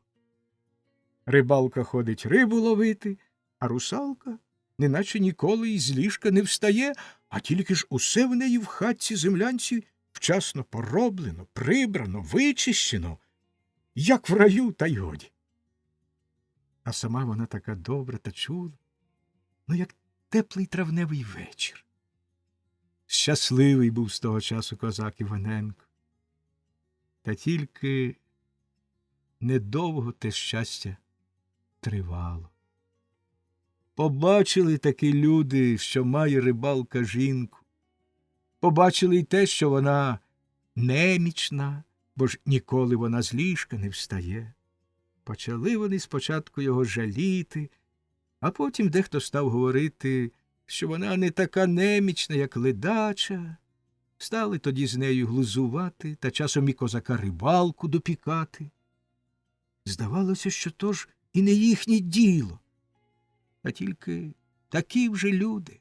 Завше вони втручаються туди, куди б їм не слід. Було то неприємно й козакові, і русалонці. Але ж не те рибалку засмучувало. Почав він помічати, що й справді його мила жіночка що далі стає недужою. Тане вона, мов жовтий віск. Важко їй дихати. Худне вона, знесилюється без води живучи. Тяжко їй у невластивих умовах жити.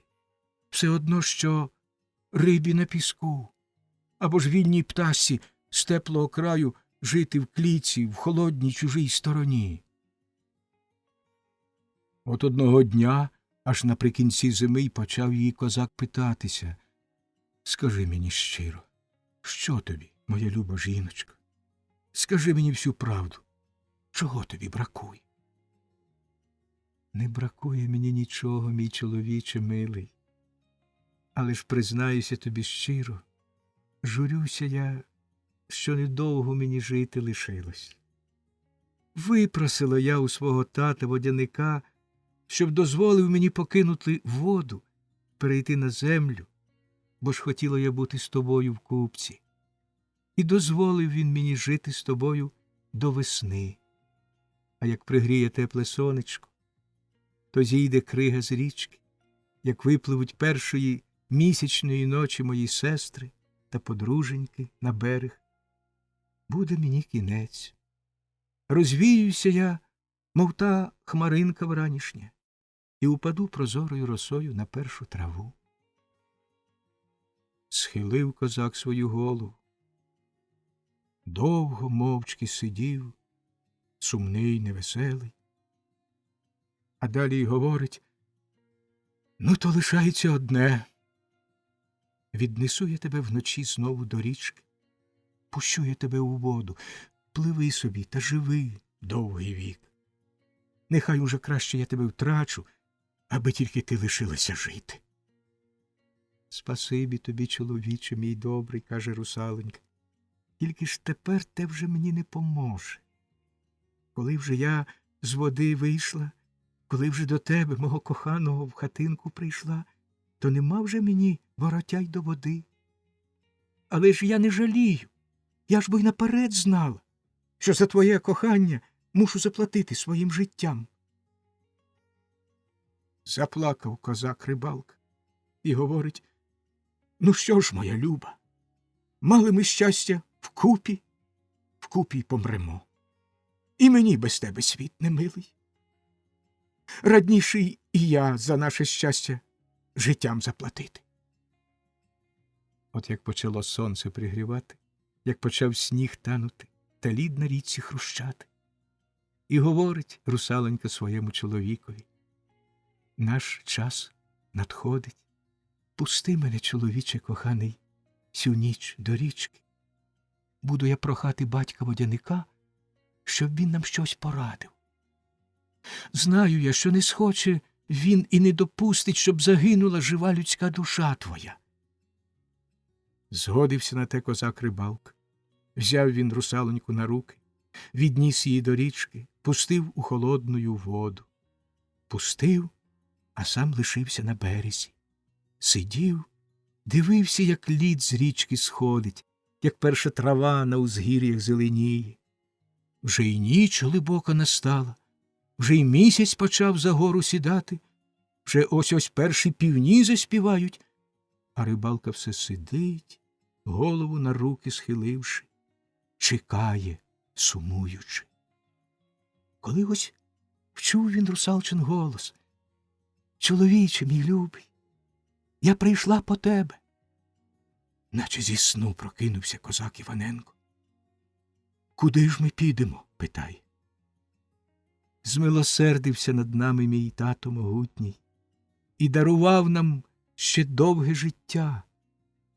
Тільки не будемо ми жити ні на землі, ні у воді, а в повітрі понад річкою літатимем, бо ж обоє ми любимо псел наш рідний.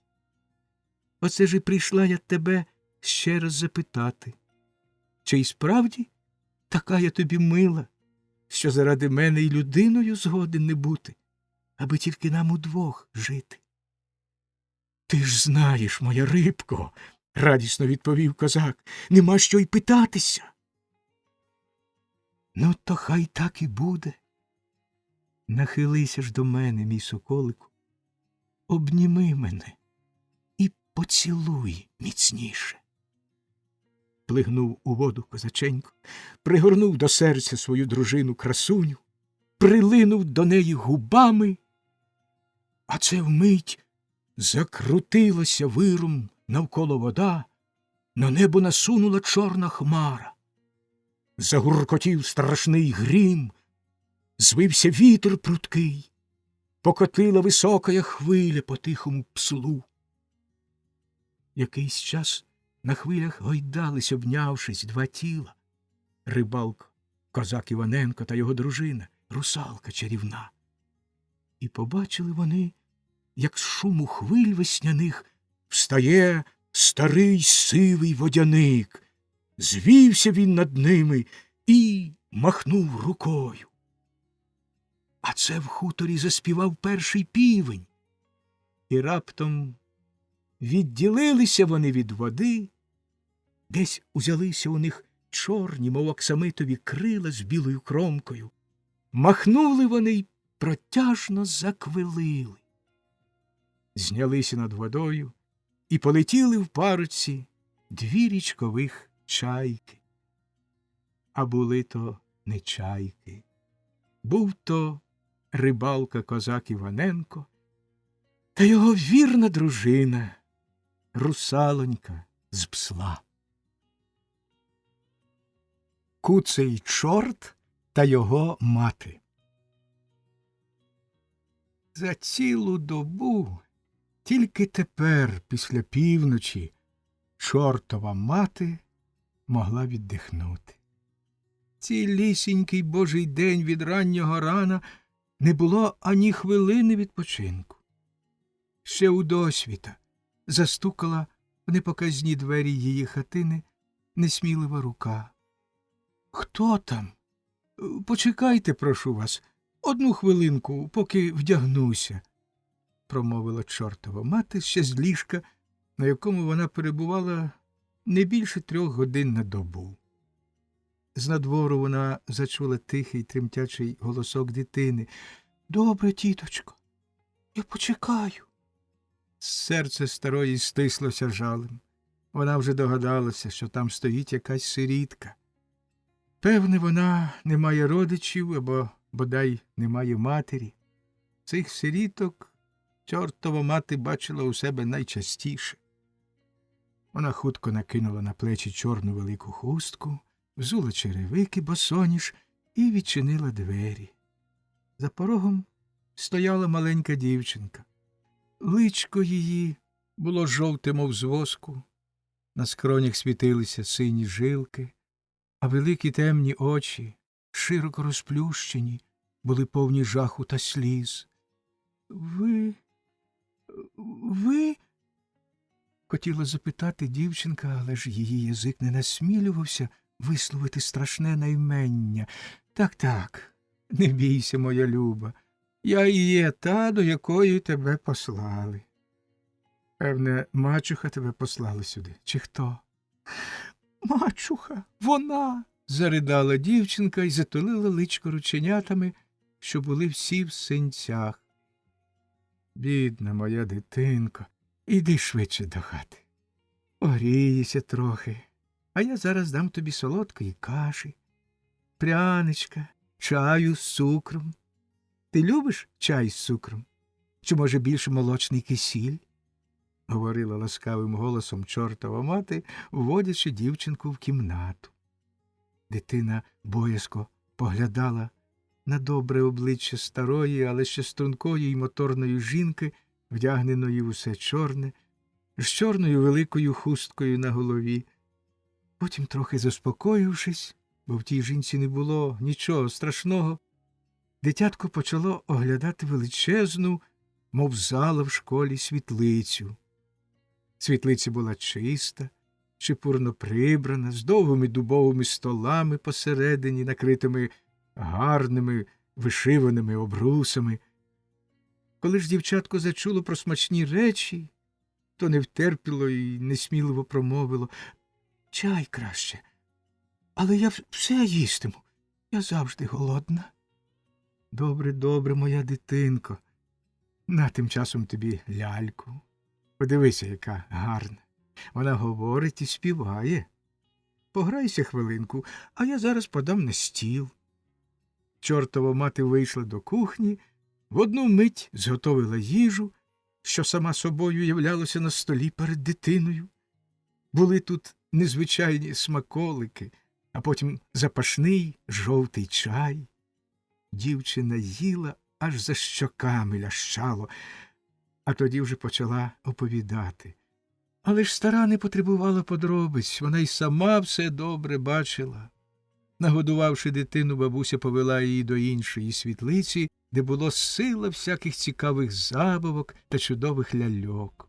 Усі ляльки вміли говорити, ходили, танцювали, мали свої хатки з гарнісінькою обставою, білизною, одежиною. Великий кругломордий кіт почав тертися головою об ніжки дівчинки.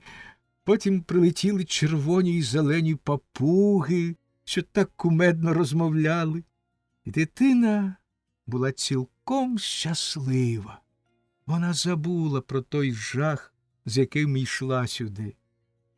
Забула й про все те лихо, що зазнала від того часу, як стала у неї мачуха замість рідної неньки.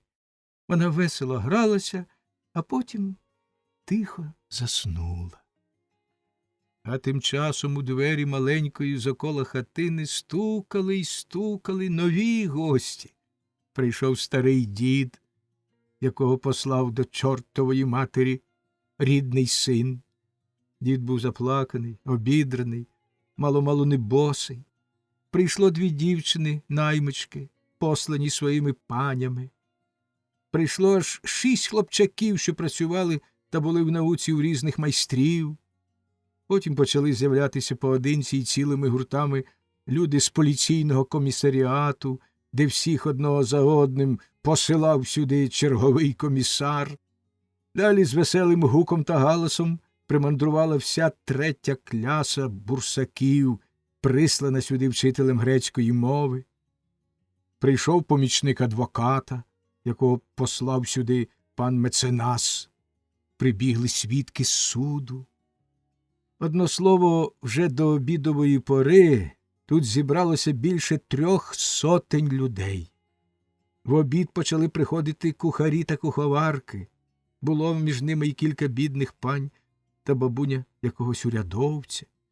Потім приходило на хвилинку кілька асекураційних агентів, 2 стражники, кілька студентів, що того дня шукали помешкання, і ціла юрба жебраків. Перед вечором прийшов чернець, що збирав на нову церкву, 2 дантисти. Знову прибігли бурсаки 3-ї кляси, що вже були послані учителем арифметики, але довго затрималися біля перекупки з яблуками. Ще поперед них приплентався їх вчитель гімнастики. Двері не зачинялися майже до 12-ї години. Ще перед північчю привезли кількох військових старшин та одного співака з опери. А в саму останню хвилину з'явився ксьондз зі своїм органістом. Ще зранку їх послала вся парафія, але ж вони не мали часу аж до півночі, коли вже їх удруге послав сюди біскуп. Як уже замкнено двері, в них так настирливо й голосно туркотів суфлер з аматорської вистави, що його мусили таки пустити.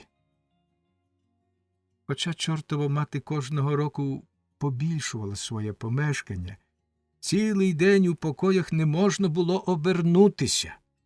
Так само було тісно й у дворі, бо тут були коні, свині, птиця, сила селена, собачні. Потім з'явилося багато і неживих предметів. Шкільні підручники, тісні чоботи, тупі ножі, приперся великий старий рояль, 2 груби, що дуже диміли, кілька недопечених котлет, гливкий імениновий пиріг, густий гребінь та гудзик від штанів. Чортова мати та 20 відьом, що їх на сьогодні прислано на поміч, крутилися, мов дзиги. Не покладаючи рук, вони переходили від одного гостя до другого. Того годували, тому щось роз'яснювали. Бурсакам пообмивали атраментові плями на обличчях. Тих приводили до тями, інших навчали, як треба поводитися, щоб сюди не ходити. Кого заспокоювали, а кому витирали сльози. У тих втищували гнів, у тамтих знімали з душі образу. Найбільше мороки сьогодні було з бурсачвою та вояками, що приходили сюди по кілька разів на день і почували себе тут далеко ліпше, як удома. Бурсаки ж хотіли конче вкрасти кота й папуг. Кіт роздряпав 2 носи, і вони щинили страшенний гармидер. Один із хлопчаків, що вчився у слюсаря, викрав ключ від дверей та відкрутив мідний гвинт від самовара. Чернець обрискав усі стіни по світлицях, бо кропив спяченою водою хати нечистої сили, щоб їх посвятити. А офіцери лізли до кожної відьми і настирливо домагалися коньяку. Опівночі всіх гостей виряджено. Нічого тільки не можна було зробити з суфлером. Він був страшенно зденервований, вимагав, щоб йому дали якусь посвідку з печаткою, що він дійсно був тут, і нарешті заліз у кухні під піч. Відтіль він довго щось бубонів та гарчав, вимахуючи руками. Там і лишився до ранку. Тим часом відьми, прибравши та провітривши хати, полетіли на Лису гору. У чортової матері лишилася тільки сусідня старенька відьма, що перед цим дуже замочила ноги, мала великий нежить і боялася летіти холодної ночі, щоб через вітер не позакладало їй ще й вуха. Баби посідали біля припічка, вечеряли і тихо розмовляли. Ой, зморилася я, кумцю. Тяжкі настали нині часи, говорила чортова мати, повільно розмішуючи цикорій у філіжанці. То не штука, що з кожним днем стає все більше гостей. Я їм рада і кожному готова допомогти тим чи іншим. Але не те мене засмучує. Завдає мені жалю отой мій син, куций. Щиро вам признаюся, душечко, чисто божеське наказання з ним та й тільки. Відьма співчутливо похитала головою і витерла пальцем куточки губ. Знаю, знаю, кумцю. Вибачте на слові, якийсь він, немов пришелепкуватий. Як то кажуть, з рогу мішком прибитий. А так, ваша правда, продовжувала мати. Уродився як слід. Гарна й надійна була дитина. А потім, як зачав, не знати, що йому й поробилося. Не вам кажучи, така добра душа, що й не можна мені покласти, де кінчається добрість, а де починається дурість. Я вже йому і виговорюю, і навчаю, але ж як об стіну горохом. Ти йому й те, ти йому й друге, а він тільки своє зна. Хе-хе. Чисто, як люди говорять, юродивий, та й годі. Вона відпила з філіжанки свого цикорію, продовжувала. Ну, подумайте самі. Оцей позавчора приходить опівночі. Пика вся потовчена, ребра позападали, під очима синці, а вовна на спині так і стоїть їжаком. Смуги одна біля одної. Що тобі знову, синку? Питаюся, а він тільки ох, а потім знов на своє. Хе-хе. Набив мене, каже один дядько. Батогом виманішив. А підбігли інші. То хто чим? Той люшнею, той занозою, той чоботом. Ледве живий втік. Добре, що хвоста маю короткого, що не могли його на руку накрутити. А то з довгим була б мені біда. Та знов.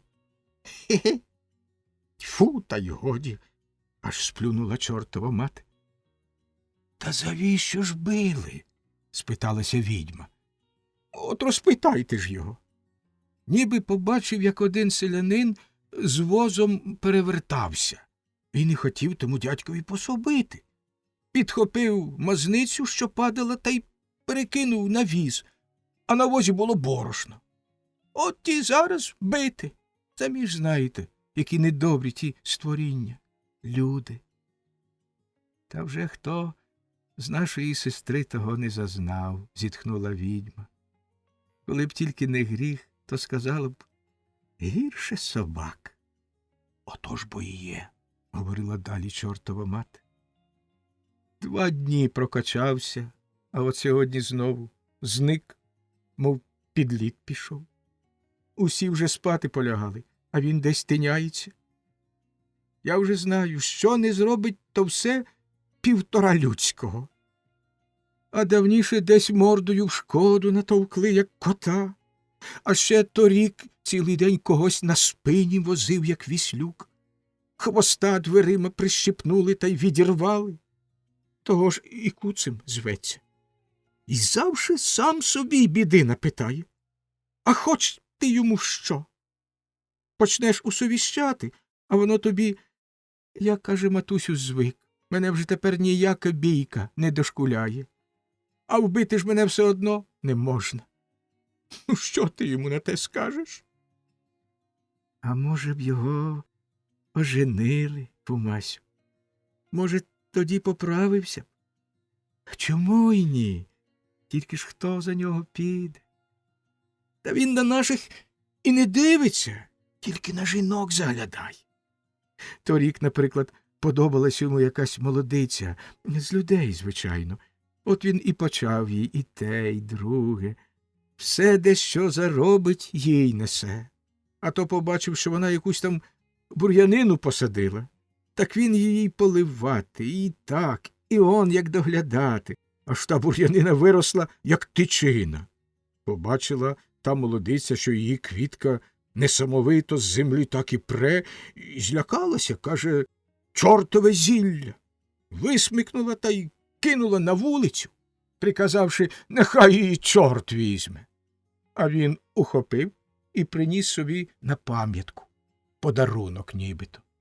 І досі з нею вовтузиться, а воно ж росте, як щогла. Вже з 10 сажнів угору вигнало, а на ньому не те, що квітки, жодного листочка нема. Самий стовбур стовбичить. Немов бездротовий телеграф у дворі тепер маємо. Ох-ох-ох-ох. Ну, а як же старий? Певно ж, і Вій дещо знає про його штуки. Ще пак не знав. Знає, тім то й лихо. Ну, він, звісно, його жаліє, бо ж хлопець добрий.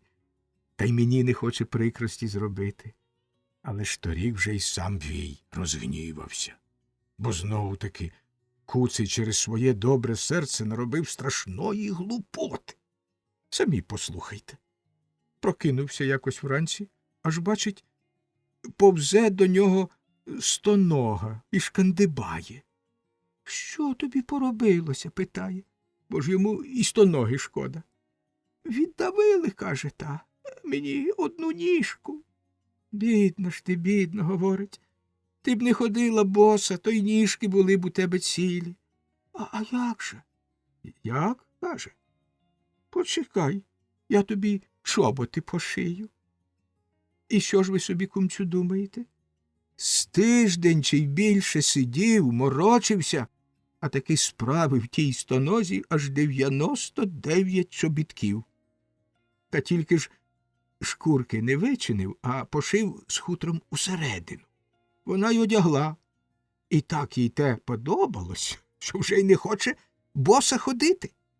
Ну, звісно, привчила свої ноги до теплого, а якось раз вискочила босоніж після холодного дощу на двір та й застудила собі ноги.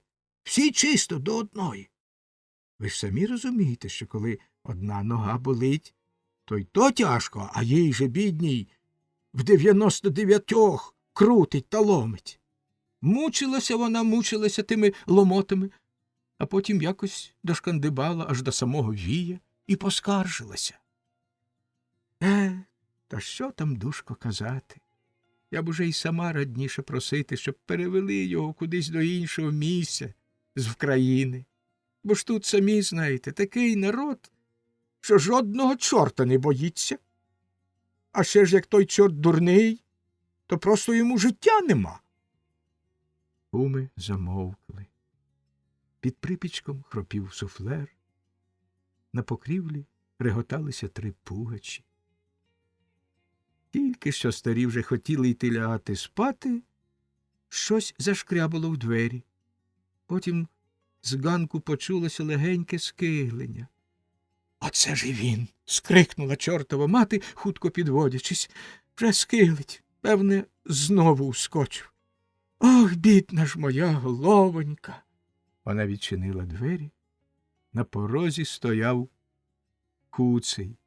Власне, не стояв, а повз 4, мов пес.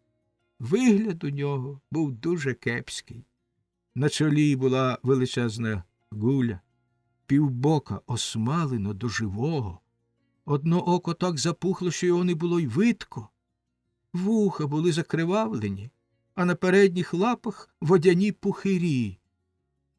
Чортова мати навіть нічого не спитала, тільки сплеснула руками. — Ох, кепсько, мамо, болить. — Знову били? За що? Як? Хотів бо захихикати своїм звичаєм Куций, але тільки загарчав. Він упав на підлогу непопеченим боком і стогнав. — Ні, не били. Сам винен. — Та він увесь попалений, — сказала відьма, наблизившись до Куцого. — І попечений, — додав він. Баби взялися його лікувати. Коли ж йому стало трохи краще, він почав оповідати, що сталося. А була з ним така пригода. Нишпорив він в однім селі, біля річки здибав уже підтоптаного селянина, що гірко плакав. Чорт кинувся до нього і довідався, що той селянин був на базарі, продав 2 підсвинків, потім мав бесіду з приятелями і, не знає як, загубив свої гроші. Тепер же він страшенно боявся вертати додому, щоб його не била баба. І надумався він утопитися. Куцому, звісно, стало жаль того чоловіка. А як було його повинністю кожному помагати викрутитися з біди, то він попрохав дядька почекати, а сам умить подався шукати для нього грошей. Забіг насамперед до жида. Але ж той виїхав до міста по крам, а скриню з червінцями замкнув.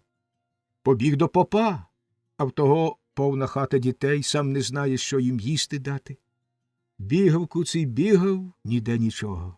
Вже надвечір опинився він у пана. Пан був дуже багатий і самотній. Він саме добре наївся смачного борщу з пампушками, запалив люлечку і сидів у темній хаті. Куций заглянув у вікно, і видалося йому, що пан сидить біля відчиненої кам'яної скрині і ключкою перемішує в ній золоті червінці, що аж сяйво від них йшло по всій хаті. Куций аж одурів із радощів. Ускочив квартиркою у вікні і прожогом кинувся до грошей, вхопив в обидві жмені і ураз завив не своїм голосом. Тільки тоді, як у нього зашкварчали лапи і по всій хаті пішов сморід та чад, зрозумів він, що то не золото, бо ж пан сидів біля коминка і помішував кочерешкою жар. Чорт так запищав, що пан й собі перелякався та й ну тікати, а тікаючи, зачепився за кочергу й полетів назад, просто на Куцого. Куций від несподіванки не втримався на ногах і впав боком у коминок. А на коминку стояла якась велика старовинна кришталева ваза з тяжкою мосяжною оздобою. Отож Куций, падаючи в піч, мимохідь ухопився передньою лапою за ту вазу. Ваза зірвалася з карниза й полетіла просто йому на голову. Там вона розбилася об його ріжки, мосяжне дно торохнуло його по голові, а кришталеві скалки порізали йому одне око та обидва вуха. До того ж ваза лишилася в нього на в'язах, мов високий ковнір. Тоді Куций кинувся тікати, нагнав пана, що заплутався в полах свого довгого халата, і перекинув його на підлогу та й сам упав. Там вони качалися, мов двоє цуценят. Щинилася страшенна катавасія, позбігалися слуги. Той кричить: «То злодій! Лови! Держи його!» Другий гука: «Рятуйте, хто в Бога вірує, то ж чорт нашого пана душить!» Галасу, гармидеру й не сказати. Ледве вже Куций виборсався з панського халата й стрибнув з вікна та влучив у якусь яму. Там звихнув собі ногу. Коли ж нарешті отямився, то згадав, що там, над річкою, його чекає людина, яка наважилася себе вбити. Ледве на 4 доліз він до того місця, але вже було пізно. Селянин зник. Довго Куций шукав його, та знайти не міг. Ні водяник, ні той, що греблі рве, ні перелесник, ані хухи його не бачили. Як крізь землю пішов. Коли б то був єврей, то бодай кожен би здогадався, що його вхопив хапун. Попечений, зморений, порізаний, побитий, Куций пошкандибав додому, де його так довго чекала чортова мати. То ще нічого, коли б тільки я сам покалічився. Я до того звик. Але ж що я тепер маю робити, коли через мене загинула людська душа, що їй я не поміг викрутитися з біди? Стогнав Куций. Баби слухали, охали, плескали в долоні.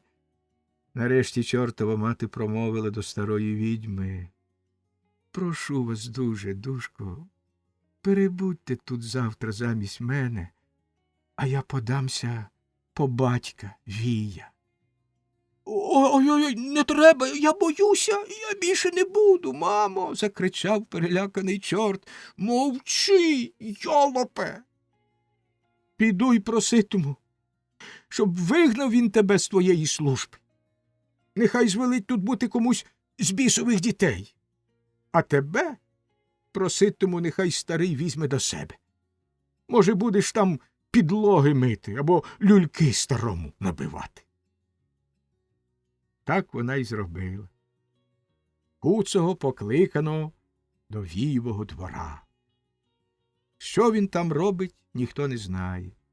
Тільки ж у тім краю, де жила чортова мати, ніхто вже не бачив Куцого. Був же замість нього бісів син. про якого всі люди в окрузі говорили: ну, це хитра голова, цей не дасть собі на мозоля наступити. А часом то ще й додавали: а все-таки шкода куцого. Втішна була чортяка. Мистець був штукерію вшкварити. Тим часом бісів син так добре виконував свої обов'язки, що за кілька літ усі в тій стороні знаменито навчилися викручуватися з усякої біди.